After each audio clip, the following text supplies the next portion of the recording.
Good evening, everyone. I'm doing something a little bit different today. As I have mentioned before on this channel, I am a huge fan of the game Dota 2, and they've just released quite possibly the biggest update they've released in years. I haven't seen any of these changes yet. The reactions I'm getting from the people I play with and my friends have been pretty dramatic, so I'm excited to see what's all in here. And to my regular viewers that may not understand this game, please just enjoy the sound of my voice reading a bunch of nonsensical jargon that should hopefully help you relax. So we're going to get right into it with Gameplay Update 7.38, Wandering Waters. Run with the currents to get to your safe lane faster, forge your own destiny with craftable neutral items, and dive into a deluge of new changes and improvements. Craftable neutrals sounds ridiculous, so I'm excited to see what that's all about. But if that's how we're starting this is going to be pretty crazy. Alright. A better, wetter world. Some nice alliteration there.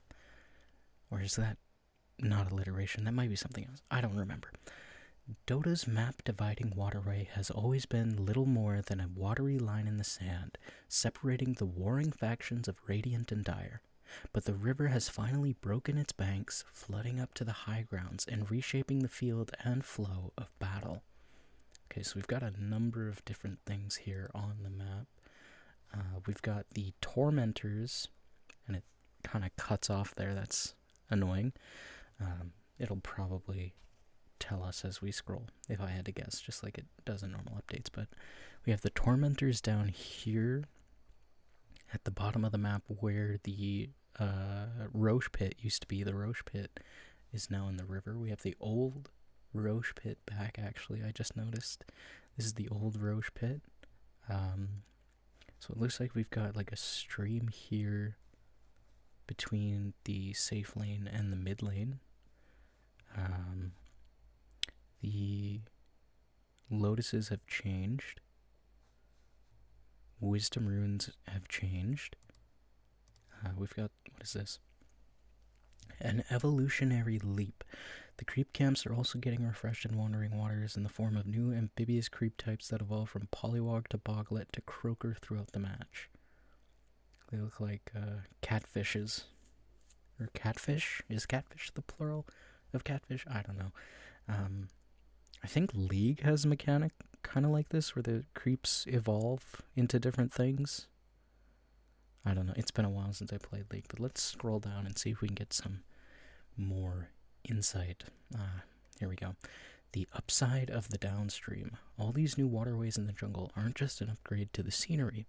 Running with the current will give you a speed boost towards your safe lane without slowing you down if you're running against the flow. Okay. I wonder if that speed boost applies only to you, or if it also applies to enemies.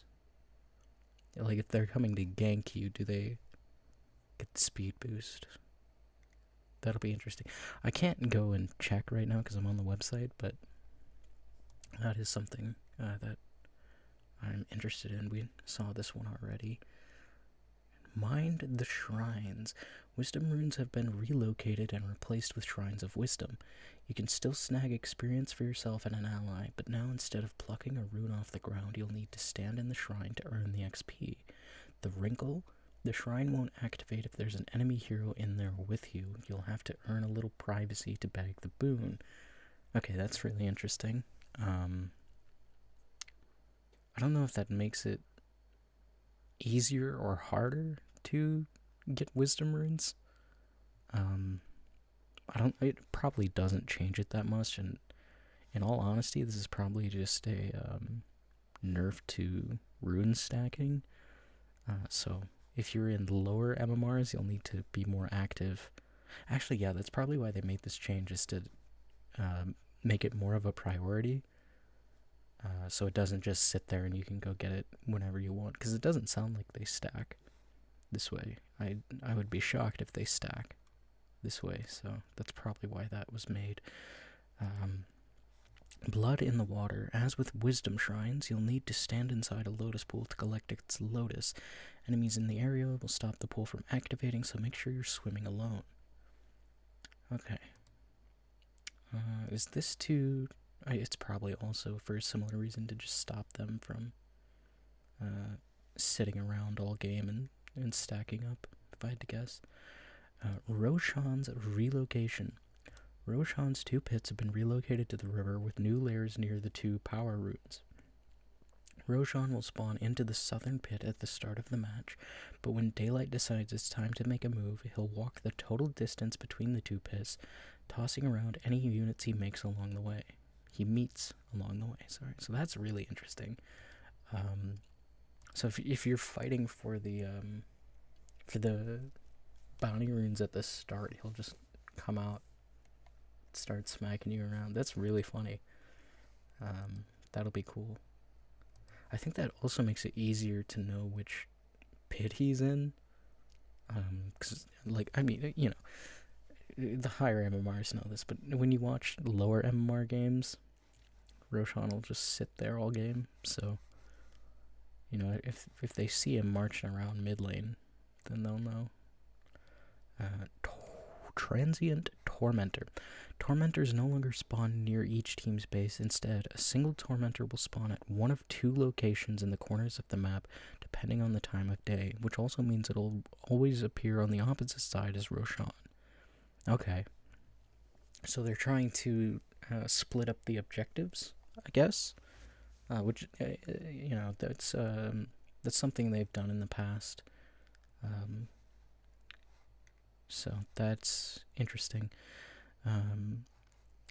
Amongst a bunch of other adjustments, the Tormentors also get a new ability that will leave behind a helpful healing AoE after it dies. Okay, so that is nice.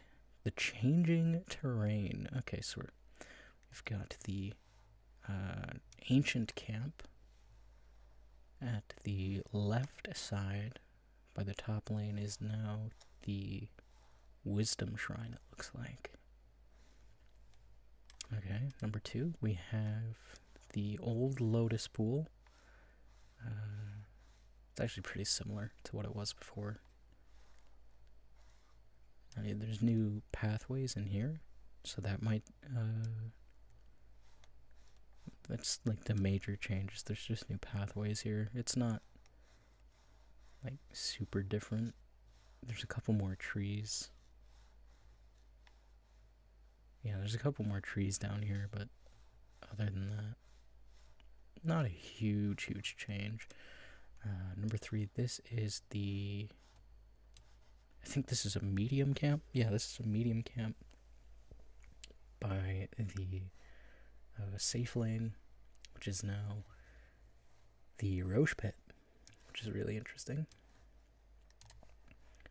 This is the old Roche pit, which is now the Tormentor spot. Oh, the teleporter. The gate thing. I forget what this is called. The gate is over here now, and it used to be over here, so that's pretty interesting. I need to visualize where this is. Okay, so the tower is up here in the corner. I feel like that makes ganking way easier if the gate is way over. I feel like that's huge for ganking. I don't know, we'll have to see, but that, I think that's way crazier that the gate is over here instead of the Tormentor. Okay, this is the old outpost, and it is now a creep camp. There's a new watcher over here too. Or maybe that's just the old watcher actually, because there's one over here on the left in the old version, but maybe they moved it here. I wonder what size camp this is. Is this a medium camp? Did they take the medium camp that was where Roche is and put it here, I wonder? Maybe. Number 6, we have the bot lane, which is now...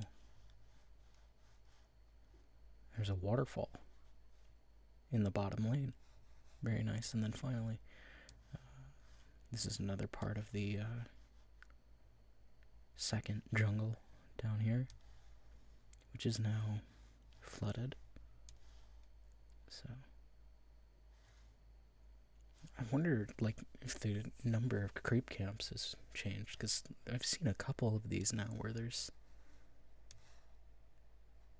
changes, like, with creep spawns, so that's interesting. Okay, now to the Dire.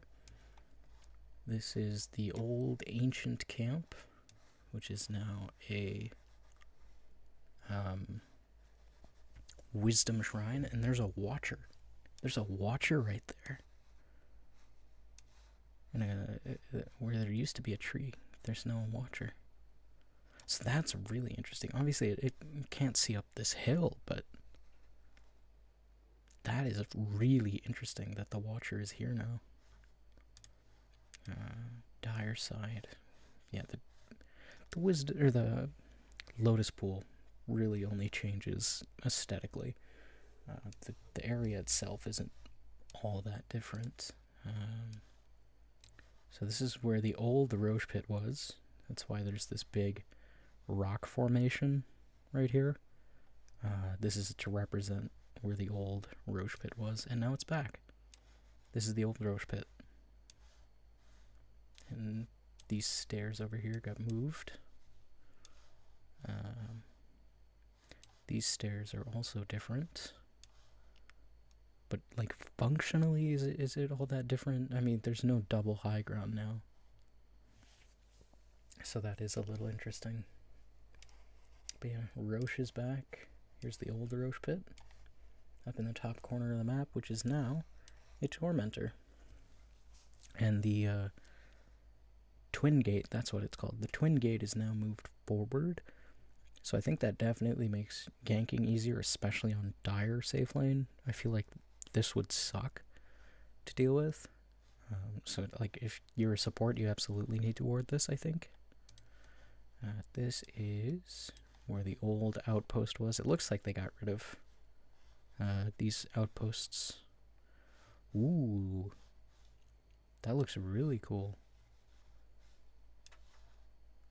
Again, it looks like they're moving some creep camps around, because as you can see, there's 2 here in this old screenshot, and now there's just this one. So that's kind of interesting. This is the old tier 2 tower. This is the new one. There's a watcher here. Waterfall, the river. And then the final screenshot is the other back half of where the creeps are. So this is a creep camp over here. This over here is a creep camp, and if we go here, maybe this still is a creep camp. Maybe this is where the new creep spawn is, just in the middle here. But that one's still there at the top, so that's interesting. Alright, steer the currents of power. Introducing Madstone, a new resource that lets you craft neutral items unique to your playstyle and the circumstances of the match. Farming Madstone. The first step to getting custom neutral items is fully clearing a neutral creep camp. This will now earn you Madstone, 2 for yourself and 1 for a random ally. Alright? Please don't tell me this is gonna bring jungling back. We don't need that, man. We don't need the AFK position 3 jungle legion commanders anymore. I hope this means they removed Iron Talon. I don't want junglers in my game. I mean, this is nuts. Like, how custom is it? I wonder. That's okay. So it looks like it's old. Oh my god, what is this? What? Okay, let's read and figure this out. Artifacts and enchantments. Step 2. Save up Madstone to craft personalized neutral items. Each neutral is now made up of 2 parts, an artifact that gives your item new abilities, and an enchantment that its passive stats and attribute bonuses. Okay, this is...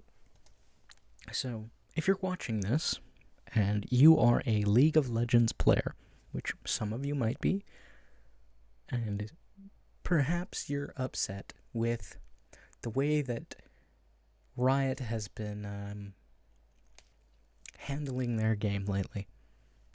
And you're tuning into this video thinking, maybe this will give me an insight into Dota 2.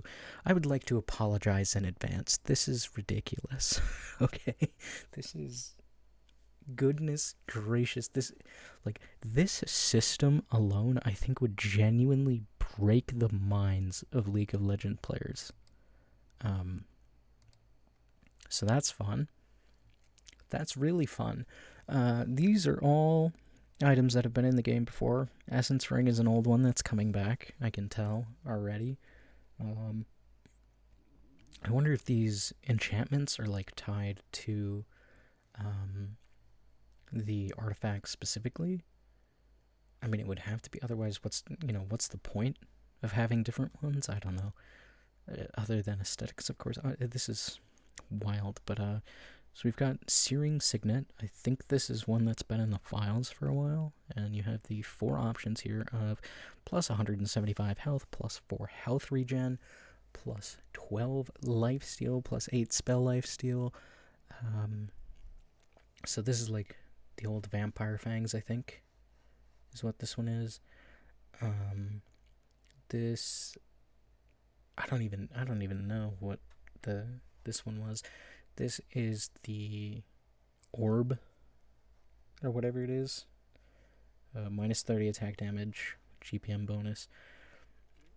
15 attack speed, 150 night vision. That's pretty cool.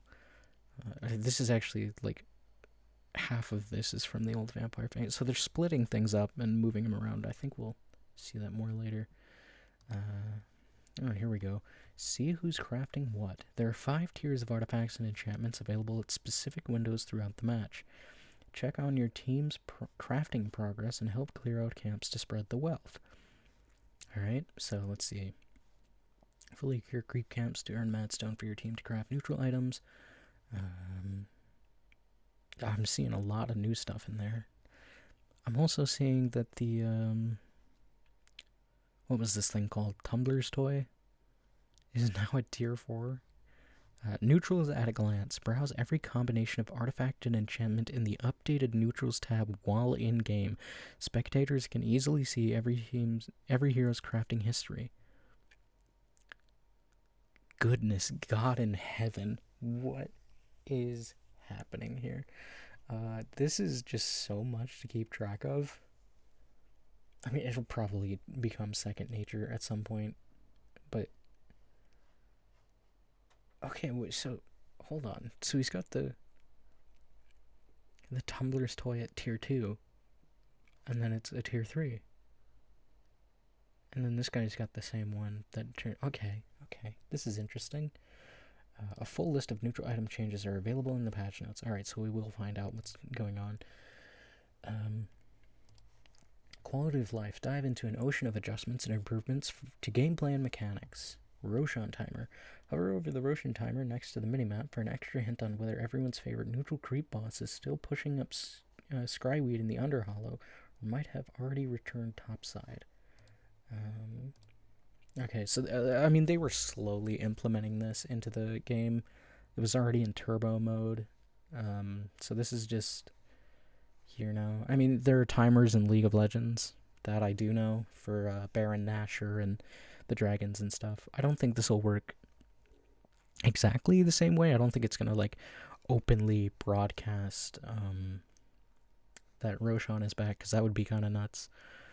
If it just openly broadcasts to the whole game that Roshan is back up. I think you still have to check it yourself, but they've been moving in this direction for a while, so that makes sense. Mark for sell. Set an item to immediately be sold when you're alive in your base or at the secret shop. Better yet, your courier's already up to speed on the changes and will take any marked items back to the fountain when it delivers a payload. Okay. That's actually sick. That is actually sick. I love that. That's great.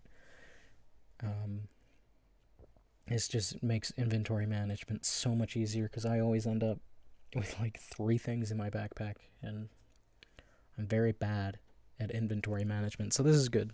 I like this. Adam, I don't know who Adam is, added item targeting effects. We've added a host of item visual effects from Glimmer Cape to Lotus Orb and much more to help better communicate which hero is the source of the item's effects. Okay. Force Staff, Glimmer Cape, Lotus Orb, Orchid, Diffusal, Bloodthorn, Scepter, Disperser, Bice, Wind Waker, Bottle, Healing Lotus, Halberd, Soulcrest, Pavis, Hurricane Pike, Salve, Tango, Clarity, Mango, Ward, Alchemist, Scepter, Moonshard, Lincoln's, Dominator, Overlord, Amulet, Mjolnir. Okay. So it looks like it's color-coded, if I had to guess, based on the color of your player. If you can see, this guy's pink, this guy's orange. All attributes on display, set at a glance which talent tree attributes you've skilled up so far. This is another one that they've been slowly working towards. They put this, there's a plugin that like every broadcaster has been using for the last year and a half now, where it'll just show this naturally, so they're just putting it into the game for ease of use. HUD timers. You used to have to search all over the map to see all the various Dota Plus game timers. Thankfully, you can now just hold Alt to see the status of those timers at the top of your screen, just in case you need to ping the timer allies, remind them to do something important before your enemy does. And this is a Dota Plus feature, which is a monthly subscription model in Dota 2. I don't know how I feel about that being a Dota Plus feature. I feel like that should just be in the base game. That feels kind of, I don't know. I feel like you shouldn't have to pay for that. Maybe I'm alone with that, but I feel like you shouldn't have to pay for that, because, again, this is something that's in League. If like League literally just gives you all the timers for free, so I feel like this shouldn't be a Dota Plus feature. Maybe it'll make its way into the base game eventually, but yeah. The backpack grace period. A crucial item delivery in the midst of a teamfight should be a moment of game-turning triumph, not a moment of watching your team die 1 second before your backpack cooldown resets. To that aspirational end, you can now drag newly acquired items out of your backpack without the 6-second cooldown period and put them to use immediately. Okay, so this sounds like it's only for courier-delivered items, like items you literally just get, which this is really nice. And I also hope it is just that, and you can't just swap your items out immediately. So this sounds like it is just, hey, your item delivers while you're in the middle of a team fight, swap it in. Which I think that's good. I like that. Alright, now we're into the patch notes. This is where it's gonna get nuts. Everybody lock in. This might take like 7 days. We'll see. Judging by where my scroll wheel is over on the side, this is going to be a long number of changes. So let's get into the general updates. Major mechanics. Universal Heroes damage per attribute decreased from 0.7 to 0.45. Okay, that's a massive nerf already to Universal Heroes. I mean, Universal Heroes have been everywhere in the meta for a very long time, so this makes a lot of sense that they're changing this. That is crazy though. That's almost a 50% decrease. As a result, many heroes have had their base damages and attributes gains changed. Skill points can now be spent on all attributes starting at level 2 instead of level 6. That could be interesting. Reflected spells now benefit from all bonuses the original caster had, including the following: Caster's Facet upgrades, bonuses from talents, Aghanim Shard and Scepter upgrades, upgrades used to depend on Aghanim's items the reflecting unit had. Okay, so yeah, it was, if you reflected a spell, it was up to you if you had Aghanim's or not, but now it's the other way around. Slow resistance now also increases minimum movement speed by the slow resist percentage. 20% slow resistance increases your minimum movement speed from 100 to 120. So that's a big buff to slow resistance. Maybe there's something there. I don't know. Slow resistance doesn't really feel like that important of a mechanic. Glyph of Fortification, creep duration reduced by 1 second. Units no longer gain bonus movement speed during the night. Okay. Alright. Items that have entered a hero's backpack for the very first time now have a 3-second grace period before they can be swapped into the main inventory without any cooldown. This can only happen once per item per hero. So, items that have entered the hero's backpack for the first time now have a 3-second grace period where they can be swapped into the main. Okay, so you need to do it like immediately or it goes back to how it was. Okay. The top and bottom outer rim areas are now flooded by streams of traversable water. These streams have a current starting near the Tier 3 towers right before the medium camp location down to the Tier 1, former Twin Gate location. Going downstream increases current and max movement speed, while going upstream inflicts no penalty. Streams are separated by 2 zones, one with strong current, which provides up to 150 bonus movement speed, and ones with moderate current, which provide up to 100 bonus movement speed. The current is strong from stream beginnings near each base up to the waterfalls near the Tier 2 towers. All other stream sections are considered to have a moderate current. Bonus values depend on the faced direction, ranging from 100% while going downstream to 0% at 90 degrees. Watchers, camps, and pathways in the areas have been slightly adjusted to give way for the stream. Radiant and Dire main jungles now also have a stream with moderate current starting near the easy camp, close to the mid-tier 1s. They joined the outer streams, crossing the safe lane near the Tier 2 tower. Okay? Lots of changes there already. Lots to keep track of. Give me just 1 second.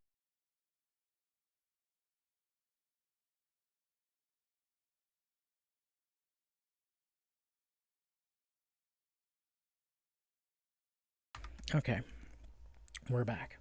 I just needed to grab a throat lozenge and we should be good to go. Roshan is back in the river with one pit located near each side lane. Top layer is slightly closer to Dire's jungle entrance and bottom one is closer to Radiant's.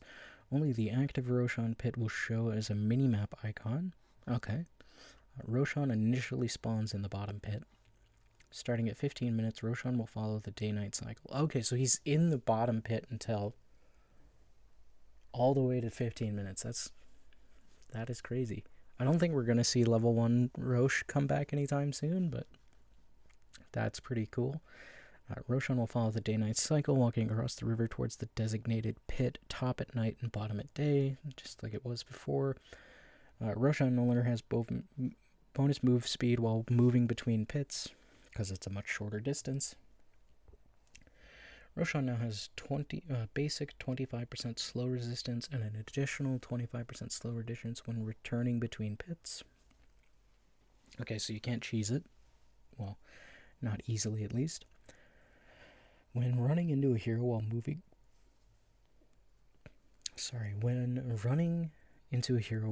between pits, Roshan will stop and grab them before violently throwing them away. Upon landing, heroes are stunned for 1 second and take 200 pure damage plus 0.5% of the target's current health per minute of game time.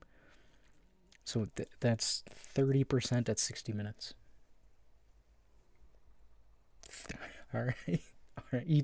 You take 200 pure damage plus 30% of your current health, so not max. So if it was max health, yeah, that would be ridiculous, but still 30% of your current health at 60 minutes. Goodness. Each time Roshan throws a hero, he gains 70 bonus move speed and increases the throw damage by an additional 100 until he reaches the destination pit. After 5 throws, Roshan ignores heroes on his way. Okay. I can't wait to see Heralds. I can't wait to see the low MMR games with this. That sounds so funny. I want to see that immediately. Throw distance 1500, max bonus move speed is 300, can be blocked by spell blocking abilities and items like Lincoln Sphere but can't be reflected.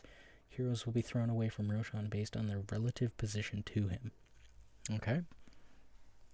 Added a Roshan icon near the minimap that shows Roshan's state, alive, dead, maybe alive, and location. If Roshan is dead, the status will also include a timer until his possible respawn. Since Roshan's respawn rates take between 8 and 11 minutes during this window, the status will say that he may be alive, but also include a timer until the guaranteed respawn. So I think that means it includes a timer until 11 minutes. If I had to guess. If a team gains vision over Roshan or Roshan's roar of retribution is heard during this status, the timer will be updated to inform that Roshan is alive. Templar Assassin's third eye innate will cause the icon to display exactly when and where Roshan will respawn. I don't know if this is something she always had. That sounds new. But that's crazy. Maybe No Tail is right. Templar Assassin gives you everything. Roar of Retribution now also applies a 2-second disarm on all affected units. Radius decreases from 900 to 600. Cast point increased from 0.1 to 0.5. Cooldown increased from 20 to 60. Roshan's knockback now has a 2-second cooldown before it can be applied to the same unit again. Added a unique attack animation for Bash, as well as new animation and particles for Roar of Retribution. Alright. Tormentor now spawns repositioned to the corners of the map. There's only a single Tormentor at a time. Tormentor now spawns for the first time at 15 minutes instead of 20, which is also 7:30 in Turbo. Tormentor now grants 250 gold to each team on death. Still grants 280 gold when all team members already have Ag Shard. Tormentor is also dependent on the day-night cycle, so it's at Radiant side at night and Dire side at day. As a result, it will always appear at the Radiant side first. Due to this, Roshan and Tormentor are always on opposite sides. Exceptions may apply in Turbo. Tormentor's abilities now scale with game time instead of number of deaths. Okay. Unyielding Shield. I didn't even know it scaled with number of deaths, to be honest. So, yeah. Unyielding Shield. Damage absorbed rescaled from 2500 plus 200 per death to 1900 plus 20 per minute of game time. Unyielding Shield barrier regeneration rescaled from 100 to 100 per death, 230 plus 5 per minute of game time. I'm doing the math in my head. So it should be about the same strength when it spawns, I think. So what's 5 times 15? 50 plus 25? Yeah, something like that. Yeah, so it should be about the same strength when it spawns. Reflect. Damage percentage rescaled from 90 plus 20 per death to 50 plus 2 per minute of game time. The Shining. Damage per second increased from 30 to 60. Radius decreased from 1200 to 1000. Alleviation new ability. After dying, the Tormentor leaves behind a 900 radius aura that increases health regen of all units in the area by 2% of their max health last 15 seconds. So that's like Old Heart, right? 2% max health, that's like the Old Heart. Lotus Pools. Changed the way healing lotuses are collected from lotus pools. Lotus pools now have 3 entrances and an empty region in the center. Heroes will automatically gather lotuses when within 350 units of the center of the pool, as long as they have available space in their inventory. The first lotus takes 1.5 seconds to collect, and each subsequent lotus in a row takes 30% less time. The second lotus will take 1.05, the third 0.6. Okay, down to a minimum of 0.3 seconds. If a timer only counts down when all heroes within range are on the same team, pausing if an enemy hero enters the area and resuming when enemies leave. If multiple allied heroes are all within range, the Lotus will be granted to a random hero. Lotus pools will now spawn Great Lotuses after Tier 4 neutral items are available. Lotus pools will spawn Greater Lotuses after Tier 5 neutral items are available. All remaining Great Lotuses in the Lotus pool will be combined and rounded up to the nearest number of Greater Lotuses they could form. Okay. Shrines of Wisdom. Wisdom runes removed and replaced with new buildings. Shrines of Wisdom. Shrines of Wisdom located in the off-lane side jungles between Tier 1 and 2 towers, where the ancient camps used to be. The shrines will activate every 7 minutes, glowing and filling with experience. To gather the experience, hero must be within 300 units for 3 seconds. Like Lotus pools, the shrine cannot count down if the enemy hero leaves the area or is killed. Experience will be granted to a random hero within 300 units of the shrine, and also the teammate with the lowest experience. The values and behavior are identical to Wisdom runes. Okay.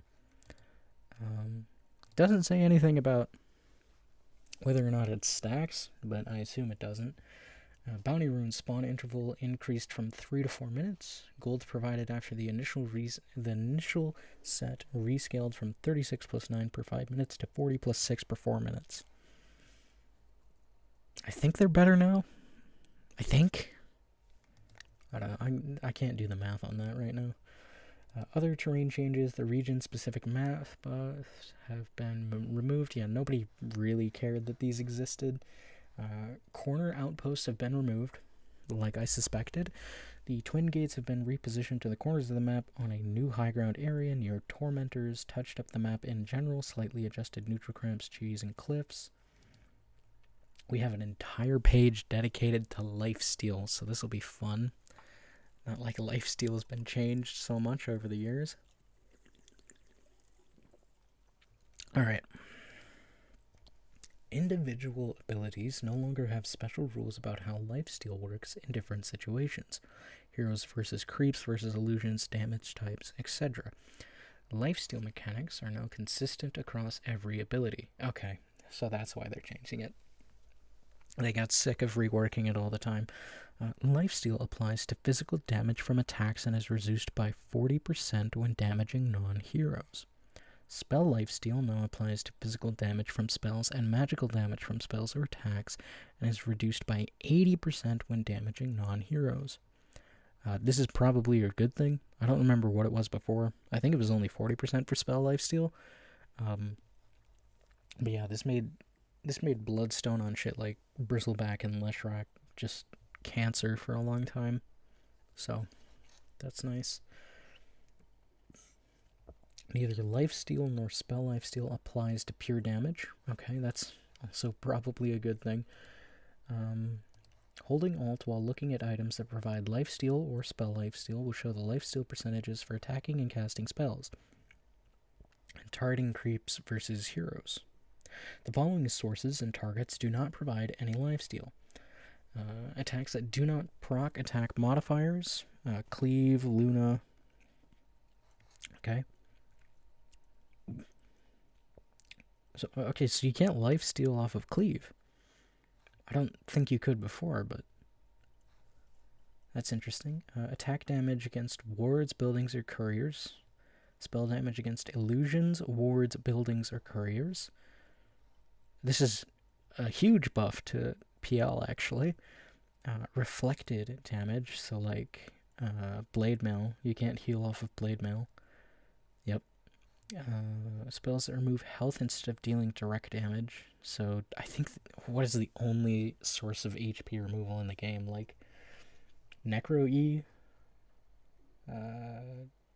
Orb of Venom, or Heartstopper Aura. Yeah, so it's just Necro E. And Orb of Venom I didn't even know was still HP removal. Any damage dealt to self or allies. A small number of abilities that do not use lifesteal or spell lifesteal still result in healing and can benefit from lifesteal amp. Holding Alt while looking at tooltips for these abilities will describe their interaction with lifesteal amp. Lifestealer's Open Wounds heals attackers for a percentage of the damage done.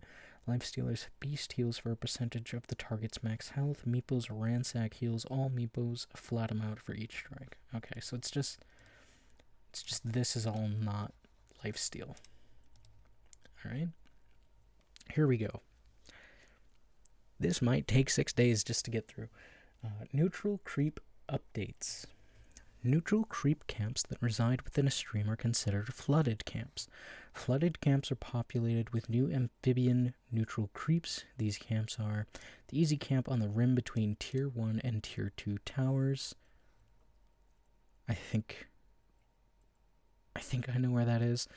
Medium camp on the rim near Tier 2 tower. Medium camp in the main jungle that was on the stream's way and used to be a hard camp. I think this is supposed to be was in the stream's way. But I think I know where that is. That's like down by the Roche pit, I think. As the tides of battle rise, creeps in these special camps evolve. Every 5 minutes, one of the creeps in the camp will be forever upgraded to a next tier. Each camp consists of 3 units. As a result, at 15 minutes, easy camp completely turns into a medium camp, and both medium camps will become hard ones. At 30 minutes, medium camp will become a hard one, and both hard camps will evolve into ancient ones. Okay, so that's why they got rid of the other ancient camps. It's because there's new ancient camps. Each creep can only be upgraded twice, meaning an easy camp will never reach an ancient status. Sorry, polywogs. Units are not upgraded if the camp is blocked. Okay. Amount of upgraded units can't be increased, so if there is only one ancient camp, attempting to stack that camp will not create another ancient creep. Interesting. That is very interesting. So it's a new ancient camp, but you can't stack it.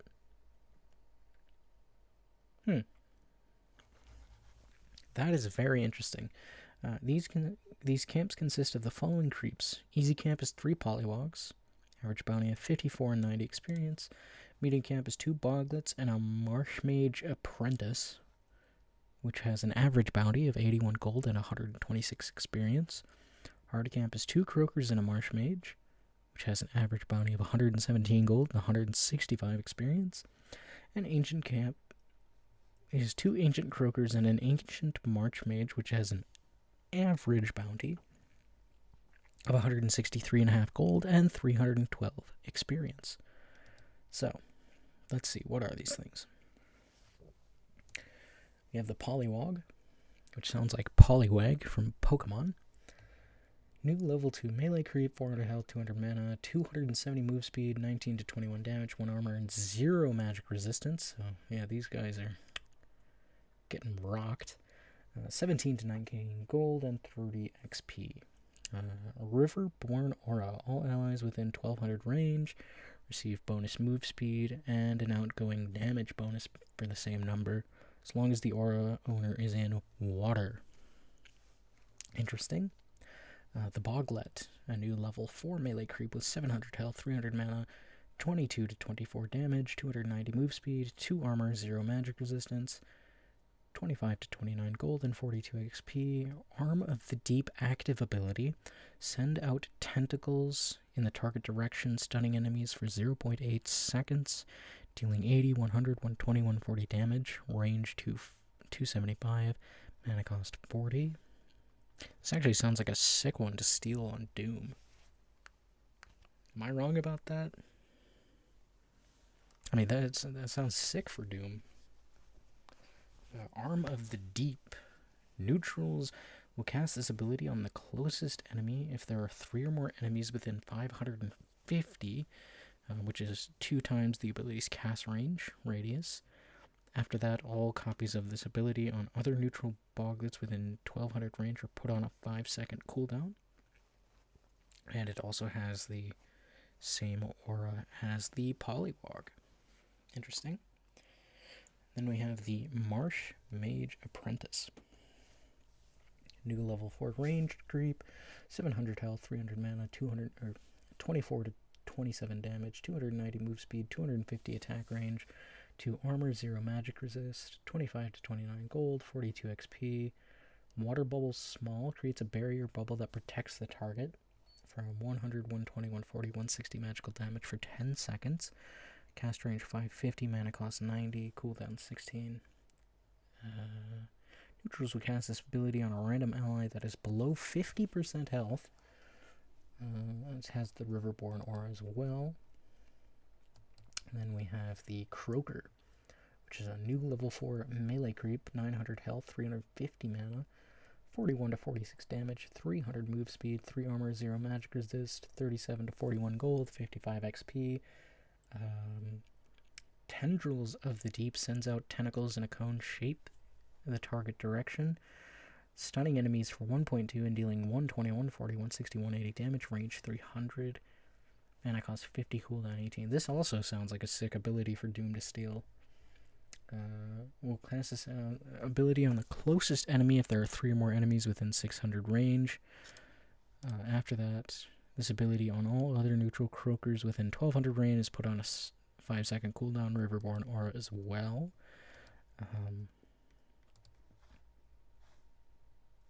This has Water Bubble Medium on the Marsh Mage, new level 4. Range creep 900 and 350 mana, 40 to 45 damage, 300 move speed, 250 attack range, 3 armor, 0% magic resist, 37 to 41 gold, 55 XP. Creates a barrier bubble that protects the target from 150, 180, 210, 240 magical damage for 10 seconds. After the bubble burst, heals the target for 50% of that amount. That seems alright. Random ally that's below 50. Same as before. Cooldown on other units. Ancient Croaker is a new level 5 ancient melee creep with 1250 health and 450 mana, 60 to 64 damage, 300 move speed, 5 armor and 30% magic resist, 53 to 56 gold, and a 104 XP bounty. Congregations of the Deep sends out tentacles in 6 directions around itself, stunning for 1.4 and dealing 250, 270, 300, 325 damage. Range 300, mana cost 70, cooldown 20. 3 or more enemies within 600 range. And at least 1 unit is within cast range. After all copies, cooldown. And the Riverborn aura again. Oh my god, they brought Prowlers back. Oh dear god. A new level 5 ancient ranged creep, 1250 and 450, 58 to 62 damage, 300 move speed and 500 attack range, 5 armor, 30% magic resist, 53 to 56 gold, 104 XP. Creates a barrier bubble that protects the target from 210, 240, 270, 300 magic damage for 10 seconds. After the bubble bursts, heals the target and all allies in a 675 radius for 50% of that amount. Cast range 550, mana cost 110. Good god. Cooldown 16. Cast this ability on a random element at 50% health. And Riverborn aura as well. I wonder if that stacks. If you have 3 of these creeps in a camp, do they stack the Riverborn aura? That would be nuts. But I don't know, we'll see. Prowlers have returned as an ancient neutral creep. Each camp consists of 2 Prowler Acolytes and 1 Prowler Shaman. Average bounty of 150 gold and 314 XP. The Ancient Prowler Acolyte is returning. The health is increased by 150. The XP bounty is increased to 95. Gold bounty decreased significantly. Base attack time increased a lot. Base attack speed increased, attack point decreased. Okay, so there's where it is. Longer attack time, but smaller time between attacks, leaving overall DPS unchanged. Turn rate improved a lot. Prowler aura no longer stacks with itself. Lifesteal rescaled, and health regen rescaled. Okay, so they've rebalanced them. Hopefully they don't completely destroy you anymore. Do they still have absurd magic resist? They must. Level increased from 5 to 6. Health increased by 200. XP bounty increased by 30. Gold bounty increased from 58 to 69 to 76 to 80. Base attack time changes are the same. Desecrate number of enemy units in range required to trigger a cast increased from 1 to 3. Purify. Neutrals will autocast ability only if the Ancient Prowler Shaman has less than 90% health at the start of the attack. Petrify DPS increased from 75 to 100. Duration increased from duration decreased, from 2 to 1.2, 1.3, 1.4, 1.5. So that's a pretty massive change to that. Damage tick interval decreased from 0.5 to 0.1. Interesting. It is crazy that they added the Prowlers back. People hated these things. I mean, these were like the worst creeps in the entire game. They just wreck you. So it's really interesting to see them back. And then some other creep changes. The prospecting aura on the kobold, which gives you bonus gold passively, is no longer unbreakable. And the ancient Thunderhide's number of enemy units in range required to trigger a cast decreased from 4 to 3. The block of cheese, Scrumptious, now restores 3,000 health and 2,000 mana when consumed. Scrumptious Savory Shield now has a 5-minute duration. Okay, so it's not permanent anymore. Scrumptious can no longer be cast on an ally to give them the buff. However, the item is still fully shareable. Okay. They nerfed the bottle again. Has bottle gone a single patch without getting nerfed? No longer refills when carrier has a lingering fountain regen buff. Carrier must be physically in the fountain. I mean, I understand why they keep nerfing it, because this item is just ridiculous. But man, this item is never not getting nerfed. I feel like it's been nerfed for like 8 years in a row. Orb of Blight. Blightstone renamed to Orb of Blight. Lesser corruption duration decreased from 8 to 3 seconds. Alright, I honest to God forgot this item was in the game. Because it's just a component for something else. Orb of Frost, new basic equipment item. Okay, so this, I can tell right now, Orb of Frost is gonna build into Scotty.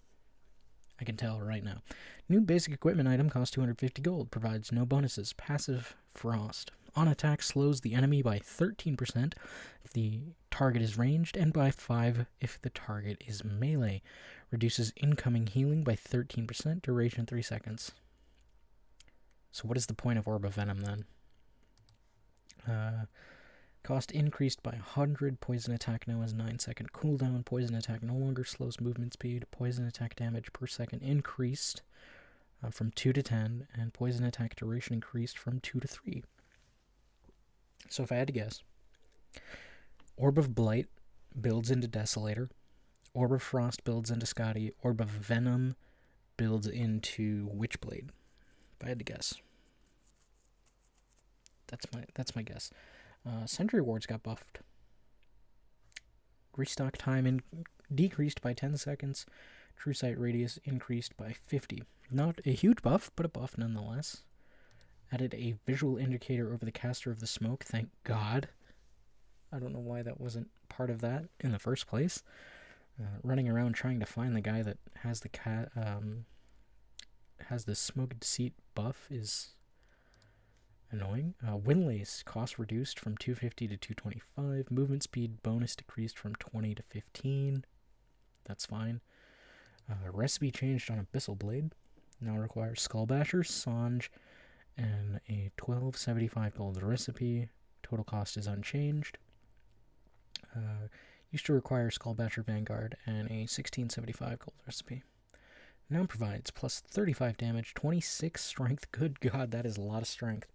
25% slow and 25% health and lifesteal amplification. No longer provides 250 health and 10 health regen. That's fine. You get 26 strength, which is just a huge, and remove the damage block ability. Yeah, that's fine. I think this is a good change. They're changing Abyssal Blade into just a purely offensive item, which it probably should have been. I mean, you still get the slow resist, which I guess is like a partially defensive, but like this is just purely for offense. which is fine. I think we might see this item come back then. Because it was just in an awkward state because you didn't really want to buy Vanguard. Yeah, I think Abyssal Blade will probably come back. Replenish mana rename to Replenish to match the renaming of mechanisms, Restore, and Guardian Greaves Mend. No, whatever.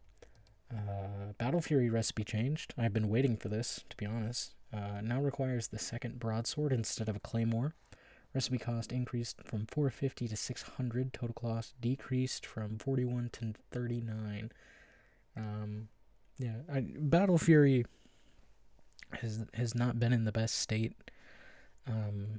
You lose 15 bonus damage, so maybe it's still not in the best state, but it's more affordable now. You can get it faster.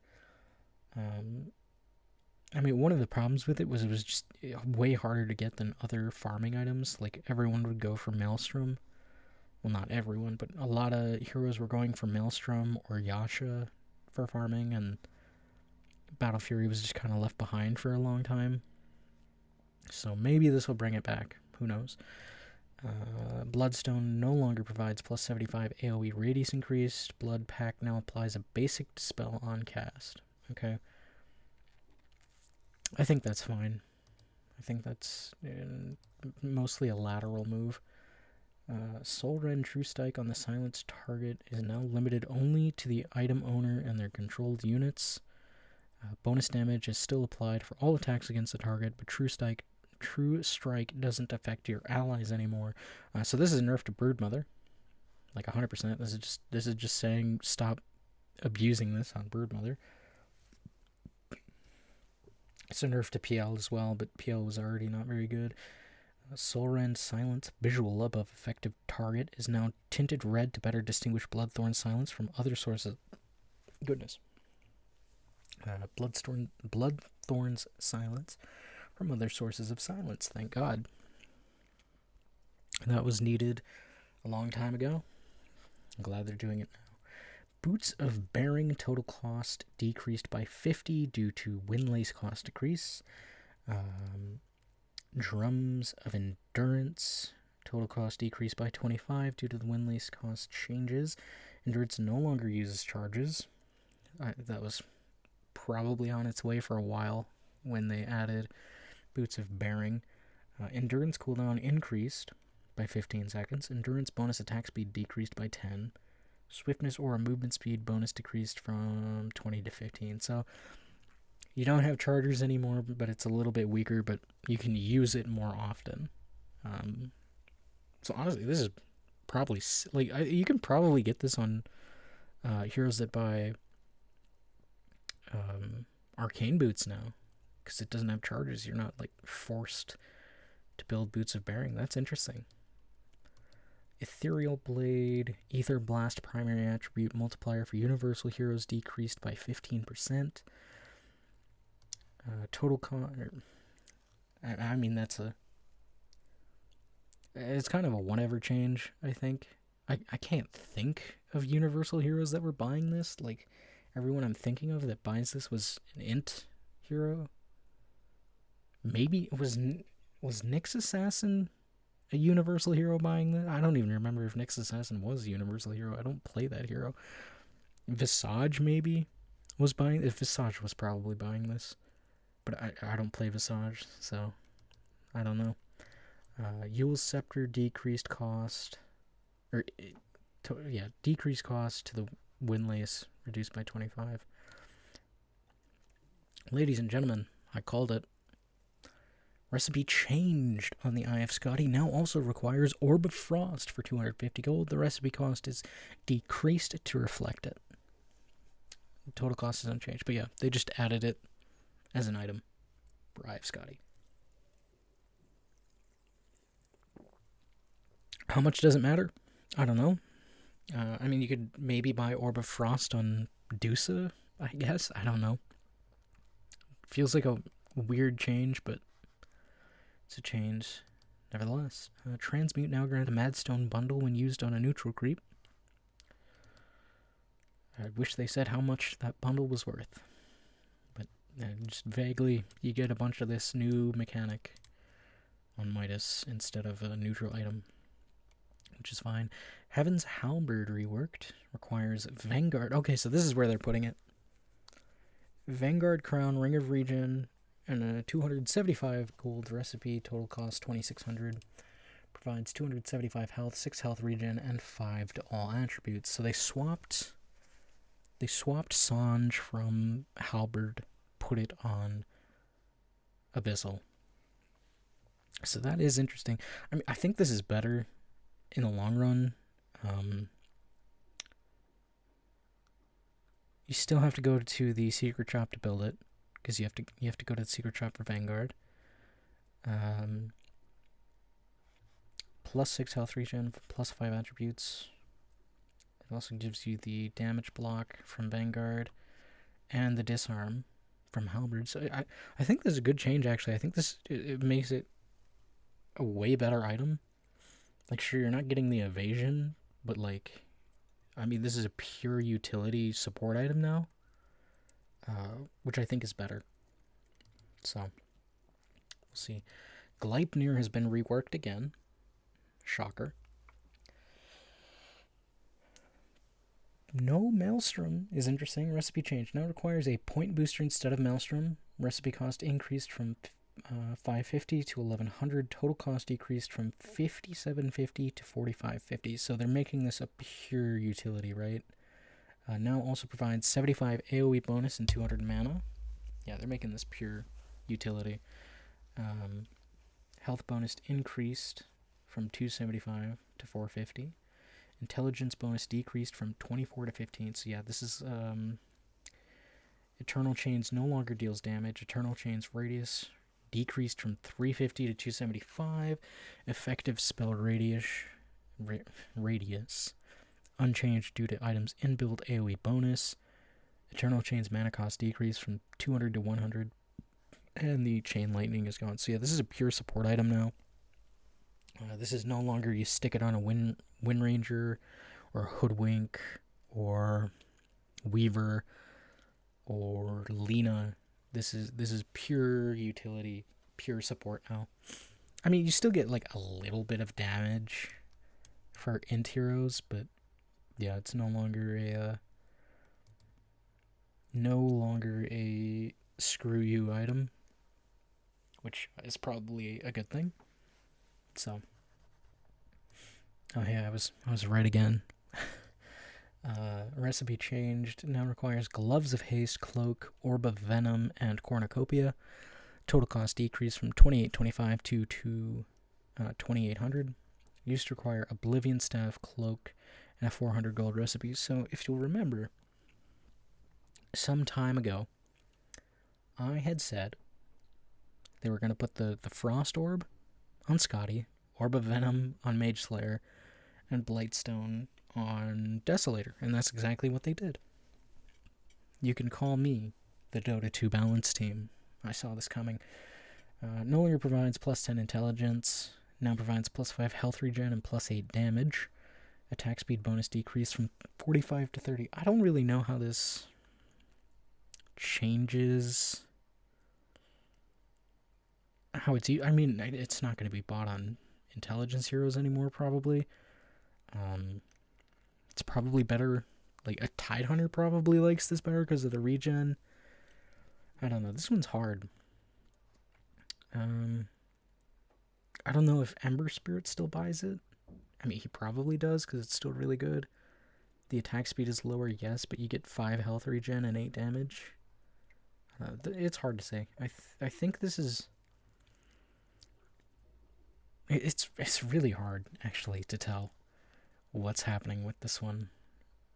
I think this will get used less, but I think it'll be used more on different heroes, if that makes sense. Mask of Madness Berserk bonus move speed decreased by 5. Orb of Corrosion reworked. Requires Orb of Frost, Orb of Blight, and a Band of Elven Skin. Total cost 1,000. Provides 8 agility. On attack, slows the enemy by 16% if it's ranged, 6 if it's melee. Reduces the target's incoming healing by 20% and their armor by 3. Armor reduction does not stack with its components, Desolator or Stygian Desolator. Wait, so does that mean it changed? I don't know if it's always been like that where it doesn't stack with Desolator. Maybe it changed. I don't know. Phylactery. Empowered spell cooldown increased from 6 to 12 seconds. Empower spell move slow decreased from 50 to 30. Empower spell slow duration increased from 1.5 to 3 seconds. I feel like that's better on support sniper now. Maybe. Hard to say. Certainly interesting. Let's see. Conda. Item reworked. Now requires Tiara of Salamene instead of Chrysalis. Recipe cost increased from 500 to 1500. Total cost increased from 5100 to 5900. Okay, 800 gold is crazy. Now provides plus 8 mana regen instead of plus 50 damage. Removed critical strike ability. And power spell no longer deals attack damage. Power spell bonus damage increased from 150 to 250. Now applies break to the target, disabling their passives for the duration. Move slow decreased and spell debuff duration increased. Okay, so they're specifically saying stop buying this on sniper, is what they're saying, and like Lena and stuff. They're trying to make this a more spellcaster exclusive item, which is probably a good thing. That is weird. I feel like that's a really weird build up though. I don't know. And now Revenant's Brooch has crit, which I believe it had before. Chrysalis Voodoo Mask and 600 gold, total cost 3300. Provides plus 35 damage and 16% spell lifesteal. Removed Phantom Province ability. I think that's the one that made you deal magic damage with your attacks. So that's probably why they gave it crit back. Phantom Critical grants each attack a 30% chance to deal bonus damage or bonus magical damage equal to 80% of the attack damage. This is considered a critical strike for other sources of critical strikes. This ability has no effect on buildings. Okay. So, I don't buy this item very often. So I think the Phantom Province, is the one that lets you attack ethereal units. I think. But I don't remember. Like this item was busted for a while. Because it had crit and you did magic damage. And it was nuts. And now I don't think you can hit ethereal units. You do magic damage with your attacks, only 80% though. And it's considered a critical strike, so it no longer stacks with other crits. And no effect on buildings. I don't know, this is interesting. I'm curious to see how this works out. I don't know who buys this, to be honest. I mean, Winter Wyvern, maybe? I don't know. Sanj and Iyasha status resistance decreased by 5%. Shadowblade recipe change now requires Claymore instead of a broadsword. Total cost increased by 350. Bonus damage increased by 5. Okay, so they took the bonus damage from Battle Fury and put it on Shadowblade. Silver Edge total cost increased due to the Shadowblade changes, and bonus damage increased by 10. I think that's honestly probably whatever. Solar Crest total cost decreased by 25 due to the Windlace changes. Tranquil Boots decreased by 25 because of Windlace. Wind Waker decreased by 25 due to Windlace. And Witchblade.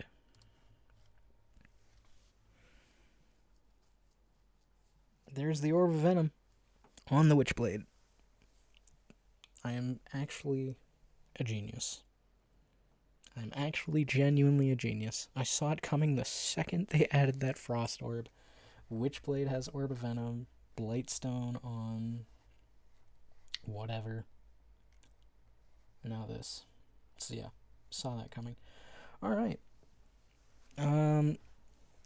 overview of the item changes, I think Battle Fury is probably better. In the long run, this is probably good for the item. I think Abyssal Blade's a lot better. I think Abyssal Blade's probably really good now. I think I think Drums is going to get bought more. I think Orb of Frost is entirely whatever. I mean, none of this really stands out as like super revolutionary.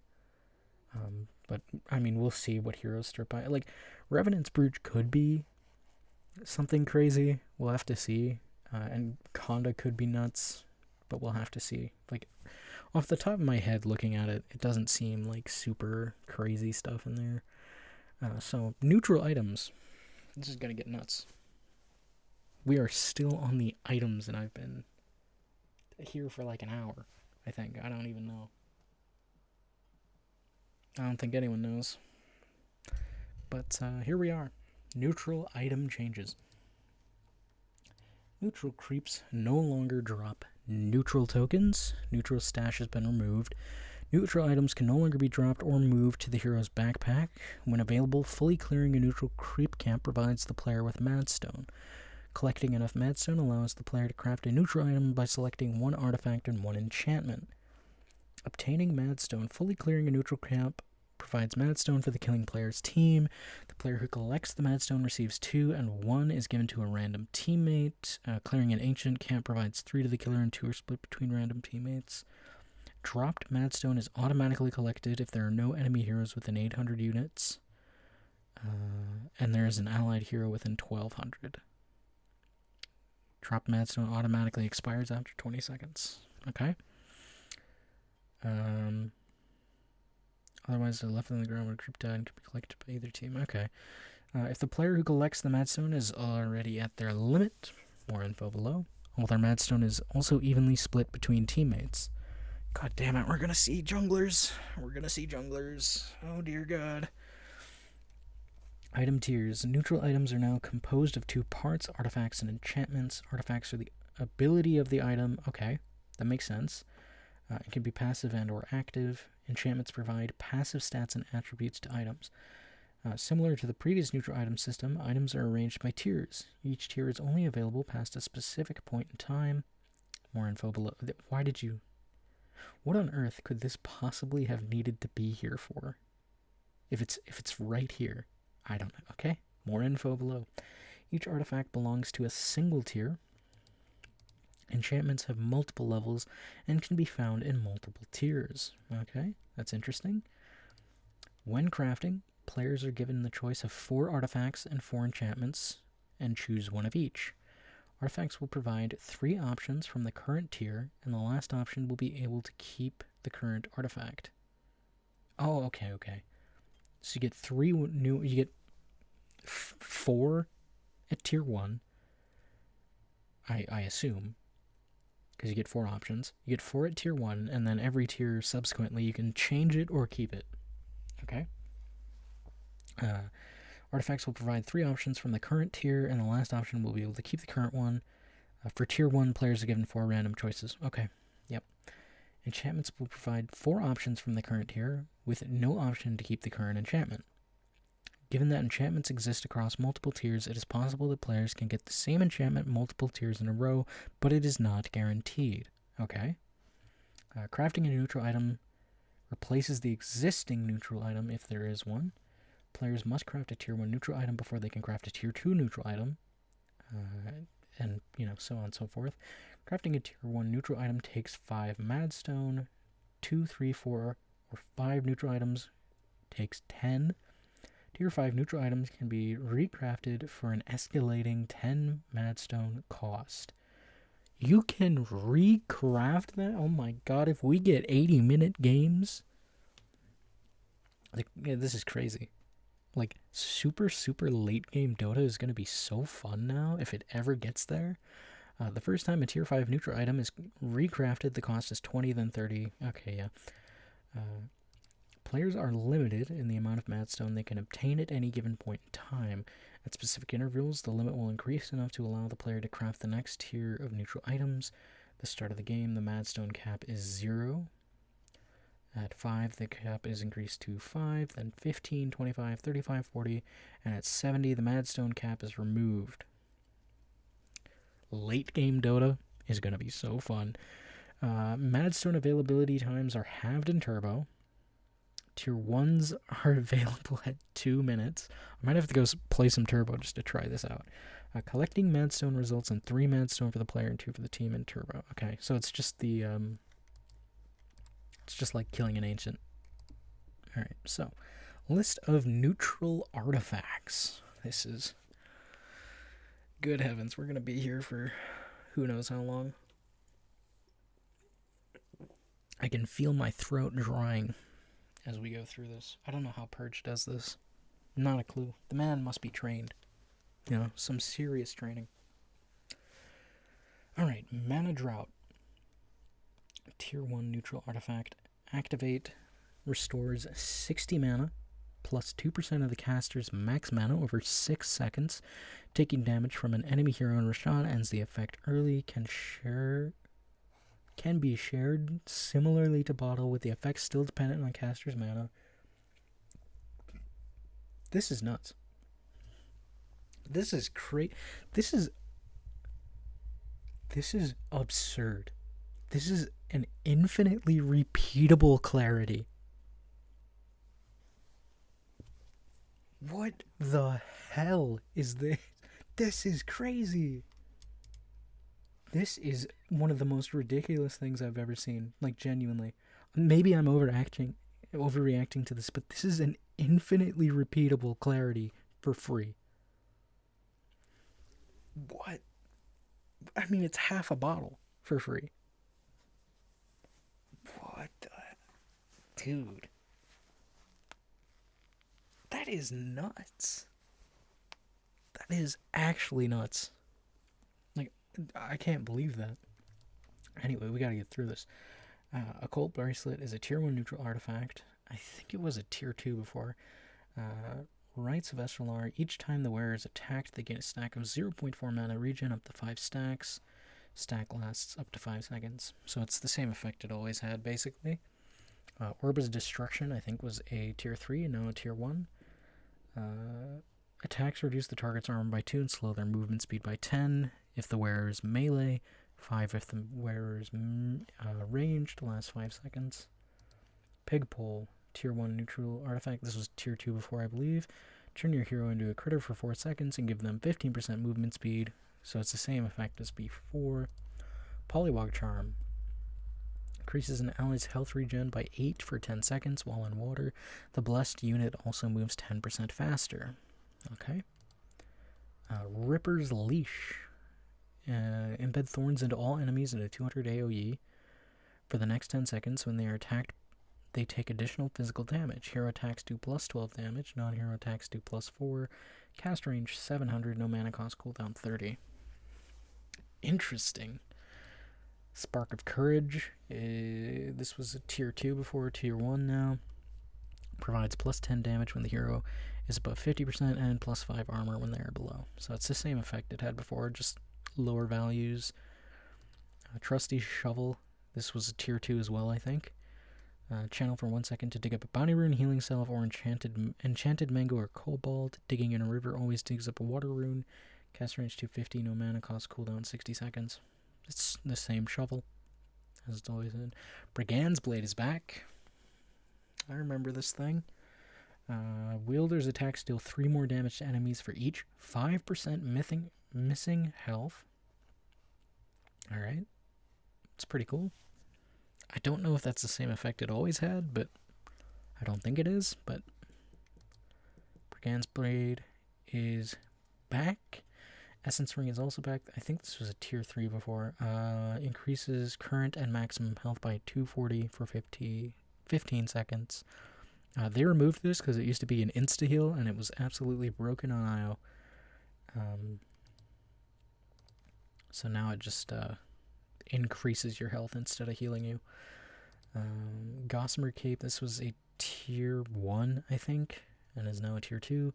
A wielder automatically dodges an attack from an enemy hero every 6 seconds. Same effect it's always been. Iron Talon is still here and is now a tier 2. I think this was a tier 1 before, or a tier 3, I can't remember. Target non-player enemy unit removes 80% of its current HP or instantly destroys the target tree. Cast range 350, no mana cost, 20-second cooldown when used on creeps, 4-second cooldown when used on trees. Alright. Searing Signet. Burn through instances of 40 magical damage or more. Set enemies on fire for 5 seconds, causing them to take 15 magical damage per second. This effect doesn't stack, doesn't affect building, tick rate 0.25, total damage 75. I like that one a lot. I'm not gonna lie to you. I like that one a lot. That one seems really good. That one seems pretty good. I mean, it's a tier 2. You probably don't get it in the laning stage, but that seems pretty good. Tumbler's Toys back. Propels your hero forward 300 units. Can't be used within 3 seconds if the owner receives damage from a player source. So it's the same effect that it always had. Gale Guard. Cyclonic Shield. Envelop a caster in 400 all damage barrier that blocks 75% of incoming damage and lasts for up to 10 seconds. While active, the barrier also provides 50% slow resistance, no mana cost cooldown, 30 seconds. Seems pretty good. Gunpowder Gauntlet. Beat the crowd. Your next attack splashes to all enemies in a 250 hit unit radius for 50% of the attack's damage. Original target isn't affected by the splash, but takes an additional 120 magic damage instead. What are some of these, dude? What are some of these?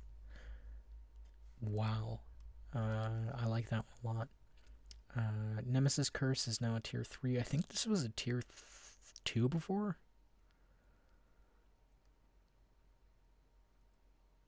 Or maybe it was a tier 3. Maybe this now is throwing me off. Because I think this may have just been a tier 3 before. I don't know. This now is sentence is definitely throwing me off. Glass Cannon, 8% more damage from all sources. When attacking a hero, apply a debuff increasing the damage received by that hero by 12% per 5 seconds. Only one target can be affected at a time. Same effect it's always had. Ninja Gear, this I know was a tier 4. Cast Smoke Deceit on yourself. That lasts for up to 15 seconds. Same. I think this is actually much lower than it was. I think it was like 30 before. But this was a tier 4. That much I do know. Serrated Shiv. This is Slark's weapon right here. Attacks have a 20% chance to have True Strike and deal 10% of the target's current health as bonus physical damage. Procs against Roshan always deal fixed 200 bonus damage. Illusions may create the proc effect but deal no additional damage. This seems nuts. This seems nuts. I'm not gonna, like, you get this, and, like, I assume there's an attack speed one. I assume. We'll see. That one's crazy. Whisper of the Dread.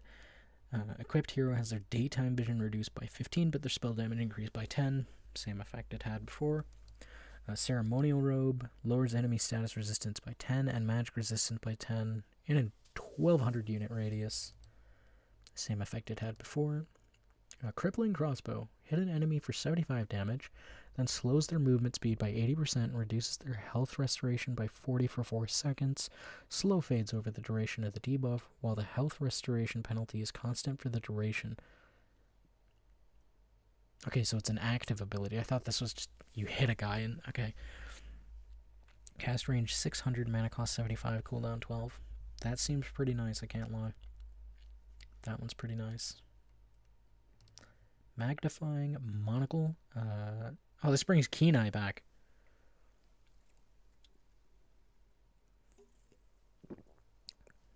This is just, what was the name of the artifact that, or the item that had this before? This is an effect we've seen before. Increase cast range by 25 and attack range by 100. Oh, this is Telescope. That's what this is. This is the Telescope. It affects both melee and range, though. so it's like an improved telescope. Taking over 25 damage from a player-controlled source, Oroshan disables this effect for 3 seconds. Okay, so it's like a weirder telescope, but this is the telescope effect, Kenai. This was on telescope. So I assume that means telescope is just straight up gone, which sucks because I loved that item. That was one of my favorite items in the entire game. I love telescope, but I assume it's gone now. It's replaced with like this lesser, weirder version of it. Silence strike, the next attack silence for 2 seconds, cooldown 12. I think this used to be 3. But Mindbreaker is still the same. Ogre Seal, flop forward like an Ogre Seal 2 times, dealing 250 damage and slowing enemies. Yeah, this is Ogre Seal, that's what it always did. Interesting things are happening as we scroll through this. Pyric Cloak, I think is how you would say that. Mark an enemy unit for 6 seconds. 60% of all damage dealt to the caster is reflected to the mark unit as physical damage. That is weird. God, that is a weird one. So you cast it in the middle of a fight, and you have to hope to God that you're getting your... this is a weird one. I don't know that everyone or anyone would take this. Like, who would you even use this on? I don't know. This one's weird. Book of the Dead. Create demonic summoning. Summon 2 demonic warriors. Yeah, this is just the same as it was. Removed mention of a certain removed item. Alt notes specify warrior and archer stats. Yep. So the Book of the Dead is the same as it was. This is interesting. A Fallen Sky is back. Transforms into a meteor. 315 radius when all hit units are stunned for 1.6. So this is the same as it was. Mostly the same, I think. Magic Lamp is back. This was already back, though. When the wearer's health falls below 20%, they will receive a hard dispel and be healed for 1500 health. Whatever. Minotaur Horn is back. Applies a basic dispel. Grants 50% magic resist and immunity to pure and reflected damage for 2 seconds. For the duration of the effect, any negative effects from enemy spells have no effect. No mana cost, cooldown 40. Never thought I'd see Minotaur Horn back. Pirate Hat item reworked. Steals 150 gold from any heroes that die within 1200 units. The wearer of this hat is the killer. There is no range limit, and an additional 150 gold is stolen. Gold loss on death is reduced by 100%? That is not going to stay that way. 100%, I guarantee you, in the next patch, for this, like, 738B, I guarantee you, this is not going to stay that. This number right here, 100%, this is probably going to go down to 75. If I had to guess. Gold loss on death is reduced by 100%. There's no way that stays. Anyway, Spider Legs, returning. 20% move speed, 50% turn rate, free pathing for 10, walking over trees causes them to be destroyed, no mana cost cooldown. This used to be a tier 3, like way back in the day.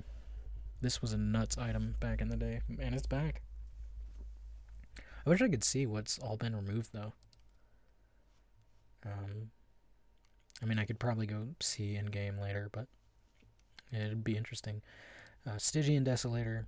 Greater coverage in your attacks. Reduce the enemy's armor by 13 for 7 seconds. That's how it's always been. Of course, it doesn't give damage anymore, but provides 100% or Unrelenting Eye. 100% slow resistance. This bonus is reduced by 20% for every enemy hero within 300 units.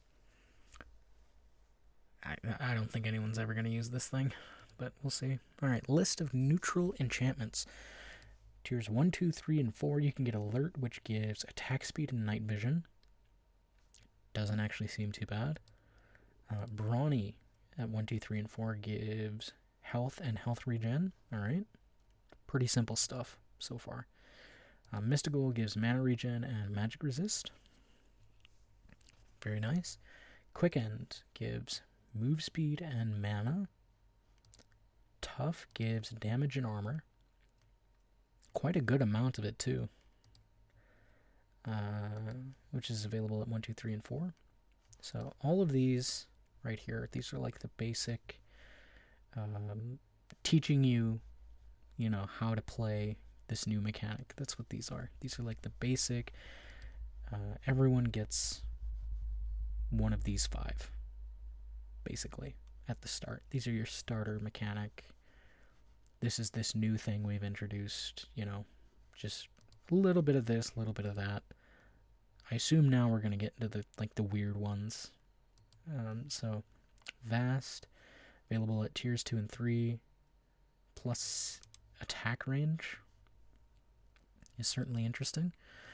Greedy, which this used to be a specific item effect.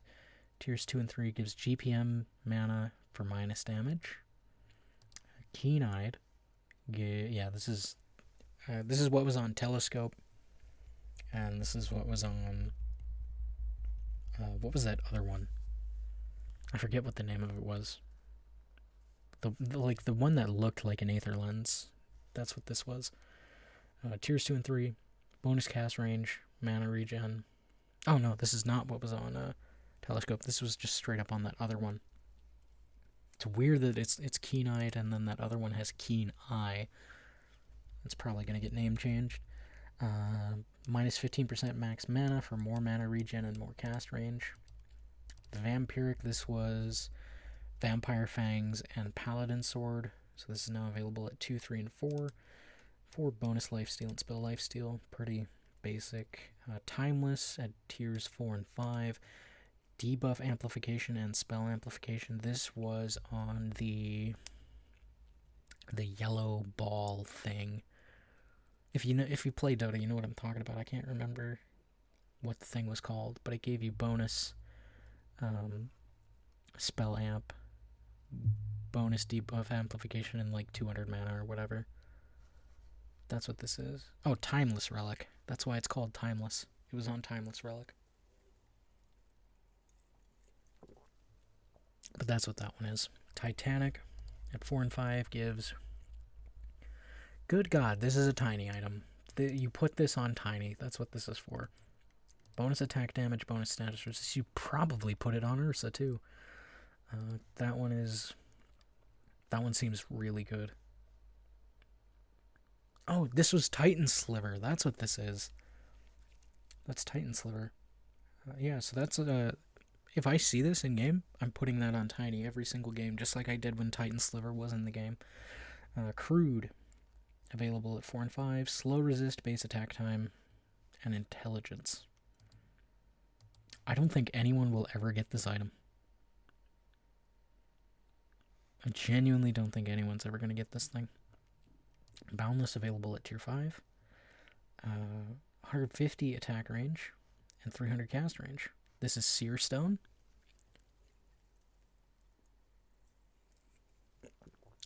Makes me kind of sad though, because I think this means that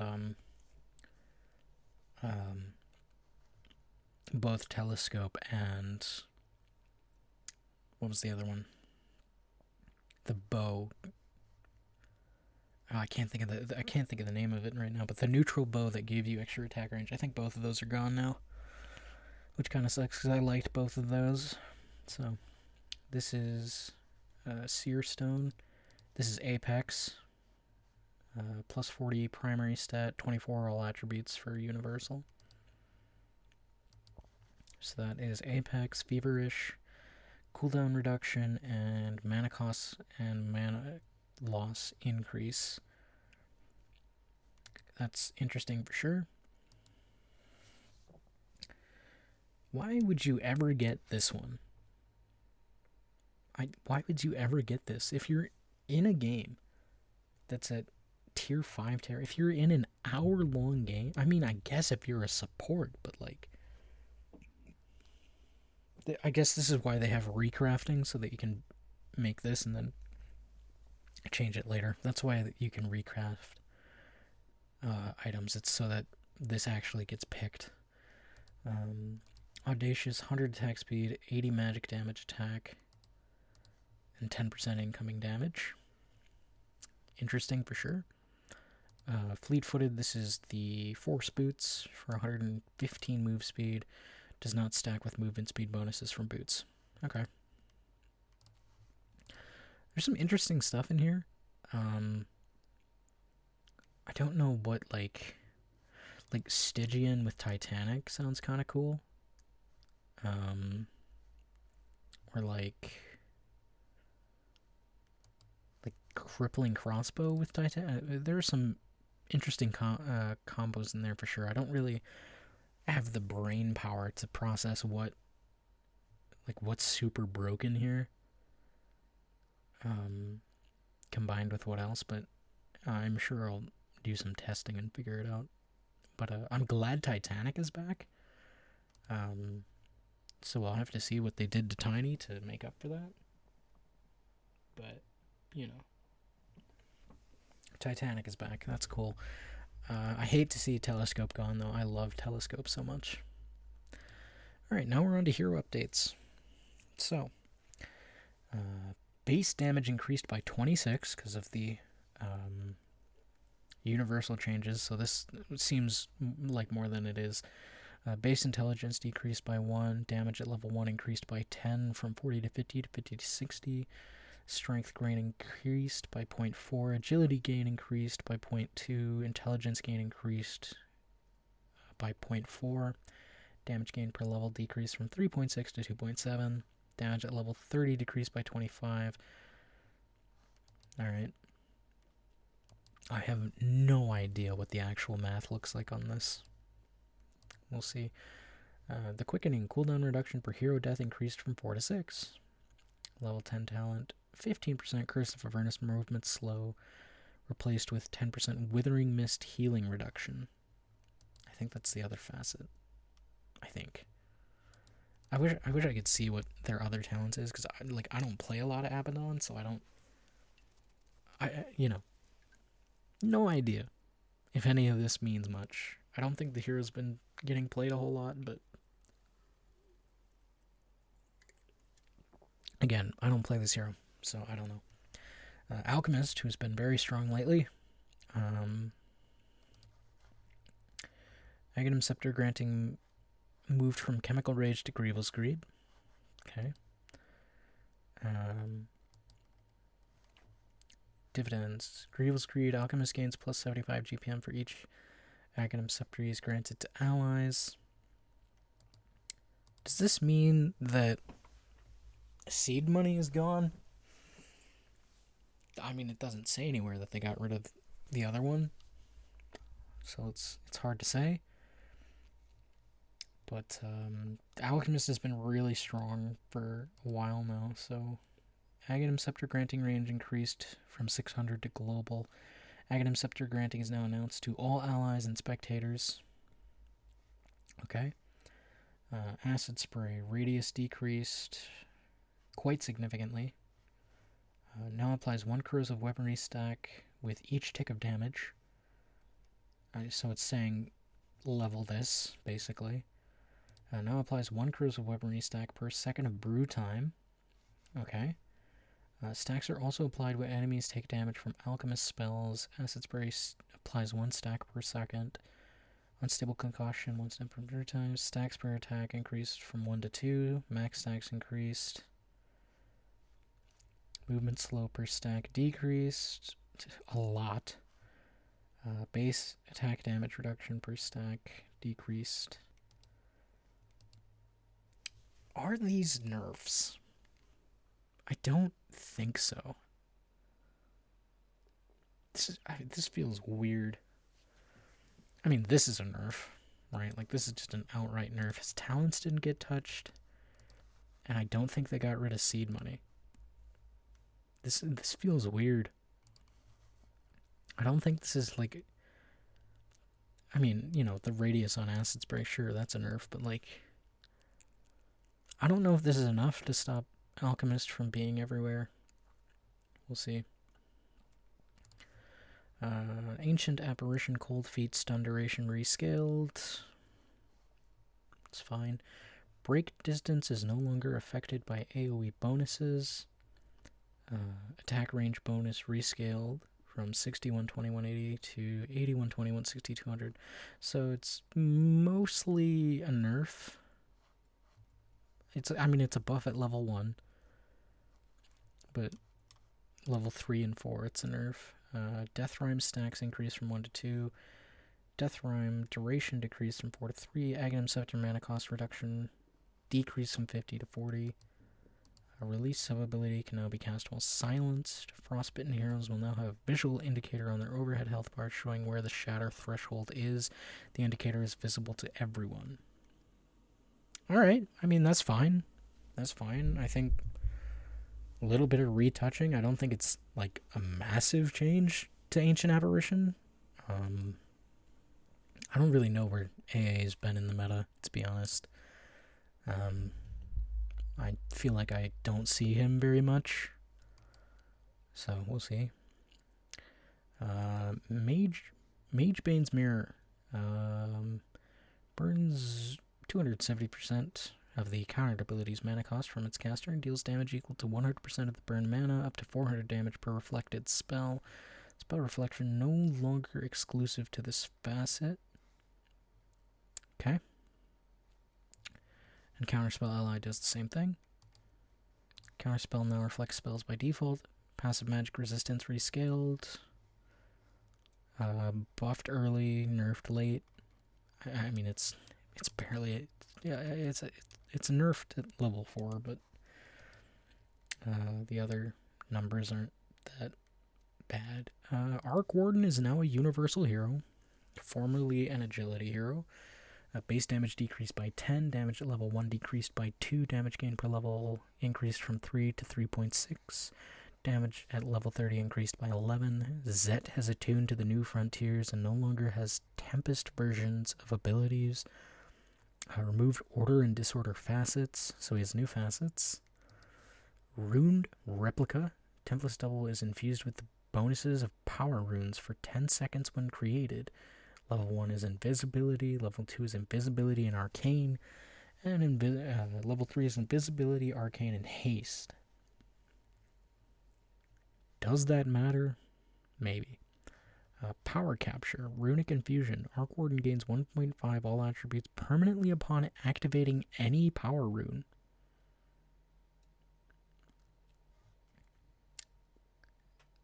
Interesting.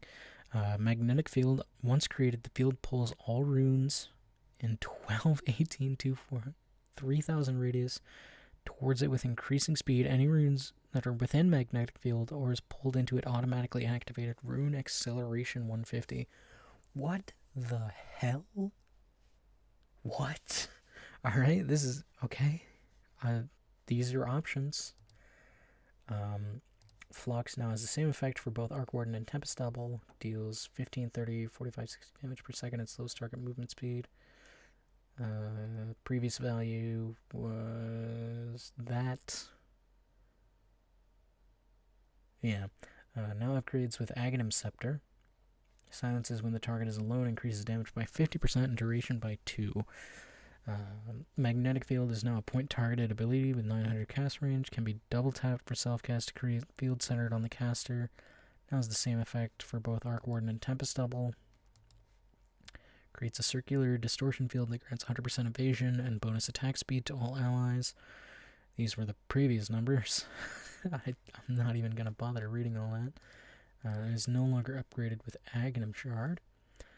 Now has the same effect. Yeah. Spark activated in 1.5 seconds. Flies at a speed of 550. Slows enemies and deals damage. And that's a wall of text I'm not going to read.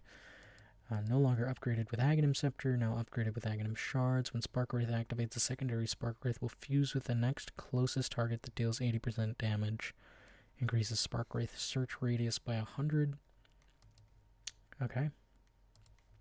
Cooldown decreased quite a bit. I think these are the old values, actually. Duration decreased a lot. Now spawns with Arc Warden's current health and mana. Tempest Double no longer has penalties with more than 2,000 range away from Arc Warden. No longer restarts the ability cooldown if the Tempest Double is killed by enemies. Loses its sense of self and fractures over time, becoming slower and less accurate. Max miss chance 35, max self slow 35. What is this, man? This feels weird, dude. This is a weird hero. I don't think Valve have really made up their minds on what this hero is supposed to be, because, like, this just feels weird, man. I don't know. Magnetic field attack speed increased. The other talent is 2. Like, I wish I could see what the old ones were. 2 seconds flux duration replaced with 20% flux slow. Flux silences when the target is alone, replaced with 1 spark wraith activation delay. So this is the old Ags. It's now a talent. And the old talent is now an Ags. This feels weird, dude. I can't tell if any of this is even good. This just feels weird. I mean, making him universal is probably good, but I don't know. Axe, base damage increased by 1. Damage at level 1 increased slightly. Damage per second increased on Battle Hunger by 5 at level 4, 4 at level 3, 3 at level 2, 2 at level 1. So 2, 3, 4, 5. Counter Helix damage rescaled from 95, 120, 140 to 170 to 100, scaling to 160. So it's better at level 1, but worse later. Aghanim Scepter attack damage reduction decreased from 20% to 15. I don't think that matters. Culling Blade to cooldown decreased from 180, 75, 70. That's probably good. I think Axe is very slightly better, but probably not great. Bane, base damage increased by 25. Damage at level 1 increased by 8. Damage gain per level decreased from 5.7 to 3.6. Damage at level 30 decreased by 61. God, these numbers just don't mean anything. They just straight up don't mean anything. Dreamstalker, Nightmare attack speed bonus increased a lot. At level 4 at least. Nightmare walk speed increased from 85 to 100. 110, sorry. And then level 10, 3 second brain sap cooldown replaced with 125 brain sap cast range. I think this makes him better. Like, again, these numbers right here, this doesn't mean anything to me. This just doesn't mean anything. I think Bane is better, though. Probably. Batrider, again, just a bunch of numbers that don't mean anything. Because they just reworked the entire Universal system, so, like, this is all just jargon that I can't gauge anything from this without playing the game. So, this doesn't mean anything. You know, damage increased by 16... Strength decreased by 2. Damage at level 1 unchanged. Strength gain increased by 0.3, 0.2. Intelligence increased by 0.9, though. That's a lot more mana, to be fair. Damage at level 30 decreased by 34. Like, this especially just doesn't mean anything. Facets.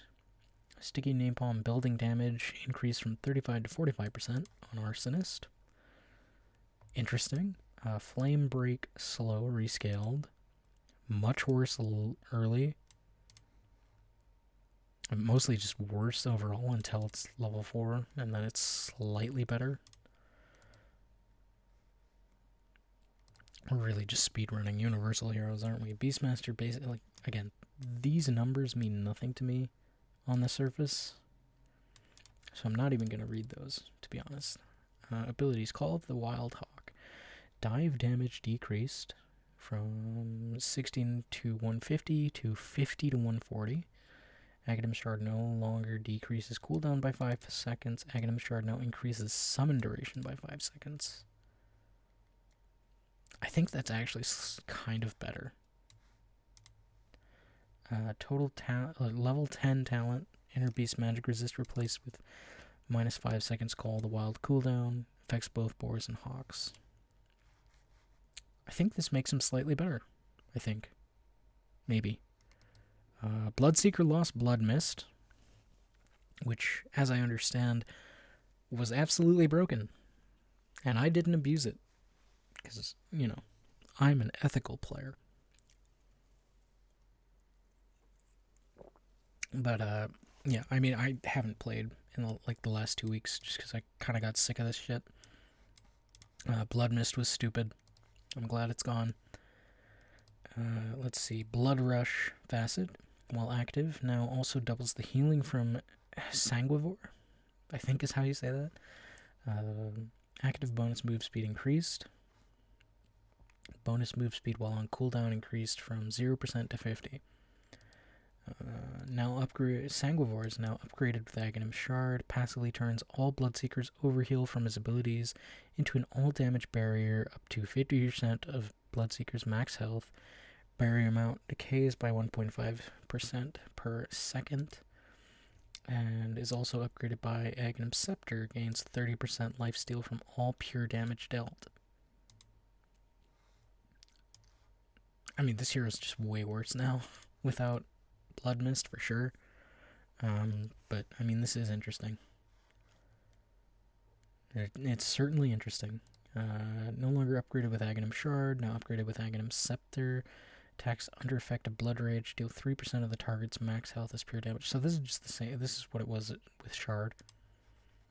But now it's a Scepter, so it's way more expensive. It takes way longer to get. Blood Rite is back to being pure damage. This was pure damage a long time ago, and they changed it. Damage decreased, of course, because it's pure now, but Blood Rite damage decreased from 135 to 100, so you still get 100 damage at level 10. That's kind of crazy. 15% spell lifesteal replaced with 0.7% Blood Rage and max health damage per second. So this does less damage, I think is what that's saying. I don't know. Bloodseeker, as I understand it, again, I genuinely, I did not play him. I also didn't see him very much, but from everyone I talked to, Bloodseeker was completely bullshit with Blood Mist, because you just couldn't kill the guy. So this is probably good changes for the health of the game. Bloodseeker's probably back to being dumpster tier, though, because that's where he usually is. Bounty Hunter Facets Gold Steel increased on Cut Purse from 4/8, 12, 16 to 4/11, 18, 25. That's a lot more gold, but everyone's still probably going the other talent or facet or whatever. Damage Amplification on track rescaled from 6 to 18 to 8 to 16. Self bonus speed reduced from 16 to 24 to 12 to 20. Level 10 talent plus 30 Janata damage replaced with plus 20 damage. Level 10 or level 15 track gold increase from plus 45 to plus 50. I think Bounty Hunter will probably still be fine as a support. Probably.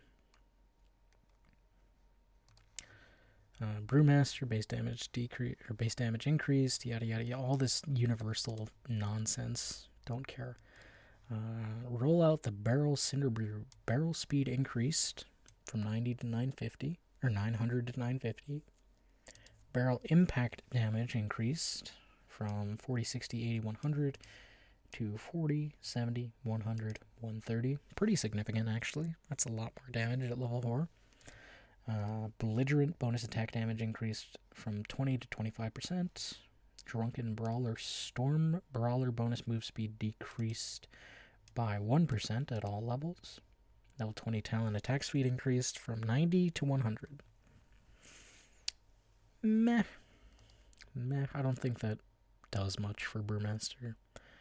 Removed Berserk Facet. Which one was Berserk?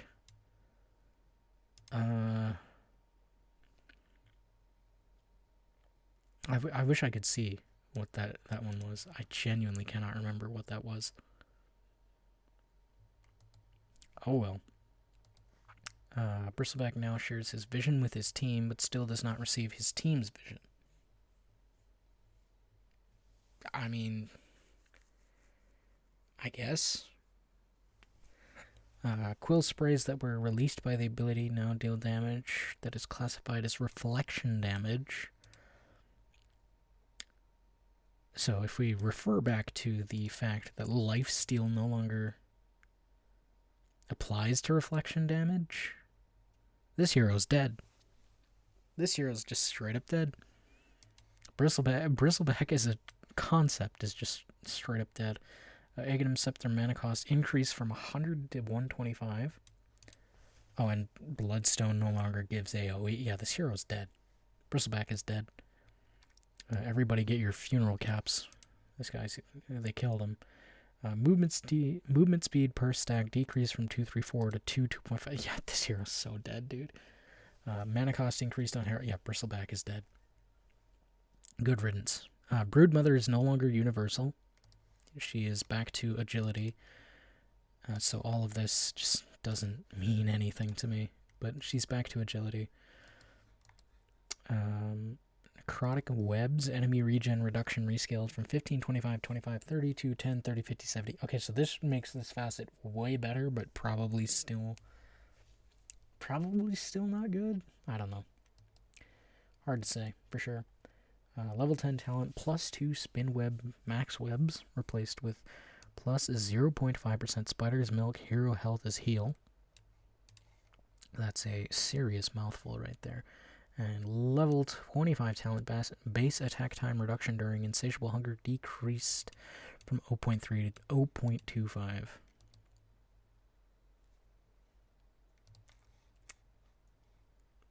Interesting, but I think she's probably worse now. I mean, she's back to being agility, which I think she should have stayed agility. I think she's probably worse now, all things considered, especially because Bloodthorn got changed. Yeah, that's a weird one.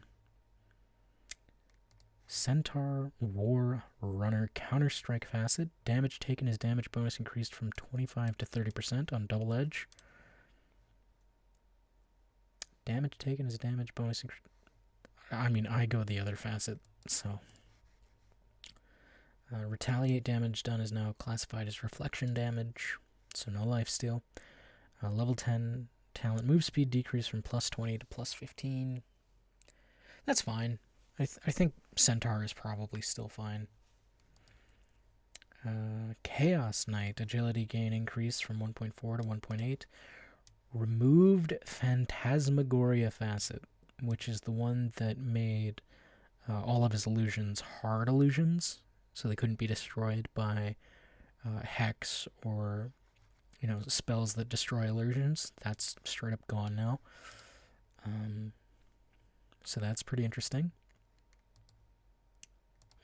New facets, Fundamental Forging. When Chaos Knight crafts a neutral item, 2 of his artifact choices will be for the current tier, and 2 of his choices will be for the next tier, if possible. He does not get the option to keep his current artifact between tiers. Okay. That's a, interesting. I have no idea if that's good or not. We'll have to wait and see.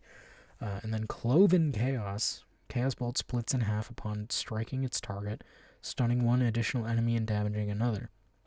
Prioritizes heroes. Bounce range is 60% of the ability's cast range. Additional targets do not create shard illusions. I think that's actually really good. That sounds cool. I want to try that out. And the cast range on Chaos Bolt increased 500 to 600. Chaos Strike now follows global lifesteal rules. As a result, creep penalty improved from 70% to 40%. No longer deals bonus damage to creeps. Critical minimum. Try saying that 5 times fast. Decrease from 125 to 120.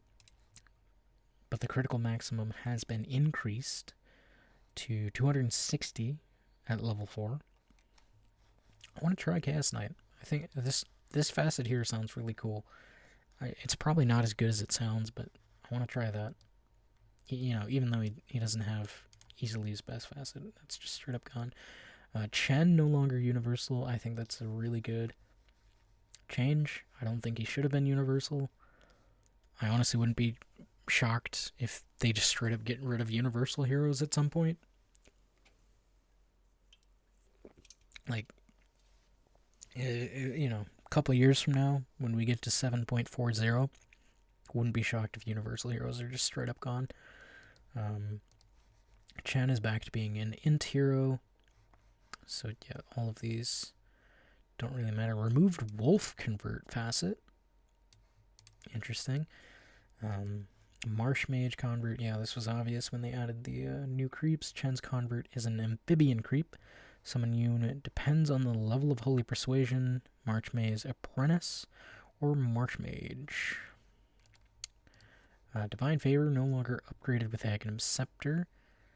Holy persuasion, Aghanim scepter martyrdom cooldown decreased. Martyrdom cast range decreased from global to 1200. Martyrdom can no longer be cast on enemies to damage them. Martyrdom healing changed from current level of Hand of God to instant heal equal to 30% of the martyr's current health. I feel like Chen is actually way worse now with these changes, but, you know, we'll see. Level 10 talent, -2. Divine favor teleport delay replaced with 150 convert attack speed. And level 25 plus 200 plus 10 Hand of God heal over time replaced with Hand of God fully heals Chen and his creeps. Healing over time is still applied. Yeah, I feel like Chen is just straight up worse now.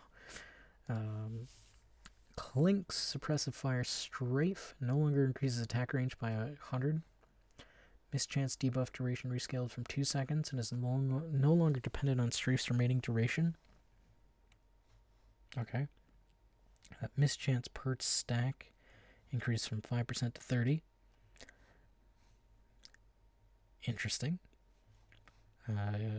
Engulfing step death pack now can be cast while rooted or leashed, but without teleporting Clinks to the target location. Added alt cast mode, which disables teleportation. Okay. I mean, that's whatever. Tar bomb can now be put on autocast, so Clinks will throw a tar bomb when attacking if the ability is available. Death pact fixed Clinks not gaining death pact charge if he has 2 available charges until he casts it at least once. So that's just a bug fix. Skeleton walk bonus move speed decreased by 0, 5, and 10.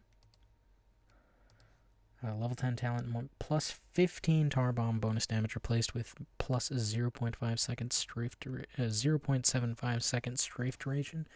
I'm gonna be honest, I don't play Clinks, so I don't know what any of this means for him. I don't see Clinks hardly ever anymore, so I don't know what any of that means, but there it is. Here's another hero getting changed back. Clockwork is back to being a strength hero. All of his numbers have been adjusted to reflect that. Again, wouldn't be shocked if they just get rid of what am I trying? What Universal, right? I wouldn't be shocked if Universal is gone in a couple patches. Fastest hookup no longer requires to hook an allied target.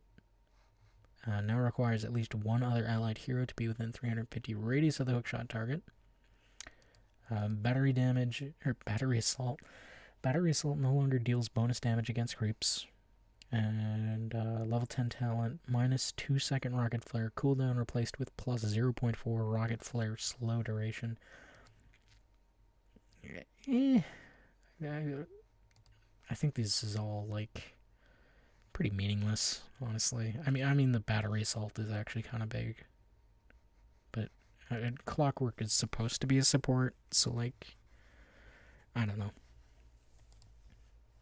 I feel like this just moves him back to being a support. Crystal Maiden removed Frozen Expanse and Cold Comfort facets. Frozen Expanse was the one that gave you bonus attack range and AoE. Cold Comfort, I don't remember what that did. I always went Frozen Expanse, so I don't have any idea what the other one. Facets. Arcane Overflow. Arcane Aura can be activated to temporarily provide Crystal Maiden with 35% spell amp, but increasing mana cost of her abilities by 50% while active. Anytime Crystal Maiden uses her other abilities, allies, heroes receive 25% of the mana spent. No mana cost cooldown 30 seconds. The ability duration is paused during Freezing Field. Can't be cast during the ultimate with Aghanim's Scepter, but still has full effect. Interesting. That's weird. Glacial Guard, Crystal Nova, increases radius by 100 and grants allied heroes in the affected area a physical barrier for 4 seconds. Crystal Maiden receives double the barrier. This actually seems really good. I think this is way better than this one. I think this one's nice. Blue Heart Flow now levels up with Freezing Field, mana regen amplification rescaled from 50 to 25, 50, 75, 100. Okay. Slow duration decreased from 5 to 4 seconds. Level 10 talent plus 100. Crystal Nova AoE replaced with 12 intelligence. I feel like we're going backwards when we do this with talents, because like before talents were just plus 12 intelligence, plus 10 strength, whatever, and then they started making them more hero specific. I feel like doing this is just going backwards and kind of lazy, but it is what it is. Yeah, see, Darkseer is also now back to being intelligence. I'm gonna say it right now. By the next patch, Universal is just gonna be dead. It's just not gonna be a thing anymore. They're gonna get rid of it entirely. This is what, the 5th hero now? Let me think. Broodmother, Darkseer, Clockwork.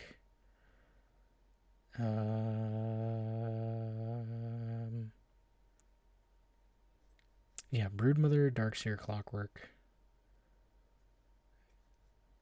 have all been changed back, and then Arc Warden was changed to Universal, but still 3 to 1. Oh, we're going too far. Hold on. Darkseer. So, you know, number changes, removed. Oh, whoop. Ignore that. Ignore that. Ignore that. Where is he? Darkseer. Removed Mental Fortitude, innate ability. Okay, he's got a new innate. Interesting. Quick Wit, attack speed per intelligence increased from 0.5 to 1. New innate ability improves with Darkseer's level. When Darkseer levels up, he restores a percentage of his max health and mana. Restore percentage is equal to 10 plus 2% per level, disabled by break. I feel like that sucks. I feel like that's not very good. That seems kind of completely whatever. I mean, I don't remember what Mental Fortitude did, to be honest, but that feels weird. Oh, here's number 4. Dark Willow is back to intelligence. So yeah, 100%. Universal heroes are going to be gone soon. Just straight up, they're going to be gone. Thorny Thicket is gone, which gave extra thorns. Now an intelligent hero. Shattering Crown. While ticking, the effect accumulates 35% of any damage dealt to the target by Dark Willow and 15% of attack damage dealt by allied heroes. When the counter ends, the accumulated damage is dealt to each enemy in the stun radius as magical damage. Aghanim Shards allows the ability to deal accumulated damage when dispelled. Okay. I kind of like that. I think that's really nice. I want to try that. 100%. I want to give that a try. Aghanim Shard no longer reduces stun delay by 1 second. Aghanim Shard now decreases cooldown by 1.5 seconds. And okay, whatever. Level 10 talent, minus 2 Shadow Realm. Cooldown replaced with 10 intelligence. Again, I feel like we're just going backwards with these. So this honestly is probably just a placeholder until the next patch. Level 10 talent, plus 0.5 Curse Crown, stun duration replaced with 1 second Bedlam. That's fine. Removed Gleaming Hammer Facet. Can't remember what that did, to be honest. Oh well. Star Surge. After the final smash, all allies within 700 radius gain bonus attack speed per each Starbreaker swipe or smash that hits an enemy hero. Dawnbreaker herself gains almost twice the amount, but not quite twice. Like 1.8, I think. I don't know. Gains extra attack speed. Like, they should have just said a percentage here, because I think this is like 85%. Maybe 90%. No, because it's not quite double. Just not quite double. Okay, that's what it is. Not quite double attack speed for 4 seconds. Seems alright. Trailblaze. Dawnbreaker and her allied heroes gain bonus movement speed when walking on Hammer's fire trail. And for once, yeah, this is way better. The Starbreaker one is way better. Like, good God. That's not even close. That's not even close being compared. Like, I would never take this. Yeah. Star Surge all the way, baby. Aghanim Shard movement speed penalty increased from 25 to 30. Aghanim Scepter reworked on Solar Guardian. Solar Guardian's pulsing aura now lingers for 3 seconds after landing and follows Dawnbreaker around. Also increases Solar Guardian's heal per pulse by 10, 15, 20 while reducing channel airtime from 1.7 to 1.0 and 0.5. Okay. Nice. And it also, compared to the previous one, instead of airtime being increased by 3.5 seconds, now it's decreased by 0.3. Total cast time decreased from 2.5 to 1.5. Bonus evasion, early landing, sub-ability, and movement mid-flight are removed. Bonus heal per pulse decreased. Total healing per pulse reduced from 60, 90, 100 to 50, 55, 85, 115. Okay, see, do this more, Valve. Do this more. Tell me what you're doing. This is great. I can actually directly compare them. This does sound better, though. The new Scepter. So I want to try Chaos Knight, Dark Willow, and Dawnbreaker for sure. Level 10 talent, plus 20 Starbreaker swipe smash damage replaced with plus 12 damage. Again, feels like we're going backwards here, guys. With these Luminosity, critical strike damage decreased from 50 to 40. Starbreaker cooldown reduced from 5 to 4 seconds. I don't know, like, I mean, there's some nerfs in here, but I think I like this, actually. I really want to try this. Dazzle, not changed back to int yet, but, you know. Eventually. Oh, Bad Juju's gone again. Alright, we'll see that in 3 years. Bad Juju will be back. Don't you worry. Let's see here. Nothel Boon, sorry.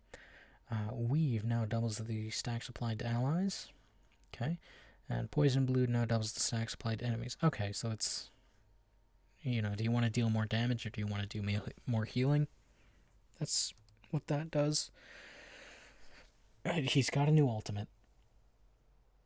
Alright, Dazzle. This is, what, like his 5th ultimate or something? Anyway. Now levels with Nothel Projection. Armor change per stack rescaled from 1075, 1125. Okay. Poison Touch cooldown decreased.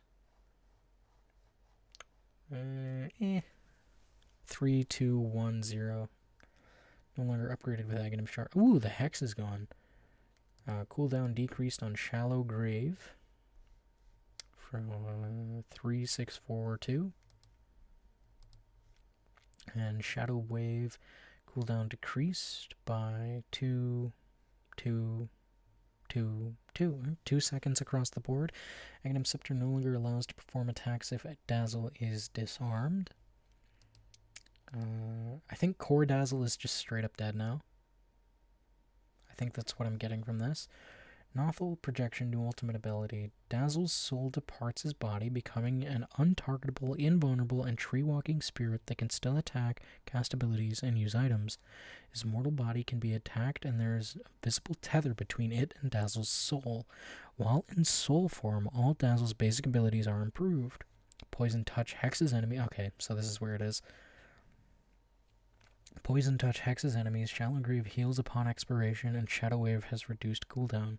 If the body is killed, Dazzle's soul perishes. When Dazzle's spirit moves further than 1600 units from his body, he is tugged back towards the body with the intensity of this pull increasing the further Dazzle's soul travels. When the effect ends, the soul returns to his body, cooldown max duration 15.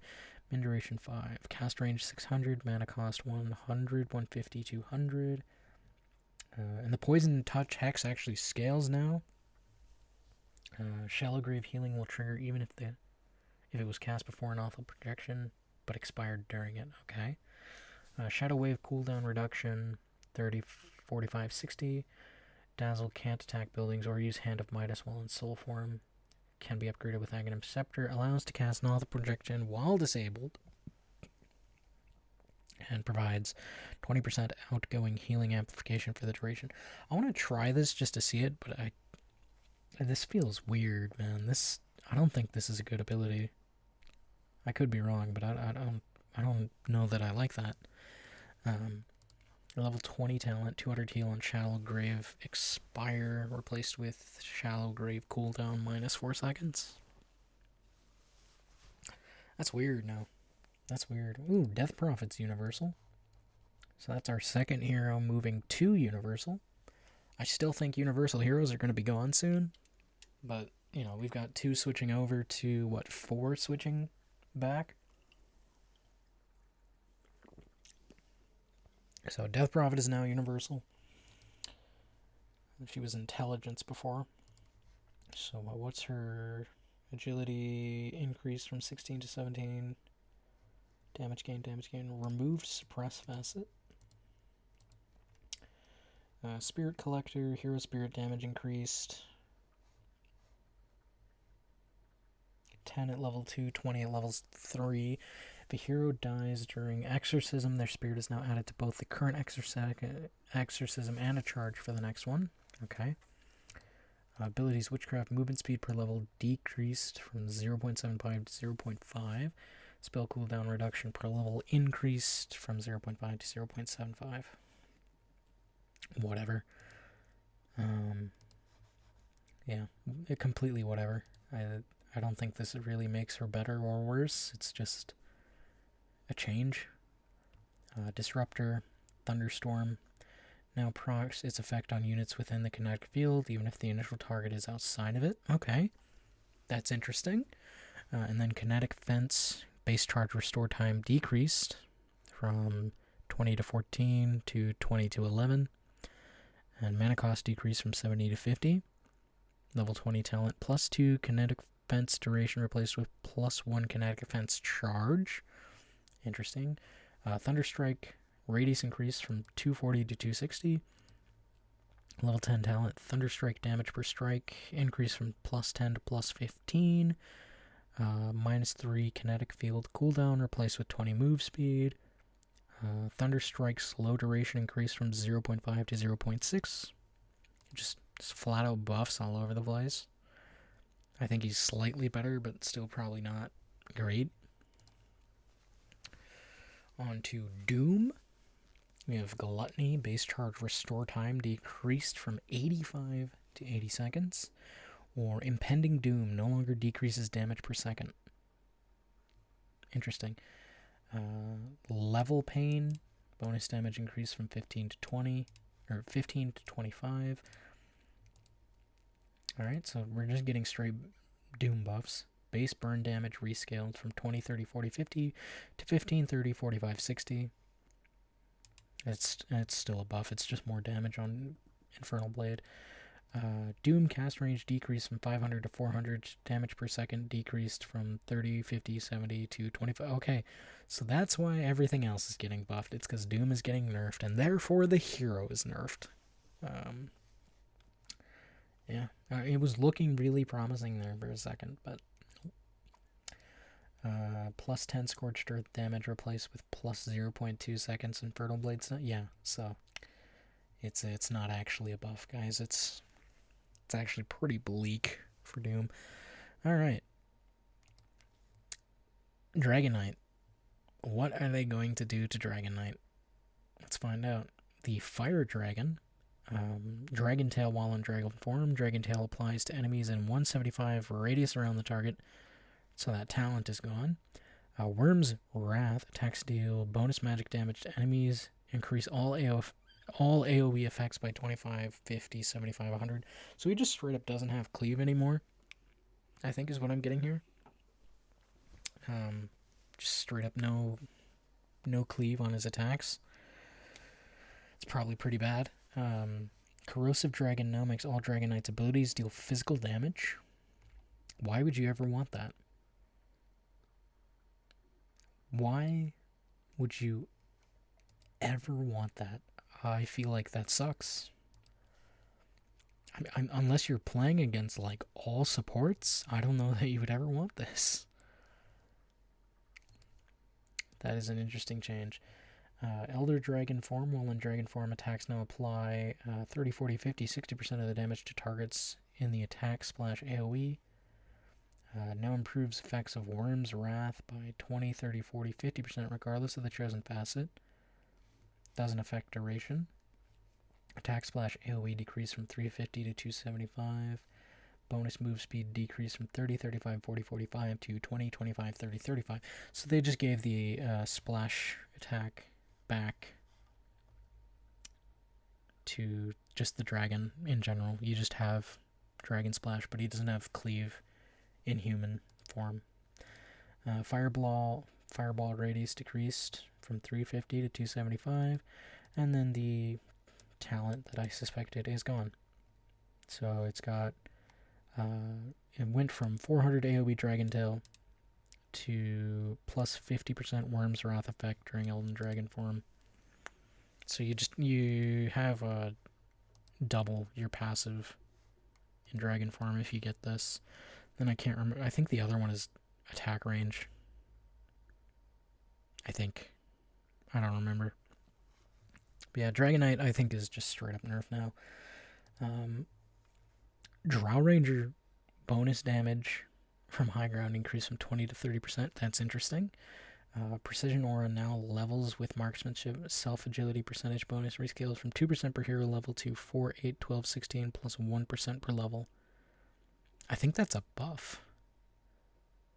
Allies still get 50% of the total bonus. Like, you get 5% just base now, right? And then I think that's a buff. I think that makes Drow better. Kind of surprised they would. I mean, if this is a buff, it might not be. But it's like before.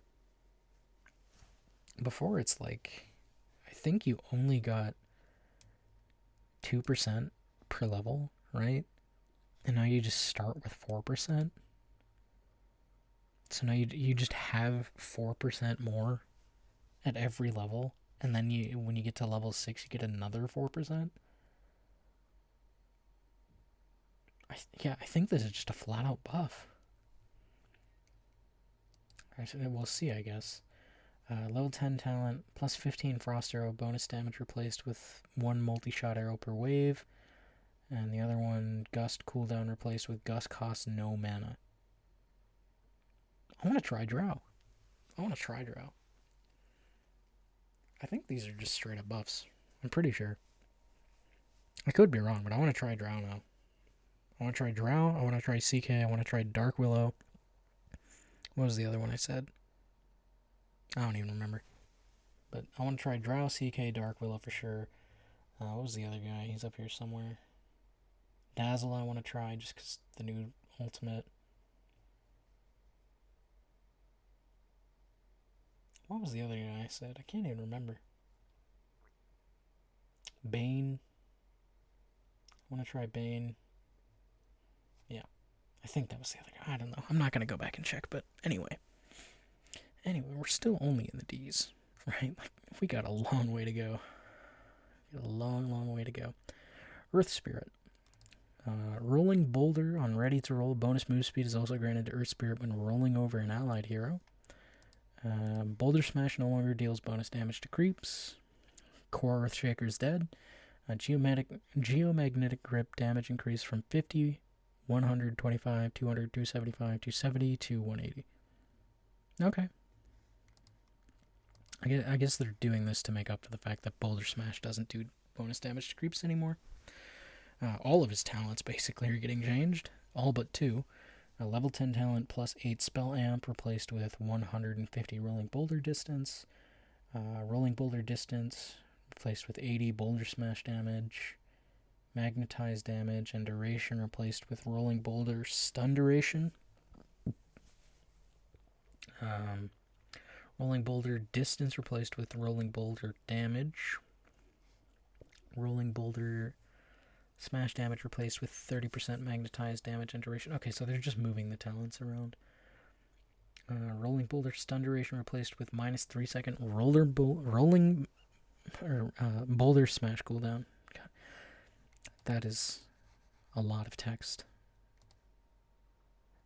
I mean, I'd have to, see what Jarek says about this, because I don't know if this is a buff, a nerf, or just a lateral move on Earth Spirit.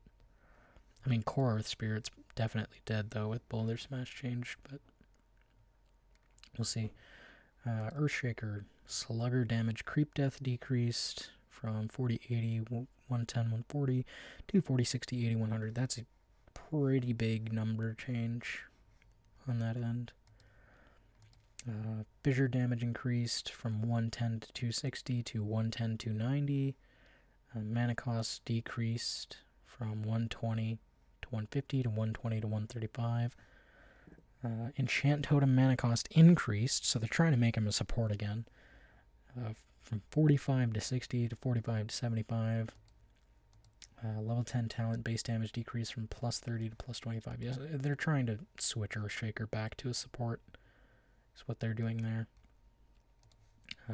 So, buffs to support Earth Spirit and nerfs to core, or not Earth Spirit, Earthshaker. They're trying to move back to support. Elder Titan bonus speed heroes decreased from 5 to 8 to 4 to 7, so 1% at all levels. Level 20 talent plus 100% cleave replaced with Echo Stomp wake damage, and then the 25 so they just swapped these two talents. Probably again trying to turn Elder Titan back to support. Searing Chain's unit count reduced from 3 to 2. Reduced from 4 to 3 when using Chain Gang Facet. Flame Guard damage per second increased from 15 to 45 to 20 to 50. Magic Barrier increased from 60 to 285 to 60 to 300. And the cast point on Fire Remnant is now 0. The activate Fire Remnant has remained unchanged though, but casting Fire Remnant now has 0 cast point, so kind of surprised they're buffing Ember Spirit, but whatever. Enchantress Spellbound attack range bonus increased from 50 to 200 to 60 to 240. Interesting. Bonus damage per Enchantress's hero level increased from 3 to 4%. Impetus no longer deals bonus damage to creeps. Still does 2x damage to illusions. Mana cost increased on Spoink from 50 to 60. Untouchable attack slow decreased from plus 65 to plus 60. Overall, I think this is a buff, though. I think this makes Enchantress better. And I want to give her a try. I want to try her out. And so I will. Enigma changes to universal numbers that I don't care about. Event Horizon move slow rescaled from 9 to 15 to 8 to 20. Does that matter? I don't think so. Level 15 talent Malefice instance damage increased from 40 to 50. Again, I wish I could see what his other 15 talent was to know if this is better, because I can't think of what it is off the top of my head, but I think overall Enigma's probably better, but we'll see. Faceless Void, base agility increased from 19 to 21. Chronosphere mana cost decreased from 150, 225, 300 to 125, 200 to 75. I think those are the old numbers on Chrono. I think. No longer suspends the duration of time dilation for affected units. No longer freezes enemy ability and item cooldowns. Didn't even know it did that, to be honest. Didn't even know it did that. But I think this just makes it like old Chronosphere. Like, this is just what Chronosphere looked like a couple patches ago. And then Time Zone mana cost decreased. Same mana cost as Chronosphere. Cooldown increased by 5 seconds and then 10 seconds.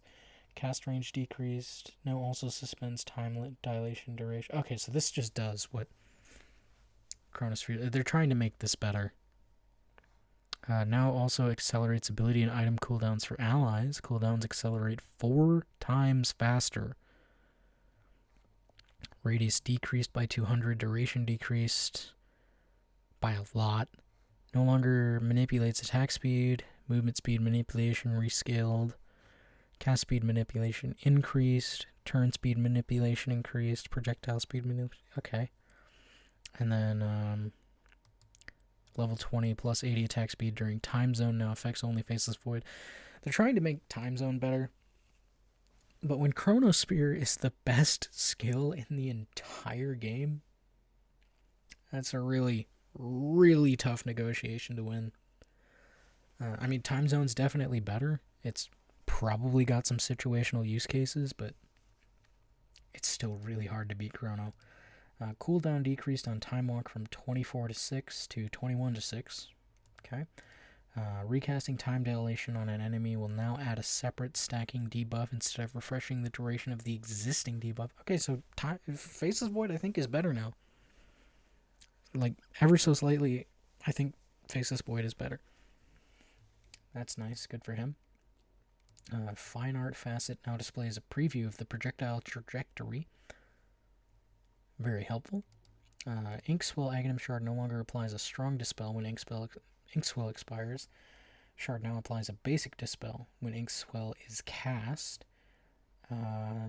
Bonus damage increased from 30 to 40. Aghanim Shard heal increased from 30 to 40. So, I think this actually does make him better. It's not quite as good as like an Abaddon Shield or a Legion W, but I think that is still pretty good. Gyrocopter base agility decreased by 1. Agility gain increased by 0.1. Flat Cannon mana cost increased. Aghanim Scepter Side Gunner now has a visual model representing the Side Gunner. Okay. I mean, that's something. That'll be interesting to see.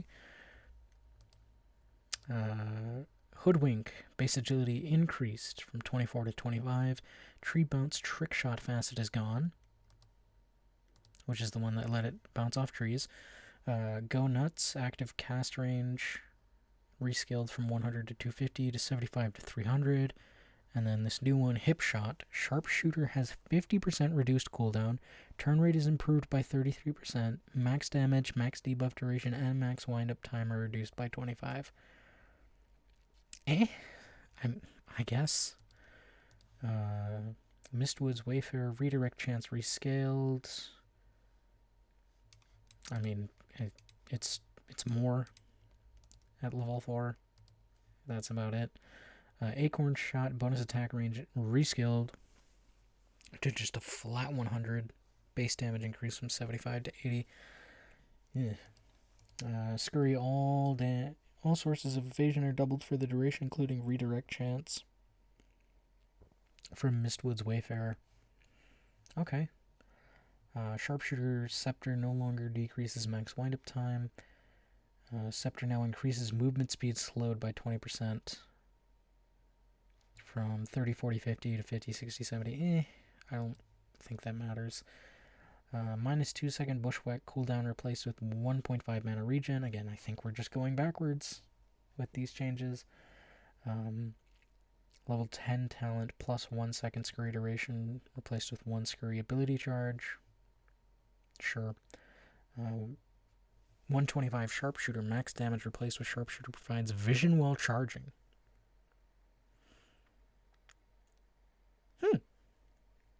That's interesting. I think I'm going to try that out. Level 25 talent sharpshooter pierces debuff immunity replaced with sharpshooter max damage. Alright. A new facet for Huskar, removed bloodbath and novel transfusion. Cauterize can be activated, consuming 30% of the current health. Instantly applies a basic dispel on Huskar. After a 3-second delay, restores the consumed health and additionally heals 5% of his max HP for each dispelled debuff.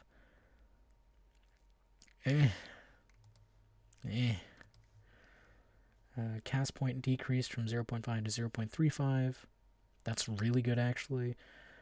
Burning Spear, burn damage increased from 4 to 5. This is what it used to be.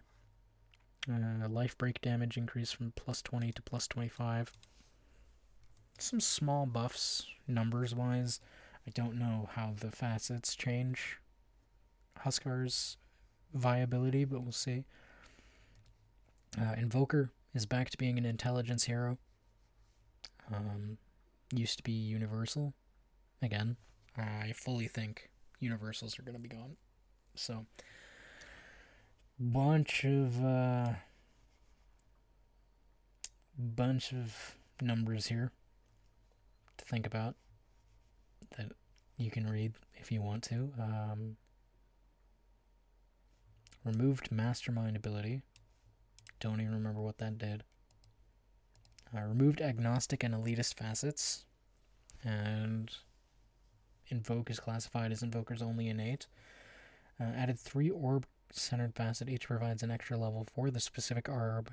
Permanently improves an ability and sets their own Aghanim Scepter and Shard upgrades. Good God. This dude has 21 spells. And 3 Aghanim's Scepter and Shard upgrades. So, if I had to guess, the Exhort is the old, what was that thing called? Exhort is the old Ags. And then, I don't even know what they're going to do. Let's find out. Okay. Scholar of Korix. When Invoker reaches level 6, he gains a bonus level of Quas. Without spending a skill point, also increases its max level up to 8. Aghanim Scepter grants 1 additional current level and increases max level to 10. Okay, so it's actually boring. Cold Snap Invoker heals for 13 to 130 health, depending on level of Quas, whenever Cold Snap triggers. Ghostwalk can be upgraded with Aghanim Scepter when cast. The effect is also applied to all allied heroes and forged spirits within 600 radius. Allies and spirits have 0.5 second fade time and 20 seconds duration. Ice Wall can be upgraded with Aghanim Shards. Enemy heroes that stay in Ice Wall for longer than 3 seconds freeze, becoming rooted for 1.5 seconds and taking 300 magic damage. Also increases Wall's radial thickness by 40 and length by 160. Okay. Whenever Invoker reaches level 6, bonuses. Grants 50 to 140 attack speed depending on level when cast on Invoker or any ranged units under his control. Alright. Tornado can be upgraded with Aghanim Scepter. Tornado creates smaller twisters along its path every 300 units. Each twister lasts for the duration of tornado and persists for 4 additional seconds after the tornado is destroyed, dealing 120 damage per second in 150 radius. Twisters have ground vision in 50 radius around them. Damage interval is 0.25 seconds. Their damage from multiple twisters stack. Twisters deal half damage to creeps. And then EMP can be upgraded with Shard, increases burn damage from 60 to 90 and pulls units to a center. And so this is the old Shard on EMP. And then Agent of Galeron. Same thing, these other 2 facets, bonus levels on Exhort. Increases Meteor's radius by 30 and travel distance by 200. Cataclysm. Cataclysm was the old ag. So yeah, here it is. Cooldown decreased to 60 seconds. Min-max distance decreased. Sunstrike damage decreased from 100% to 75. Can be upgraded with Aghanim Shards, causing Sunstrike to summon the current level of Forge Spirit at the location when damaging a real enemy hero. Very interesting. Does this make Invoker better? I don't know. I think Support Invoker is probably better with these two, but I don't know. We'll see. If Miracle picks up Invoker again, then we'll know that he's good. Each active orb now provides health regen, which is what it used to be. Leveling up cost now provides 1 strength by default. Each active orb gives move speed, which is what it used to be. And one of this, yep, they're just reverting the universal stuff. They're just straight up reverting the universal stuff. So it probably makes Invoker better, to be fair. Like 100%, it probably just makes Invoker better. Cold Snap no longer heals Invoker when dealing damage by default. Added values for levels 9 and 10. Duration for levels 9 and 10 is 6.2 and 6.6. Freeze cooldown for levels 9 and 10 of Quas is 0.56 and 0.53. Freeze damage for levels 9 and 10 of Quas is 68 and 72. Health regeneration rescaled. Self-speed rescaled. Added values for 9 and 10, which is slow goes up to 65, regen goes up to 20. Mana regen goes up to 20.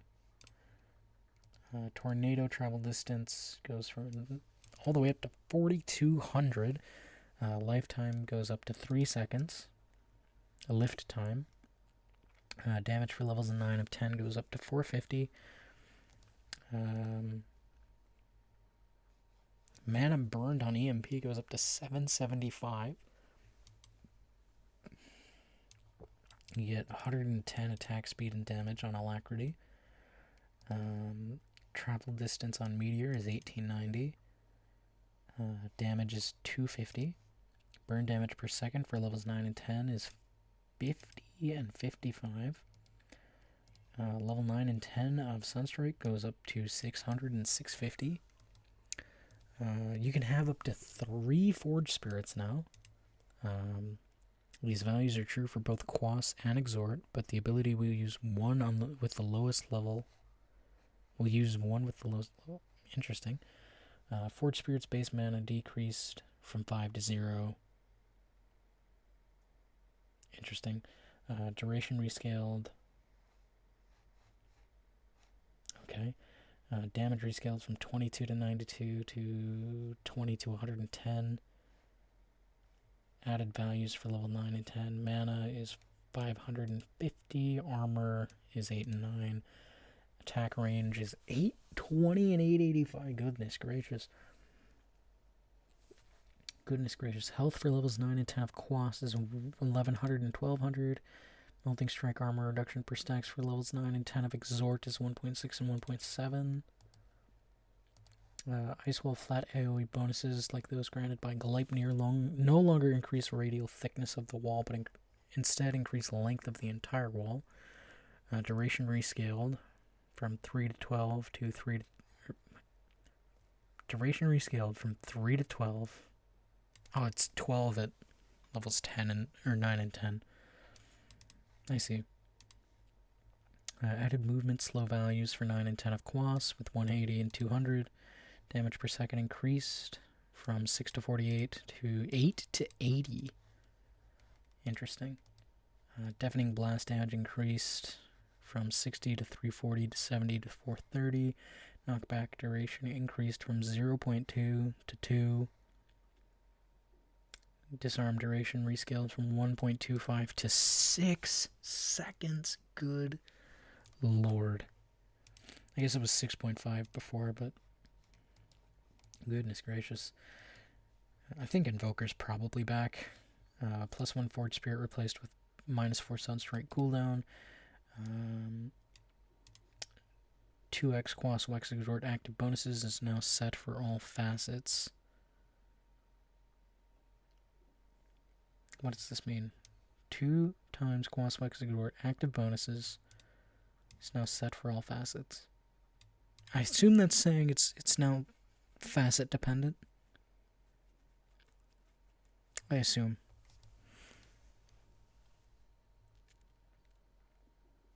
That's what that means. IO universal number changes.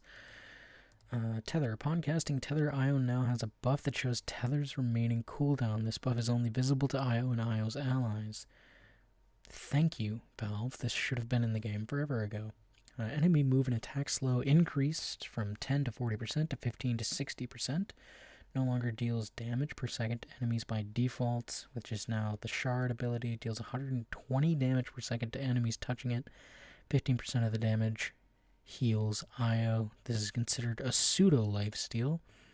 It's amplified by spell lifesteal and healing amplification, but does not have a creep penalty.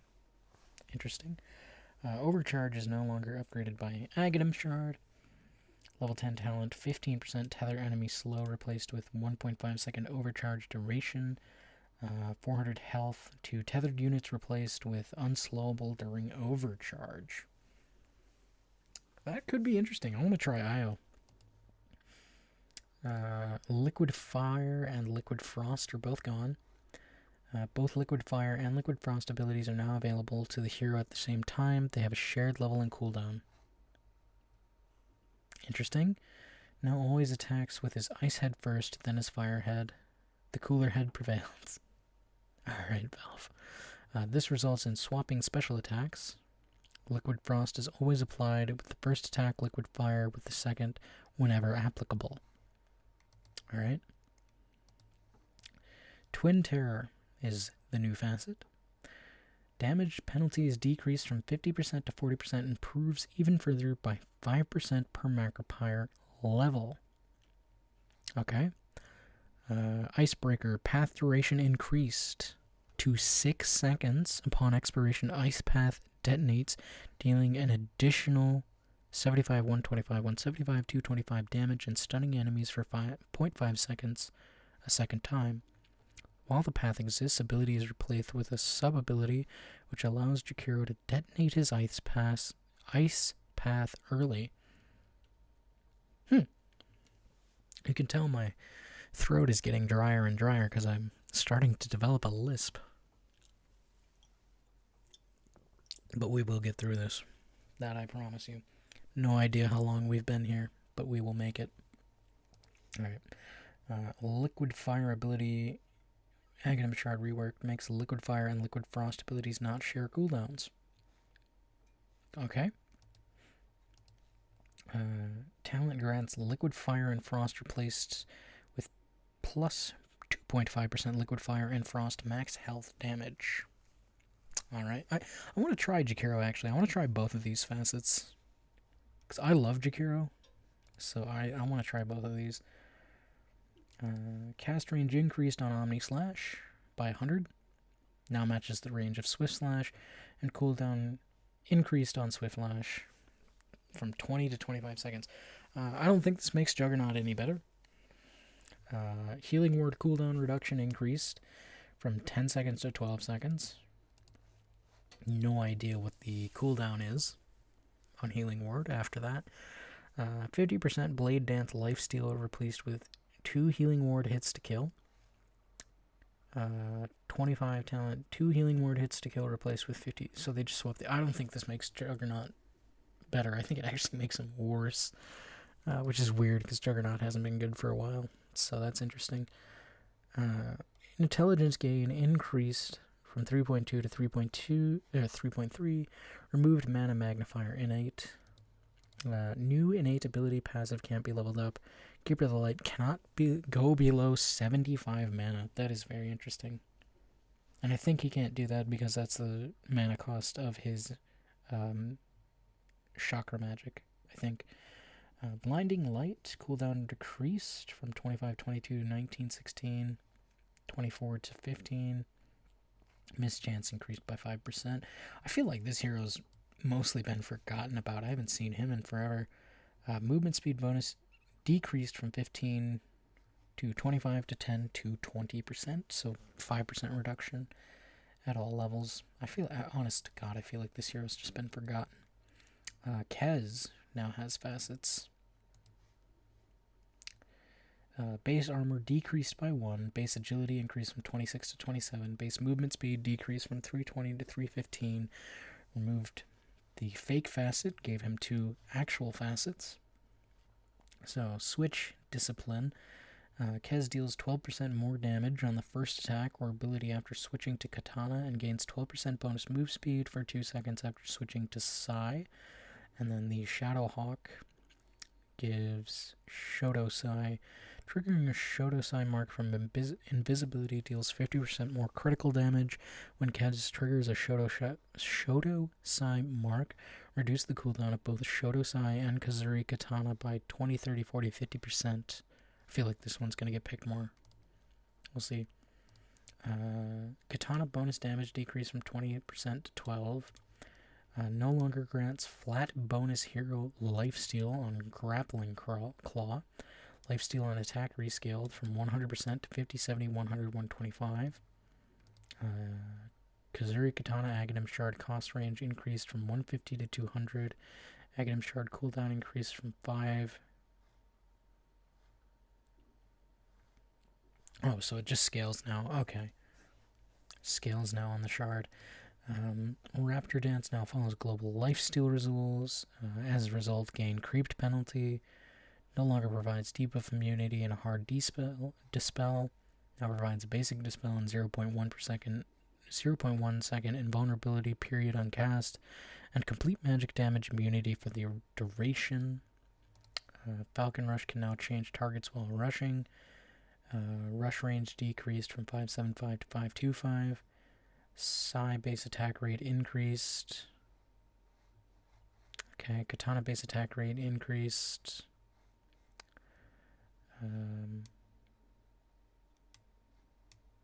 So now it's less than Jug on the Katana. Or it's more than Jug, sorry.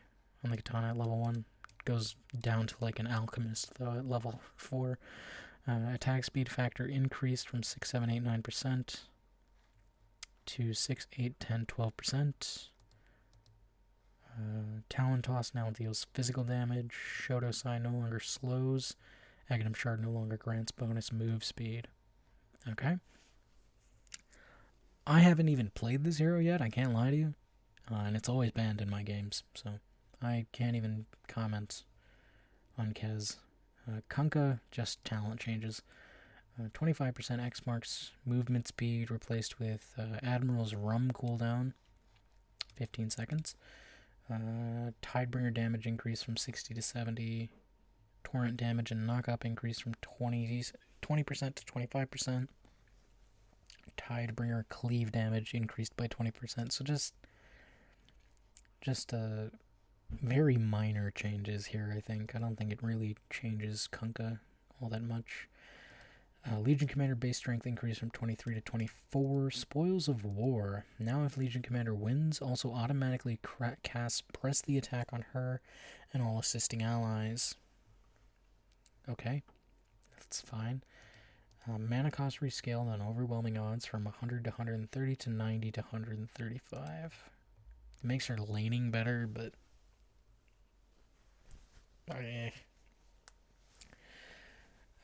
Moment of Courage now has the global lifesteal rules, which 40% creep penalty, which probably makes her way worse, actually. Like, that probably makes her significantly worse.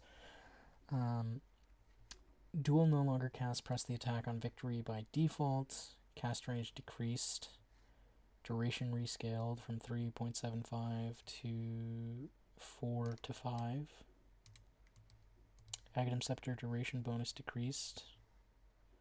Total Scepter duration decreased from 6 to 7.5 to 6 to 7. Aghanim Scepter debuff immunity now has more prominent visual effects.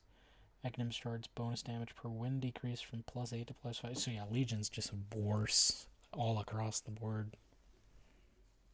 Legion's just garbage now, probably. I think this hero's in the dumpster. Leshrac. Chronopic Nourishment. Damage as mana restore increased from 10, 14, 18, 22% to 10, 18, 26, 34%. I don't know if that really changes much, but we'll see. AoE per intelligence increased from 0.4 to 0.7 because they changed it on Bloodstone. Level 15 talent plus 10% movement speed during Pulse Nova replaced with 10% damage reduction during Pulse Nova. 20% damage reduction during Pulse Nova at level 20 replaced with Diabolic Edict hits an additional target. Whatever. Lich.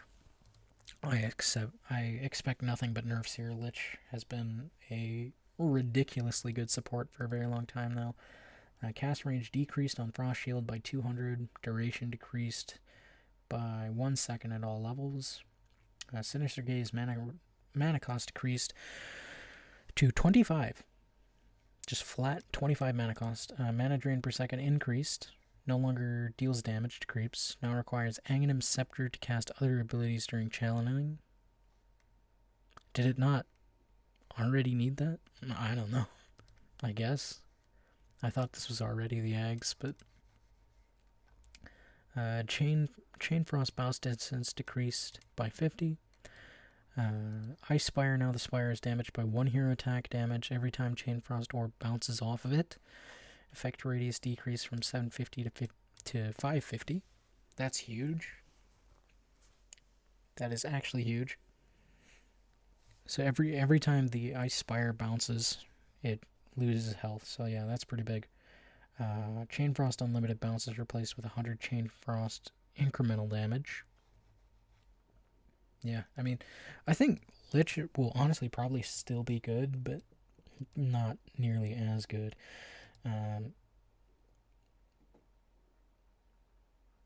I'm seeing something interesting here. Base movement speed decreased from 320 to 315, and then Rage and Unfettered have been removed. Okay, so Rage... Yeah, they just made Rage his default ability because nobody ever went for the other one. Let's see. Flesh Feast. Max HP per hero kill increased from 15 to 25, 35, 45, 55, depending on the current level of Infest. Open Wounds cooldown is reset if a hero dies while affected by open wounds. Could be good. Could be good. Gore Storm allows the ability to be used on ancient creeps.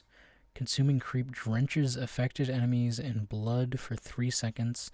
Drenched enemies take damage equal to 25% of the host's remaining health over the duration. When cast with Aghanim's Scepter, Gore Storm damage is equal to 25% of the damage done to the hosted enemy hero by Lifestealer over the duration of Infest. That sounds really interesting. I want to try that. I want to try that out. Feast max health gain now added to post-game screen. Infest can no longer target ancient creeps by default. Infested creeps now lose 2, 1, 0% of their max HP each second. Okay, that's interesting. 150 damage on Infest replaced with +4 all stats. I feel like we're going backwards. We're going backwards, guys. Lina is now... This is going to be all nerfs. Lina's been an absolute terror.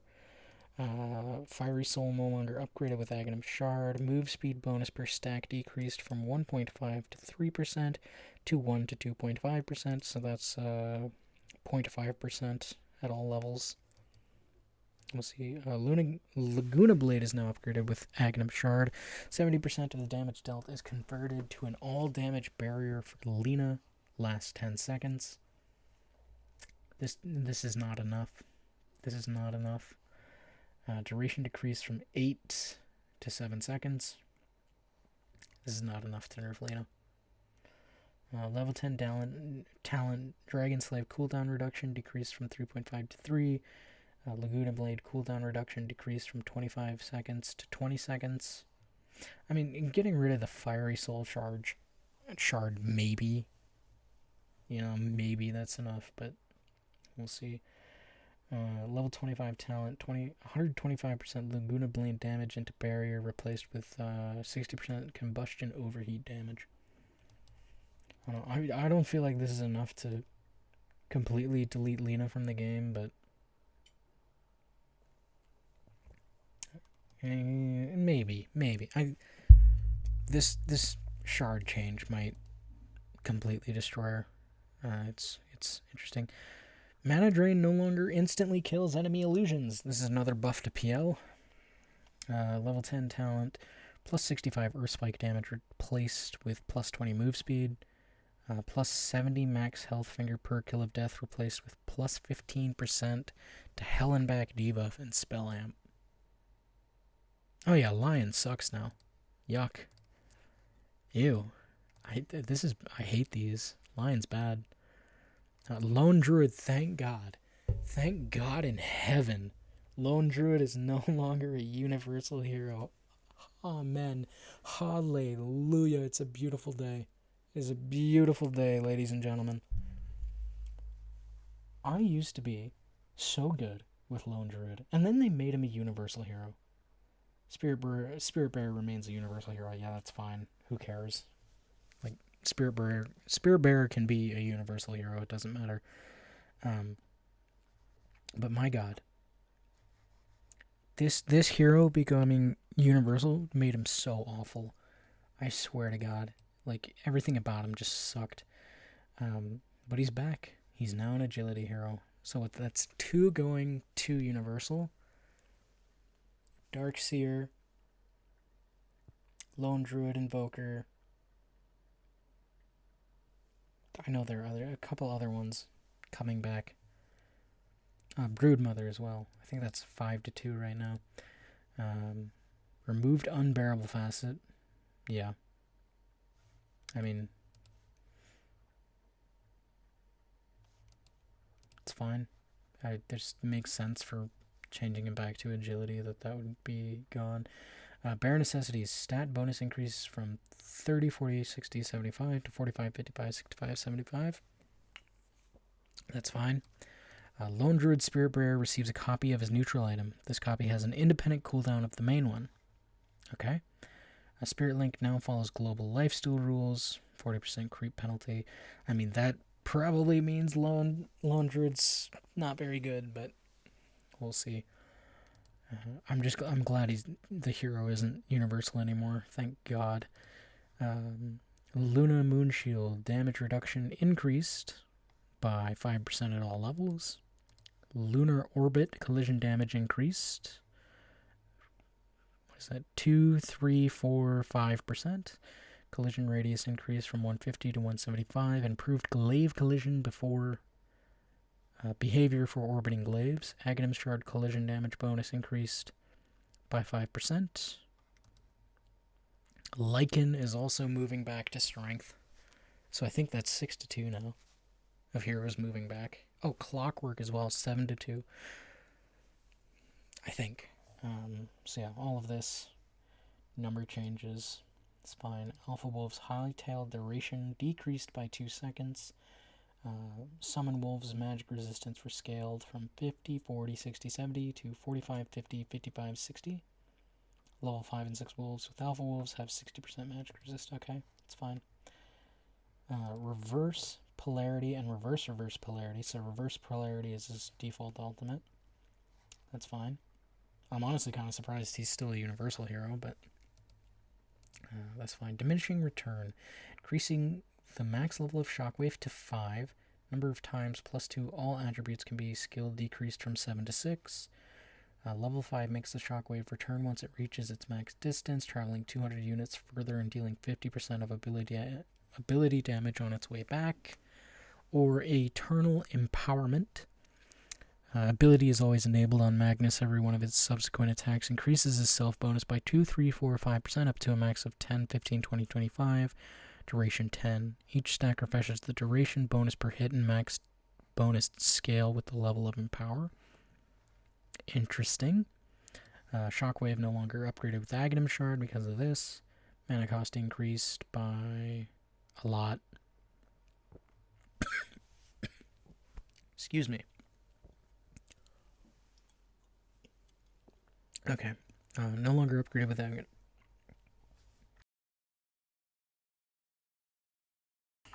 Oh, goodness. I got something stuck in my throat there. I apologize. No longer upgraded with Aghanim Shard. Mana cost increased from 75 to a lot. Skewer now deals 6, 9, 12, 15% of the distance traveled as damage. No longer deals... Oh, hold on. They brought this back. Goodness. I can't believe they brought that back. No longer deals damage per tree cliff hit by default. Now upgraded with Aghanim Shard. Increases skewer range by 275 and deals an additional 30 damage per tree hit and 125 for cliffs. Alright.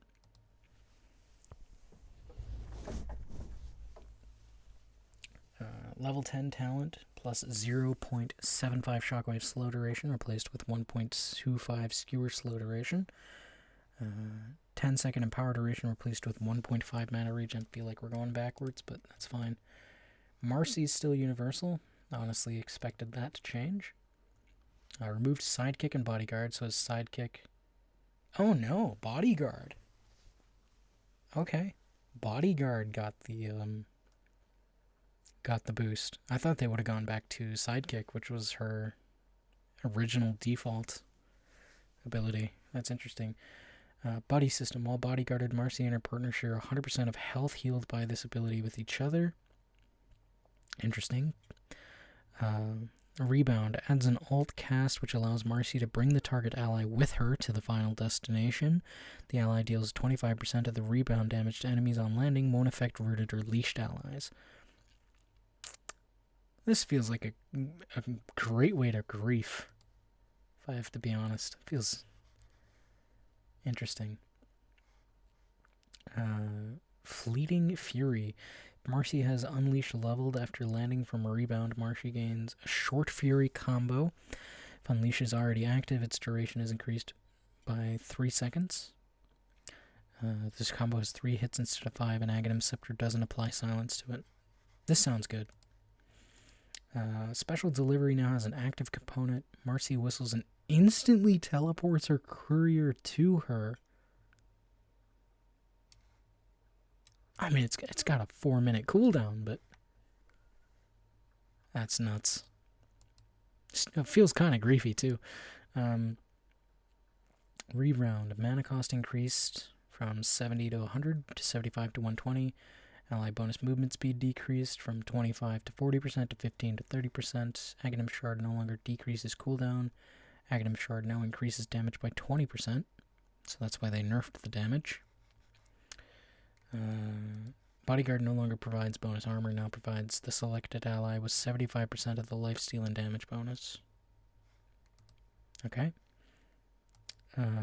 Level 10 talent, 100 rebound cast jump range, replaced with 75 rebound landing radius. 10% sidekick bodyguard lifesteal, replaced with 1.5 second dispose slow duration. I feel like that's just better anyways. Mars Victory Feast now provides 50% of the bonuses to all allies that are in the arena when the enemy dies inside of it. Okay. Dauntless now only affects Mars. Radius decreased from 2,000 to 900. HP regen per extra enemy increased from 30% to 50%. Level 10 talent. Plus 10 and 5% bulwark damage reduction replaced with 10% Dauntless regen per enemy. I mean, I never got this talent for bulwark anyway, but I don't think this changes much about Mars. I don't think it brings him back. Medusa Undulation, new facet. Base movement speed increased from 275 to 310. Medusa's movement speed is fixed and is unaffected by most effects. Okay. Split Shot is now upgraded with Aghanim Scepter. Allows on-hit effects to apply to the secondary attacks from Split Shot and increases target count by 1. So you have to buy Ags for that now. Okay. That is very interesting. That is... I mean, I feel like ever since Medusa, or ever since talents have been implemented, that has been her 25 talent, is the Split Shot uses modifiers, and now it's an Ags upgrade. I feel like this makes Medusa so much worse. I feel like, I mean, maybe it makes her like, maybe now you just rush this, but I don't know. This feels weird. No longer upgraded with Aghanim Scepter on the Mystic Snake, and the target's Mystic Snake always turns the enemy into stone for 1 second. Okay, so they just threw it on this. Level 10 talent, plus 40 Mystic Snake damage, replaced with Gorgon's Grasp Radius. Split Shot uses modifiers, replaced with plus 40 intelligence. I don't know. Feel like that sucks. Removed Pack Rat Facet. I can't even remember which one that was. I don't know. I think that let him, like, do something with neutral items. I can't remember. More Meepo. Number of times plus 2 attributes can be skilled decreased from 7 to 6. Okay. Codependent. Divided we stand. All Meepos have stackable aura that increases nearby Meepos' attack speed by 7% and armor by 2. That doesn't feel very good, I don't think. Oh, here's another one. Updated the new neutral crafting system. Increases selection of artifacts and enchantments from 4 to 5. Okay. So Marana is back to agility. So that's what, 8 to 2? Clockwork, Darkseer,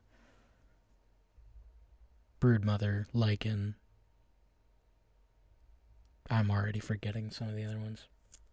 But I don't know. We're between 6 and 8 to 2 right now. Now an agility hero. Removed Moonlight Shadow and Solar Flare facets. Moonlight Shadow remains. God, that would have been weird if she kept Solar Flare. Starstorm. Second meteor deals more damage and blinds the target. Second meteor damage 100%. Blind miss rate 60%. That seems pretty good. And then leaps and bounds. Upon landing, leap roots in a 250 radius around Marana for 1.1, 1.4, 1.7, and 2 seconds. These both actually seem pretty good. I think I'll give this a try. Healing Lotus effectiveness increased to 50%. Second meteor damage decreased from 80% to 60% because of the new facet. Movement speed bonus decreased from 8 to 32 to 6 to 24. Aghanim Shard reworked, no longer increases distance, no longer creates a damaging wave, now gains plus 1 leap charge, attacks during the leap buff, critically strike for 150. This is just the old shard. This is a shard from a while ago. I think this is her original shard, actually. But yeah, this is what it was. Now also increases Marana's outgoing damage by 9, 12, 15% for the duration. -2 Sacred Arrow cooldown replaced with -2 Starstorm. 20% Critical Strike replaced with 35 base damage. Yeah, that's another hero moving back to their original attribute. Okay, Monkey King, Simian Stride. Increases the max level of tree dance to 5. Number of times plus 2 attributes can be skilled, decreased from 6 to 7. Level 5 reduces tree dance cooldown to 0. Interesting. Interesting. That's what I'll say about that. Mischief now scales with Wukong's command. Cooldown rescaled from 15 seconds to 24, 20, 16, 12. Bonus move speed rescaled from 10% to 6, 9, 12, 15. I mean, okay. I guess. Jingu Mastery now follows Global Lifesteal rules. Gained 40% creep penalty. I feel like this makes him worse. Plus a 0.2 Boundless Strike stun duration replaced with plus 10 damage. I feel like we're going backwards. We're going backwards with the 10. I mean, I guess we have to make a sacrifice somewhere. I guess. But yeah, the talents feel like they're going backwards. Okay, Morphling. Removed Adaptive Strike Strength ability as it merged with an Agility one. So, Ebb facet now attacks all targets it goes through with 50% of Morphling's attack damage, does not apply on-hit effects, and Adaptive Strike no longer knocks back enemies, move to base spell. Okay, and then Flow changes Morphling's primary attribute to Strength. Morphling gains plus 1% spell amp per 4 agility. Spell amplification effect is breakable. Interesting. And adaptive strike stuns enemy targets for 0.5 to 2.4 seconds, depending on Morphling strength. Has the same rules as knockback effects. I don't know, this feels weird. And accumulation no longer grants 100% bonus stats from the talent tree's all attribute bonus. Now talent tree's all attribute bonus provides an additional +3 to Morphling's primary attribute. Waveform no longer attacks enemies by default. Adaptive Strike Mirth boast abilities into one, now knocks back enemies by default. Distance is between 50 and 350 units based on Morphling's strength. Maximum effect is reached when Morphling's strength is 50% higher than his agility. No longer stuns enemies by default. Cooldown decreased from 19, 16, 13, 10 to 17, 14, 11, and 8. Attribute shift, mana cost rescaled from 5, 10, 15, 20 to 10. Mana cost rescaled to 10. Morphling now keeps his attributes while morphed. This feels kind of weird. I can't tell if this is a nerf or a buff for Morphling. I feel like it's a nerf. Level 10 talent, 250 waveform range replaced with 12-second morph duration. It's a nerf. 15 agility replaced with 75 attack range. 16-second morph duration replaced with 250 waveform range. I feel like this is just straight up a nerf. 1 second adaptive strike stun duration replaced with 20 agility. 75% waveform attack damage and applies on hit effects replaced with -3 adaptive strike cooldown. Yeah, I feel like this is just straight up nerfs. Interesting. Feel like that's a bunch of nerfs for Morphling. Muerta. Base intelligence decreased by 1. Intelligence gain increased by 0.1. Removed the parting shot ability, which was the Ag's upgrade, I believe. Deadshot now upgraded with Aghanim Scepter, increases damage by 125. Deadshot AoE expands after it ricochets and pierces through enemy heroes as it pierces them. Whatever.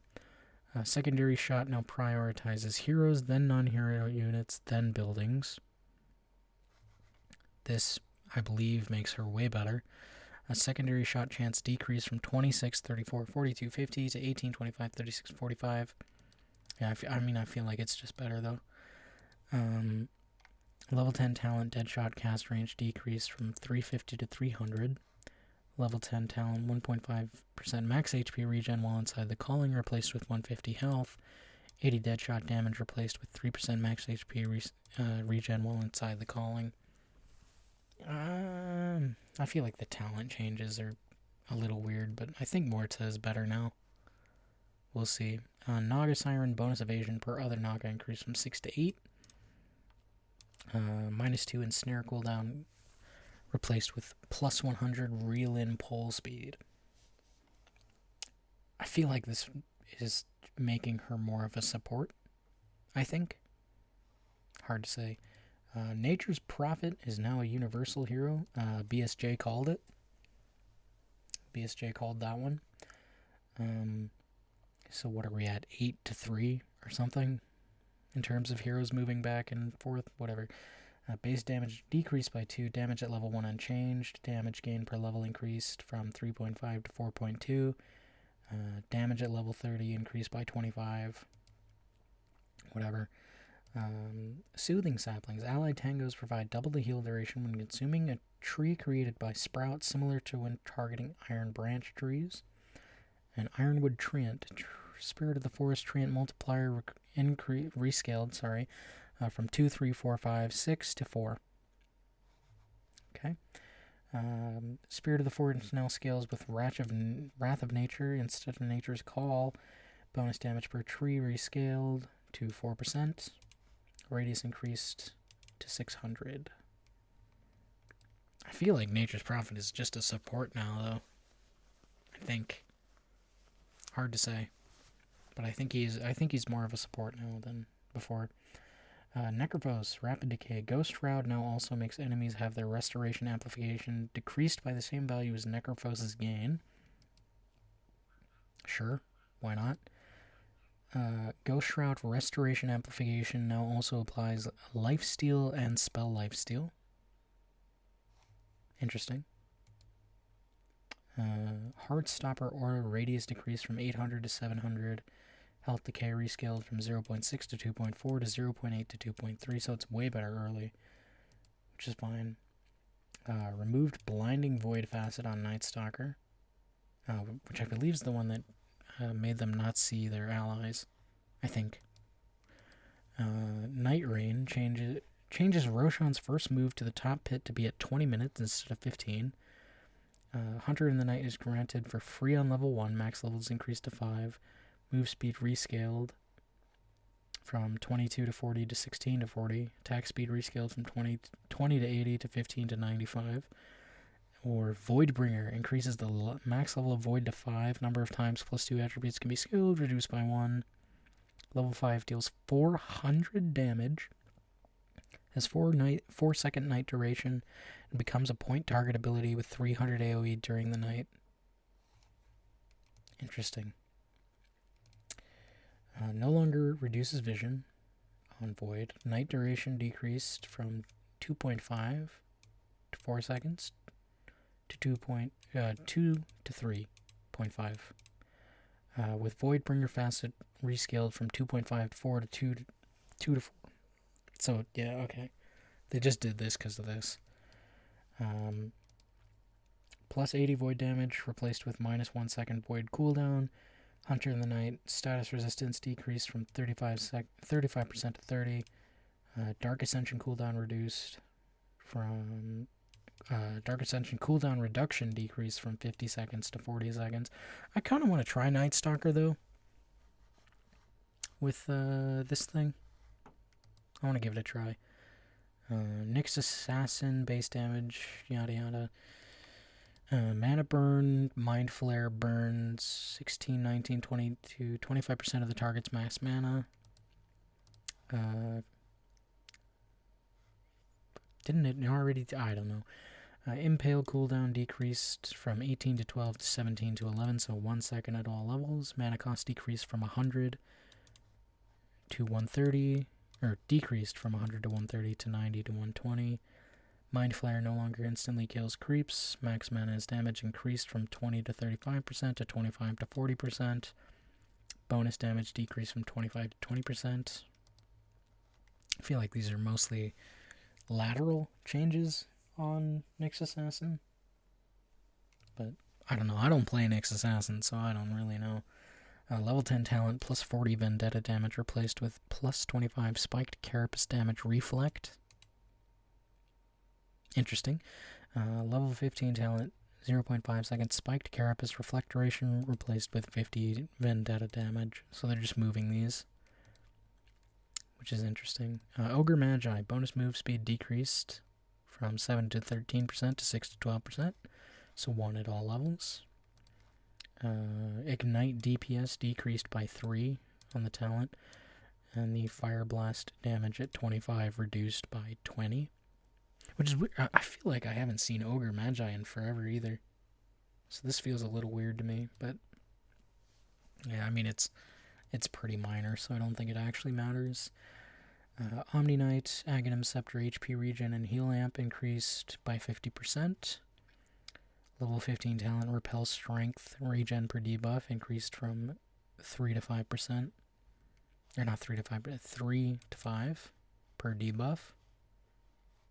So, slight buffs there. Oracle Intelligence gain decreased by 0.2. Clairvoyant Curse spell application for level from 0.75 to 1%. False Promise Aghanim Scepter bonus spell damage increased by 5%.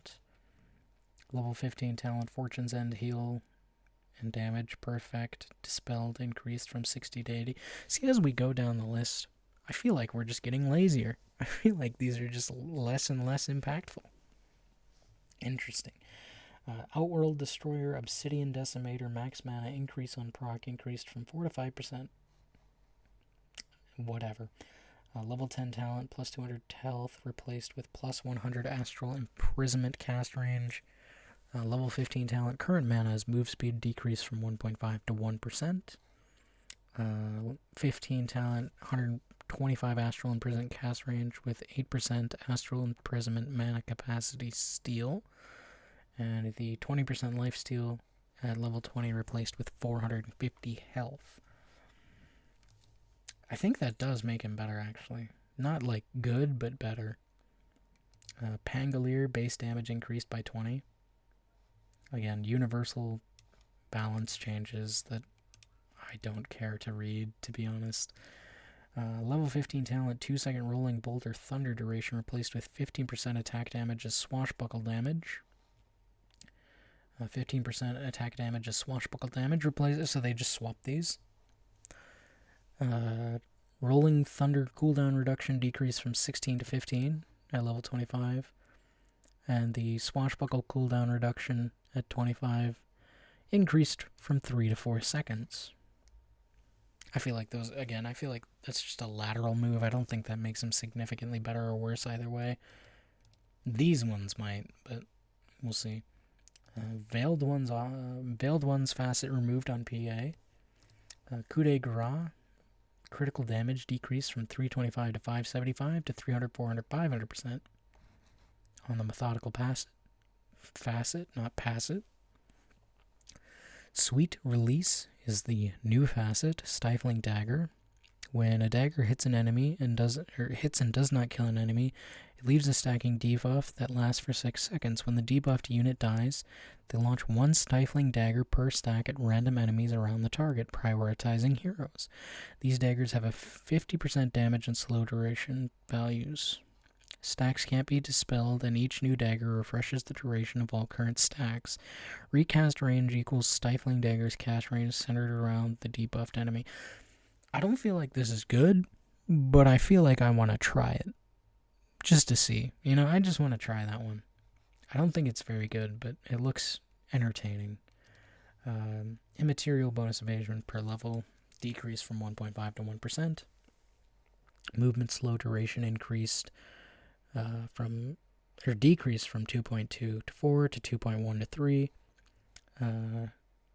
Blur isn't removed on attack by default. That's pretty interesting.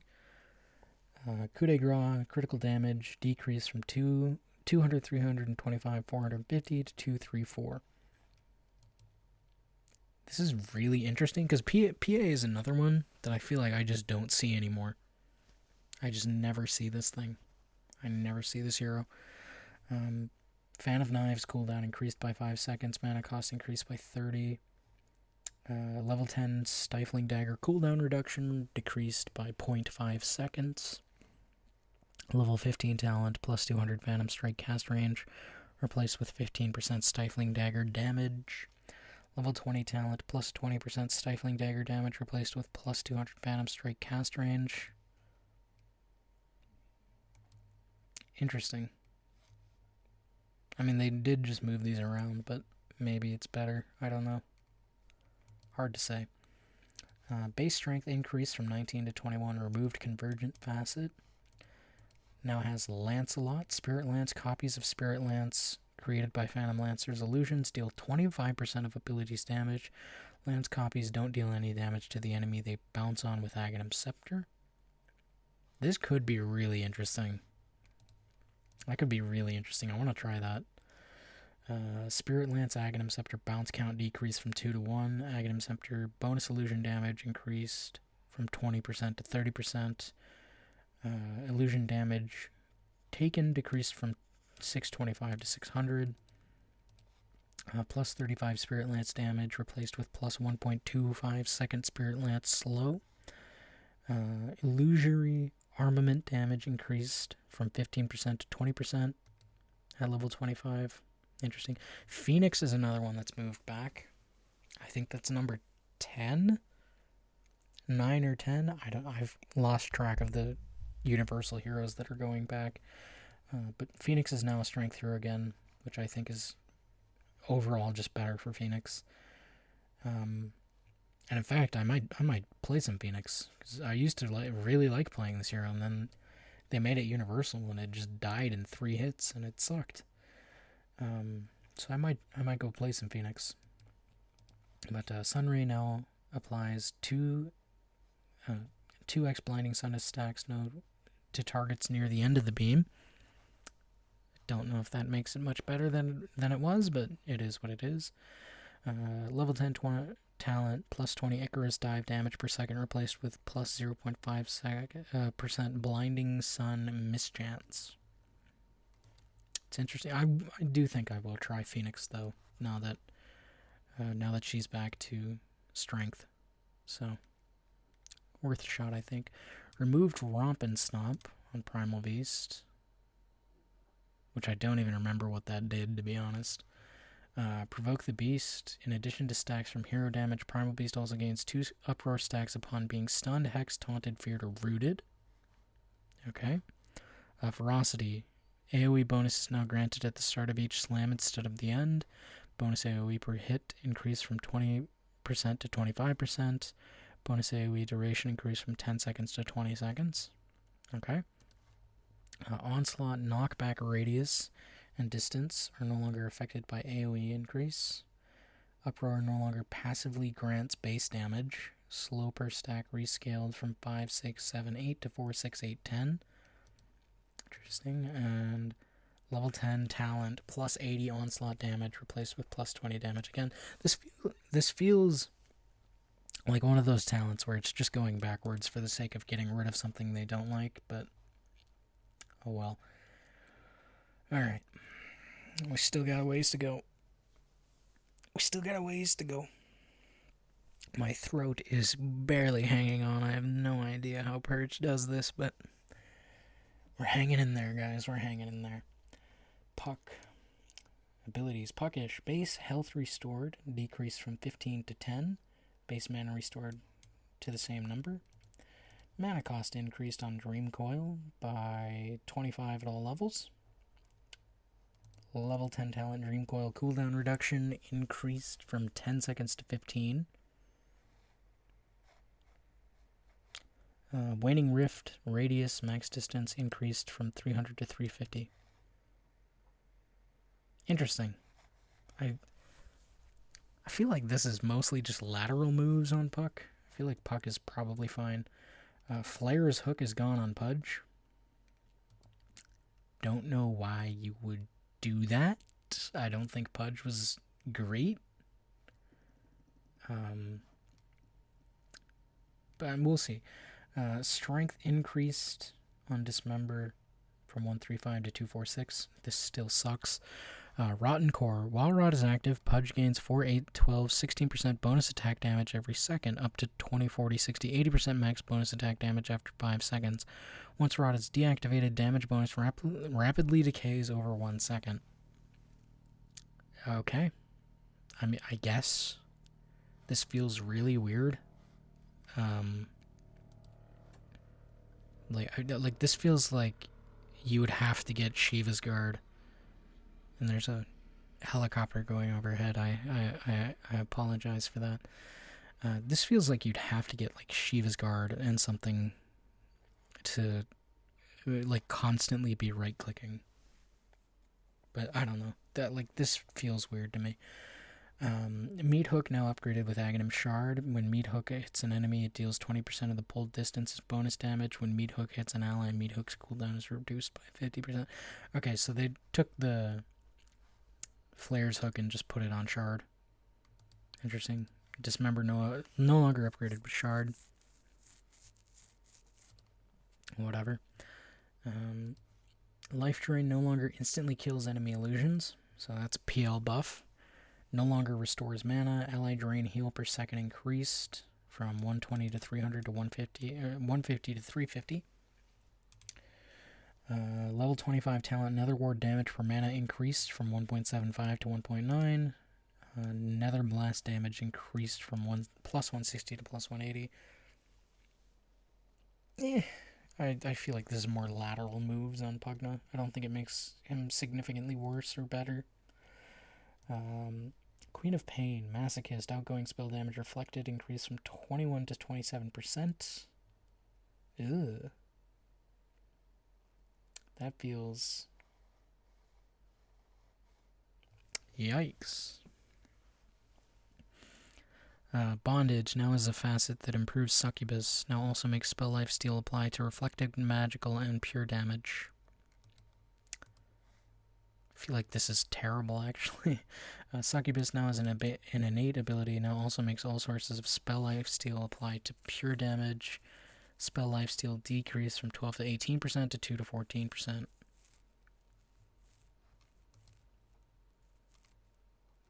Yuck. Yuck. I feel like this makes Queen of Pain really, like, way worse. Shadow Strike initial damage increased from 30, 60, 90, 100 to 50, 80, 110, 140. I mean, that's way better, for sure, but Aghanim Scepter no longer increases initial damage by 50. I feel like this makes Queen of Pain so much worse. Static Link Aghanim Shard no longer pulls Razor and his target closer together, instead slows the target's movement speed by 1 times the amount of damage stolen while the link is active.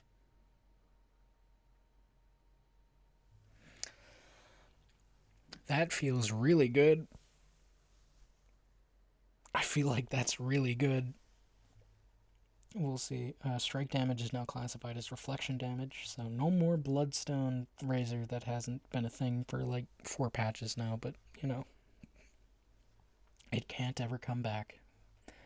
Level 30 Plasma Field, or level 10 talent, plus 30 Plasma Field damage replaced with plus 05 Plasma Field slow. I feel like that's actually pretty good. I think I might try some Razor. Let's see. Ricky, Contract Killer Hero Assist XP rescaled from 25 to 100 to 25, 75, 125, 175. Ricky also gets 25, 75, 125, 175 bonus experience for courier and ward kills. Whatever. Exterminator. When Ricky kills a non-hero unit during Tricks of the Trade, the cooldown is reduced by 0.75 seconds. Yeah, I'd just go with this every single time.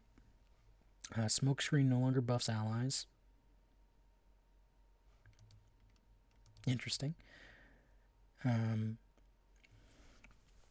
Level 25 talent minus 3 Tricks of the Trade cooldown replaced with 1 Cloak and Dagger fade delay.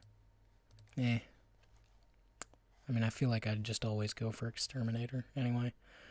Ringmaster lost his fake facet and is added to Captain's mode.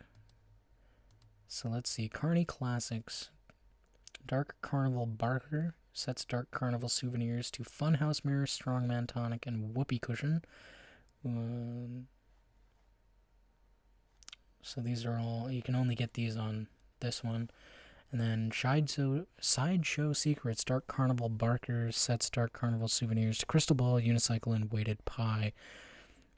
Scans a targeted 450 area for 4 seconds, indicates whether there are enemy heroes in that area for the duration, reveals invisible units and wards in the scanned area, but does not provide vision.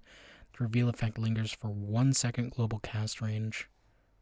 Interesting. Unicycle. After 0.5 second preparation, Ringmaster mounts a speedy unicycle to ride around on for 10 seconds.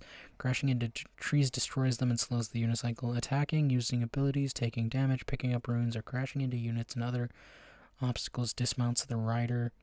And Weighted Pie. Tosses a pie into a target enemy, knocking them back and reducing their vision to 50.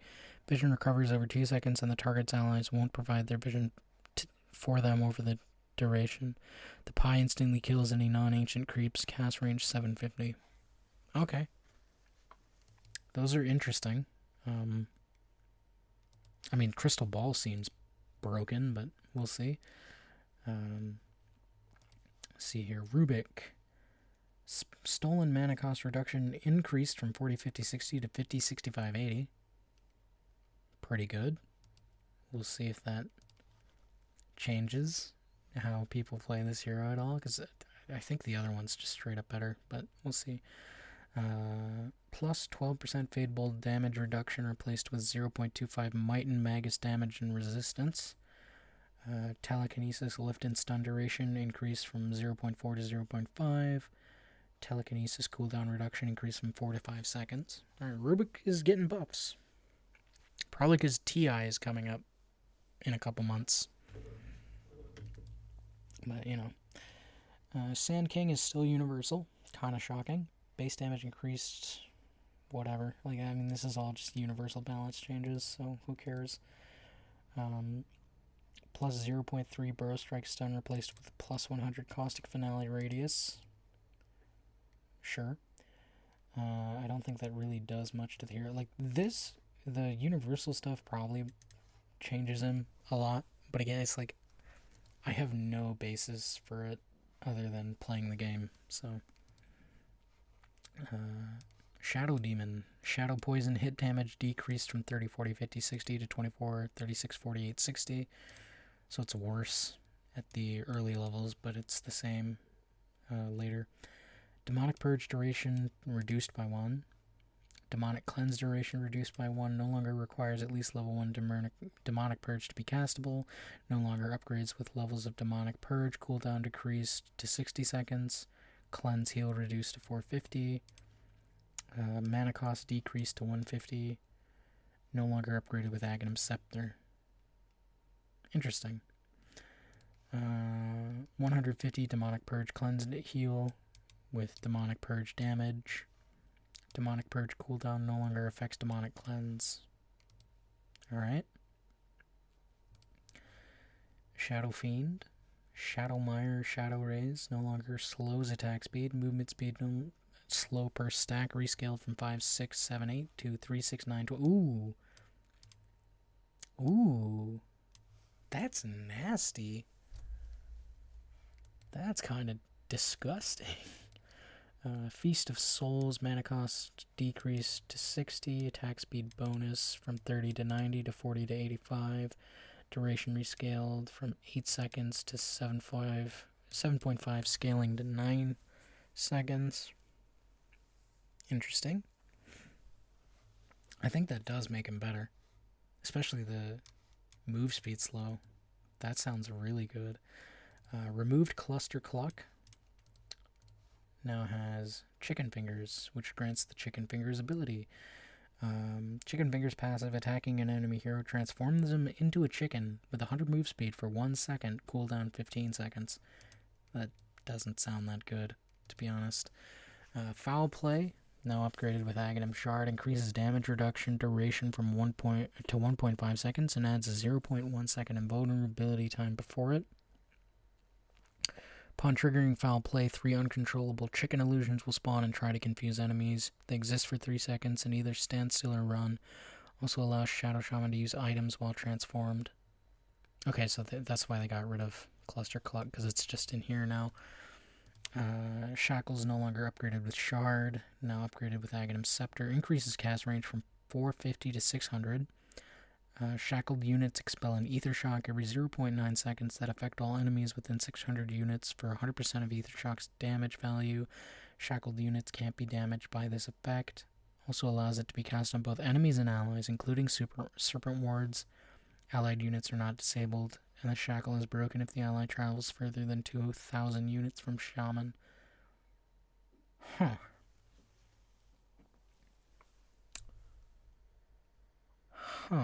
That is weird. This feels weird. I don't know if I like that yet.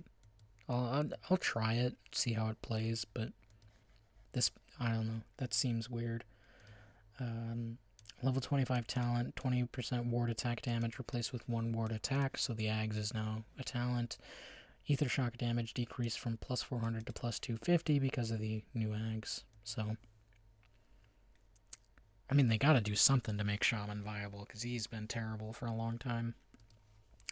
Silencer Arcane Curse ability reworked for, like, the 18th time. Curses the target area, dealing damage and causing enemy heroes to take damage over time and slowing their move speed. Silences enemies take 1.5 slow and damage. Anytime affected enemies cast a spell, the duration is increased. The duration is paused as long as the target is silenced. Okay. I feel like this is like the old Arcane Curse. Initial damage 20, 40, 60, 80 damage, 16, 24, 32, 40, radius 350, 6 second base duration, move slow 25%, penalty duration 2, silence multiplier 1.5, Cast range 10,000, cooldown 16 seconds. Compared to previous iterations, ability duration can now be decreased by status resistance or increased by debuff duration bonuses. Okay. I feel like this does make it a much better spell. No longer silences enemies after attacking target 4 times. Int damage percentage increased from 20, 40, 60, 80 to 35, 50, 60, 80. That's fine. Last word, ability rework. I feel like they just brought the old one back. Okay. Enchants a target, providing vision of them and causing them to be damaged and silenced if they cast a spell or the enchantment timer expires. Yeah, this is just the old spell. Deals extra damage based on the difference in intelligence between silencer and the target. Yeah, it's just the old spell.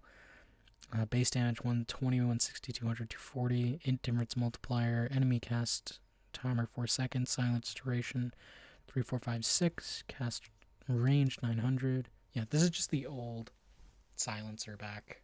Because, silencer was terrible for so long. Global silence cooldown, just a flat 120, no longer applies to couriers. Plus 15 arcane curse damage at level 10, replaced with 0.5 arcane curse penalty multiplier, which I feel like is worse. Plus 35 and 5 last word damage and slow, replaced with 250 AoE last word. It is literally just the old last word back, which I like. I think that was a much better version of Silencer, to be fair. So, we'll see if that changes his win rate at all. Alright, Ruin and Restoration. Spell Lifesteal rescaled from 20, 30, 40, 50 to 25, 30, 35, 40. Arcane Bolt base damage decreased from 75 to 135 to 60 to 135. Mana cost decreased to 85. Aghanim Sarge search range decreased by 200. Concussive Shot no longer has a creep damage penalty.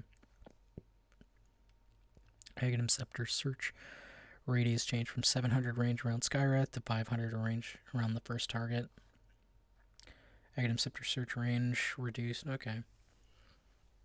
Lateral moves, I'd say, on Skywrath. Nothing substantial there. Slarder looks to have quite a few changes. Speed burst duration increased from 2 seconds to 2.5. Brian Guard Corrosive Haze armor transfer increased from 40 to 50. Seaborn Sentinel HP regen increased from 2468 to 2.5 to 10. HP regen with Aghanim Scepter increased from 24 to 30 to 24.5 to 32. Bonus move speed decreased from 10, 20, 30, 40 to 10, 18, 26, 34. Probably because there's so much more water now on the map is why this is getting boost. Or not boost, but getting reduced. Slithering Crush Aghanim Scepter bonus puddle radius rescaled from a flat 300 to plus 80%. Total puddle radius decreased to 450. Bash of the Deep no longer deals bonus damage to creeps. Corrosive Haze trail duration decreased from 8 to 7 seconds, now upgraded with Aghanim Scepter. Increases trail duration by 5 seconds and trail duration or trail radius by 80% from 100 to 180. Interesting. Level 10 talent, minus 2 Guardian Sprint cooldown, replaced with 2 Guardian Sprint duration. Level 10 talent, Slithering Crush stun duration, replaced with Seaborn Sentinel bonus damage. Interesting. Dark Reef Renegade Barracuda now causes Slurk's attacks to apply non-stacking debuff that reduces target's armor by 1, 2, 3, 4 for 2 seconds.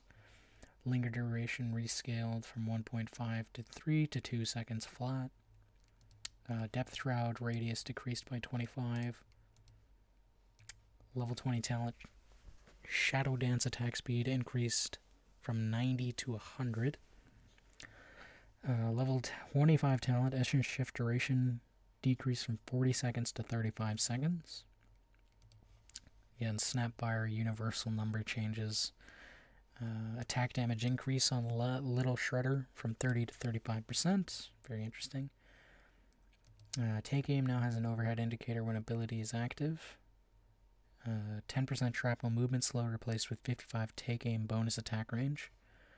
Take aim duration replaced with 150 assassinate damage. That feels way better. 30 attack speed replaced with 45 attack speed during take aim. They're trying to tell you to use this ability, which nobody does. Plus 15 take aim armor replaced with plus 2 take aim duration. So they moved that to here. Interesting.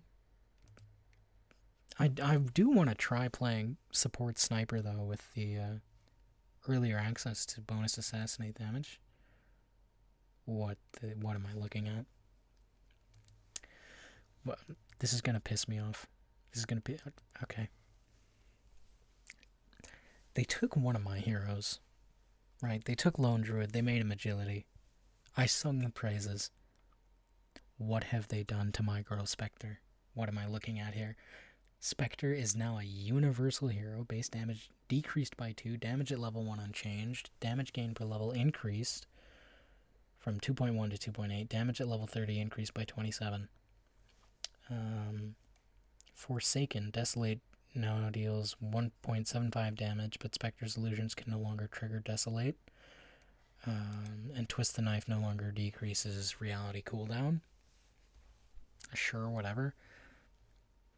Why is this here? Why is this a universal hero? So what are we at? 8-4, I think. I don't like that. I'd have to see how it plays, but I really don't think this makes Spectre better. I think it makes her way worse, actually. Like, way worse. But we'll see. Dispersion damage reflected decrease from 11 to 20 to 7 to 19. Okay. Shadow Step cooldown increased from 60-40-50 to 60-55-50. Cooldown decreased from 3 to 1.2. Okay, so they just took it off of here and made it the normal one. 25 talent, 30% haunt illusion damage replaced with 20%, 25% all illusion damage. Yeah, whatever. I don't like this. I feel like this sucks.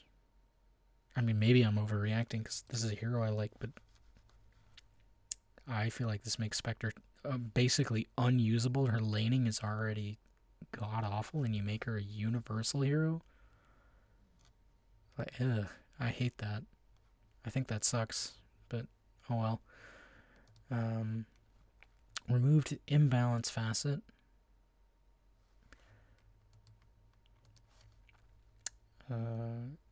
New facet, Bull's Hit. Not to be confused with bullshit. Greater bash. Chance increases if you've bashed more than one hero within the last 10 seconds. Each additional hero past the first increases greater bash chance by 75 or 17. This is hilarious, actually. This is really funny. I don't think it's like usable, but I think it's really funny. Planar pocket duration increased from 6 to 7. Level 20 talent plus 17% greater bash chance replaced with minus 0.3 greater bash cooldown. Greater bash damage decreased from 25% to 20 at level 25. I might try that just because it's really funny, but yeah, I don't know if that's usable or not. Level 10 talent plus 20 overlord damage replaced with 25 overlord attack and move speed slow. Interesting. Sven base armor increased by 1, base strength decreased by 2, base agility decreased by 3, strength gain increased by 0.3. I don't know. Feels kind of whatever. Warcry physical barrier amount increased on the heavy plate facet from 60 to 240 to 70 to 280. Wrath of God no longer decreases Sven's base damage. Bonus damage per strength decreased by what? Oh no. Okay, so fucking 0 base. And then 0.3, 0.4, 0.5. So that's a pretty huge reduction, but it doesn't nerf his base damage anymore, so that's interesting. Stormhammer radius rescaled from 270 to 250, scaling to 310. Cleave distance decreased from 700 to 400, scaling to 700, so I don't know why they didn't say rescaled there. Cleave end width decreased. Again, should just be rescaled. Cleave damage rescaled from 40 to 100 to 50 to 95. Bonus speed on Warcry decreased from 10 to 22 to 6 to 15. Good God. Bonus armor rescaled from 6 to 12 to 5 to 14. And level 10, 20 attack speed replaced with 10% Vanquisher bonus damage. I might try Sven. Techies, universal number changes. Techies stack all previously selected enchantments onto newly crafted neutral items. Okay. Interesting. Also allows it to have 2 tier 5 enchantments by crafting a tier 5 item. I might try that. See how that works. Cast point decrease from 1.5 to 1.25. Now also causes sticky bombs and proximity mines within the radius to deal 15% more damage. Interesting. Agility gain on Templar Assassin increased by 0.2. Hidden Reach, new facet. When in meld, Templar Assassin gradually increases her attack range by up to an additional 400 attack range over the course of 1 second. Goodness, that sounds good. Psyblade's range decreased from 550 to 700 to 400 to 700. Split amount decreased from 85 to 100% to 70 to 100%. Aghanim Scepter no longer grants 100 bonus damage on Psionic Trap. Bonus damage upon arrival increased from 300 to 375 on Psionic Projection. I think we might see Templar come back. That sounds pretty good. 20 refraction damage replaced with 2.5 seconds meld debuff duration, and 3 meld armor reduction replaced with plus 40 refraction damage. I think TA might come back. Probably not as a carry though, probably as a mid. We'll see though. I think TA might be back. Terror Wave Metamorphosis duration increased from 10 to 15 seconds. 10% Conjure Image damage replaced with 2-second Conjure Image cooldown. 4-second Reflection cooldown replaced with plus 1 second Reflection duration. I feel like they're trying really hard to move Terrorblade back to carry, but I don't think that does that. Tidehunter Krill Eater no longer reduces base strength. Kraken Shell now has 50% block value against creeps. Now can be activated to double the block amount at the cost of 40%. Move speed lasts 4 seconds. Mana cost 45, cooldown 40. Whatever. Twisted Chakram, mana cost increase from 100 to 100, 140, 180. Damage decrease from 110, 150, 200 to 100, 150, 200. So, I mean, slight nerfs. Chakram mana cost increase from 75 to 175 to 100 to 180. Pass damage decrease from 110 to 200 to 100 to 200. There's slight nerfs there. 20% magic resist at level 20 replaced with exposure therapy heals for 7 HP for tree destroyed. Yeah, that feels way worse.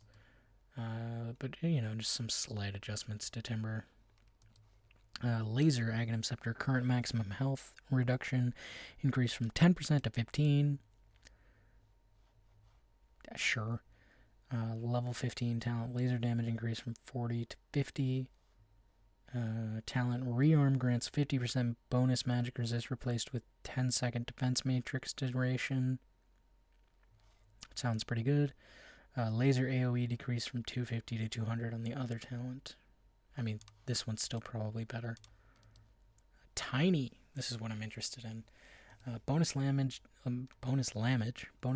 damage decreased from 20, 25, 30, 35% to just a flat 20, which is fine.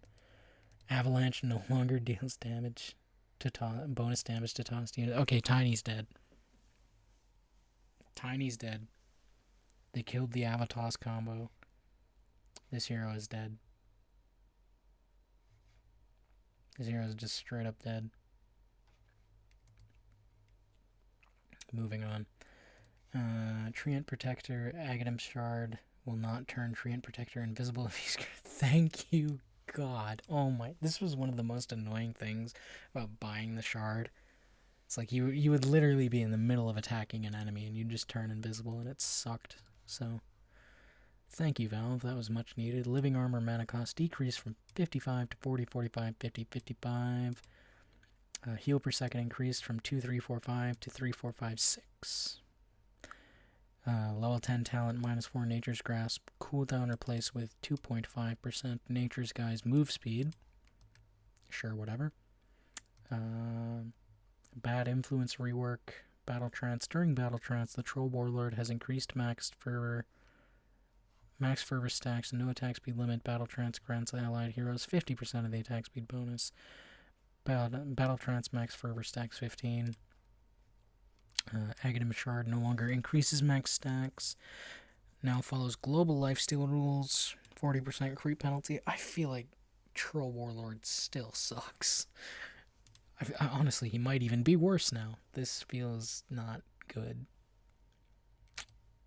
Anyways, Drinking Buddies. Cooldown decreased from 24, 21, 18, 15 to 23, 20, 17, 14. Movement bonus rescaled from 10 to 25 to 11 to 20%. Walrus Kick. Push distance decreased from 1400 to 1200. Slow duration decreased from 4 to 2. Damage increased from 350 to 550. Can no longer be cast while snowballed, similar to Walrus Punch. Level 10 talent, 25 tag team and Drinking Buddies damage replaced with duration, 2 seconds. Underlord, oh boy, Underlord, some minor changes. Let's see. Underlord loves getting minor changes. Plus 60 Firestorm radius replaced with 15-second atrophy or duration, whatever. Firestorm burn damage decreased from 0.8 to 0.6. Pit of Malice root decreased from 0.5 to 0.4. Why are they nerfing Underlord? I feel like this hero never gets picked anymore. I feel like I just straight up never see this guy. Weird. Anyway. Undying. Decay damage increased from 10, 50, 90, 130 to 20, 60, 100, 140. Soul Rip mana cost rescaled from 100 to 80, scaling to 110. Flesh Golem slow decreased from 35 to 45% to 30 to 40. And the decay damage talent decreased from 50 to 40. So, just better naturally. Worse as a talent. I mean, they just took 10 damage from the talent and put it on the spell. It's fine. Slightly better. Vengeful Spirit is now back to being agility. What are we at? 11 to 3? I think. I don't know. Level 10 talent, Fury Swipes reset timer decreased from plus 15 to plus 12. Level 15 talent, Fury Swipes damage decreased from plus 7 to plus 5. I don't think this changes anything about Ursa, to be honest. Vengeful Spirit back to being agility, base damage, yada yada yada. Just damage tweaks. Bonus damage increase from 10% to 20% on the Retribution facet. Venomancer is just all universal changes. Viper Nosedive now releases Nether Toxin upon landing. Multiple Nether Toxins do not stack. That's fine. Plus 4 poison attack magic resist reduction replaced with 1 second Viper Strike duration. Level 25 talent become universal replaced with Nether Toxin radius increases by 25 every 0.5 seconds. I mean, this is just more proof to me that they're trying to get rid of universal heroes. Even with the heroes that are moving over to universal, I feel like it's just a last-ditch effort to make their current kit better. Even though Spectre was already good, so I don't know why they did that, but whatever. Visage, universal number changes, whatever. Facets, grave chill radius increased from 250 to 300. Secondary target penalty decreased from 75 to 50. Or faithful followers, familiar gold bounty decreased from 70 to 50. Pretty minor changes, I think, overall. Level 10 talent, minus 3 second grave chill cooldown replaced with plus 4 lurker max stacks.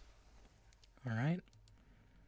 Void spirit, universal number changes. Aether remnant damage increased from 70 to 220 to 85 to 235.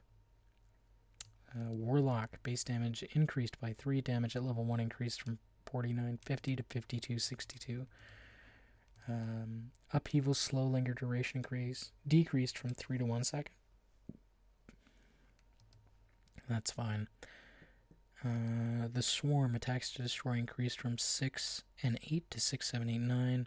For heroes increased from 3, 3 to 4, 3, 3, 4, 4 to 3, 3, 4, 4, 5. So 1 extra attack at level 4 to destroy the swarm. Let's see here. Wind Ranger, universal stuff. Removed focus fire and whirlwind. Keeps focus fire as her main ultimate. Tangled Shackle Shot applies to all units and trees behind the target, each granting Wind Ranger bonus attack damage for 6 seconds. Each shackled hero provides 12, 20, 28, 36 damage, while trees and other units provide 50% less. Primary Shackle Shot target doesn't provide any damage. This is very interesting. I want to see how that plays. I think I'll try that out. Kill Shot. The arrow instantly execute enemy heroes, but oh my god, they added it back. They brought it back. Oh, this is beautiful. The arrow instantly executes enemy heroes below a certain health threshold. Execute threshold linearly increases with the channeling time. Min execute threshold is 5%. Max execute threshold is 12% at level 4. Health for execution is calculated after the arrow hits. Okay. Yeah, this was a thing for a short time. That's pretty cool. I'm going to try both of these, honestly. Mana cost rescaled on Power Shot from 100 to 90, scaling to 120. Gale Force mana cost increased by 25. Level 10 talent, 2 second Shackle Shot cooldown replaced with 25 easy breezy min-max move speed. Level 10 talent, 75 Power Shot damage replaced with 1 second Power Shot slow. Alright. Winter Wyvern is now intelligence again. Removed both of her old facets. So that's interesting. I think they're trying to move her straight to just pure support without the without Dragon Sight. So that's interesting. Winterproof. Cold Embrace can be cast on buildings. Chosen building isn't healed, but still protected from physical damage. Affected units or buildings gain 60% bonus attack damage after the Cocoon Thaws. Buff duration 6 seconds. If the building is under the effect of both Cold Embrace and Glyph of Fortification, the buff duration is paused. Lane creeps don't have this interaction. Whatever. Recursive. Winter's Curse makes all affected enemies take 125% of physical damage and pure damage from Winter Wyvern. Whenever the cursed enemy dies, Winter's Curse is recast on the lowest health enemy hero affected by the cursed. The recast has minimum, maximum, bonus duration equal to 50% of the default. Winter Wyvern might actually be back. Screw Dragon Sight. This is so cool. Winter Wyvern might actually be back. Eldworm Scholar now applies to Shrines of Wisdom instead of removed Wisdom runes. Effect and mechanics are not changed. Winter's Cursed. Affected units no longer take increased magical and pure damage from Winter Wyvern by default. Yeah, that's fine. Witch Doctor removed Voodoo Festration, which is fine. Level 20 talent, 30% maledict, burst damage replaced with plus 1% target max health voodoo restoration heal. Sure. 2% max voodoo health restoration at 25 heal replaced with 8-second maledict duration. I feel like this doesn't really do anything, but sure. Wraith King, Bone Guard. Hero kills now give 2 skeleton chargers. Level 10 talent plus 20. Oh, it gives completely new talents. Okay, so Bone Guard gives, at level 10, 25% Wraithfire Blast impact damage and DPS is replaced with 25% Bone Guard duration and cooldown. And the level 20 talent is replacing the 60 attack speed with Bone Guard Skeleton Spawned, which is an old talent he used to have. And then Spectral Blade replaces the same talents with 15% Spectral Blade Curse damage and Spectral Blade, or minus 25% Spectral Blade Curse cooldown. And then his regular level 25 talent is replaced from the Cleave to 60% or 60 attack speed. So that's interesting. It's weird that they wouldn't replace the other level 10 talent, but I don't know what it is. I don't think this does anything for Wraith King actually. Like, whatever. All right, finally Zeus. Let's see, Live Wire, static field min damage increase from 2% to 2.5, scaling to 4. Max damage increase from 4 to 7, scaling, and then 5 to 8. Just straight buffs both ways.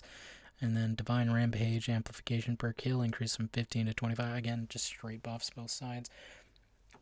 I saw when they reworked Phylactery and Conda, I was like, oh, they're trying to make Zeus good again, because Zeus hasn't been good forever. And here we are. Arc Lightning mana cost increased from 75 to 90 to 75 to 105. Yeah, that's fine. Jump radius decreased by 50. That's fine.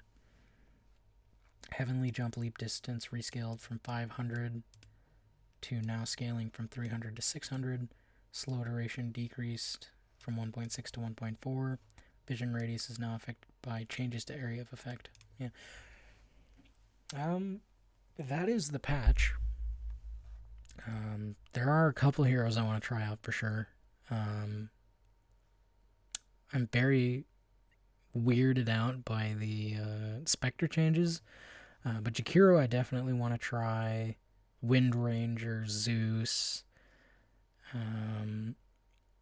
Some of the Chaos Knight for sure. But I think the biggest change really is like the new neutral item stuff.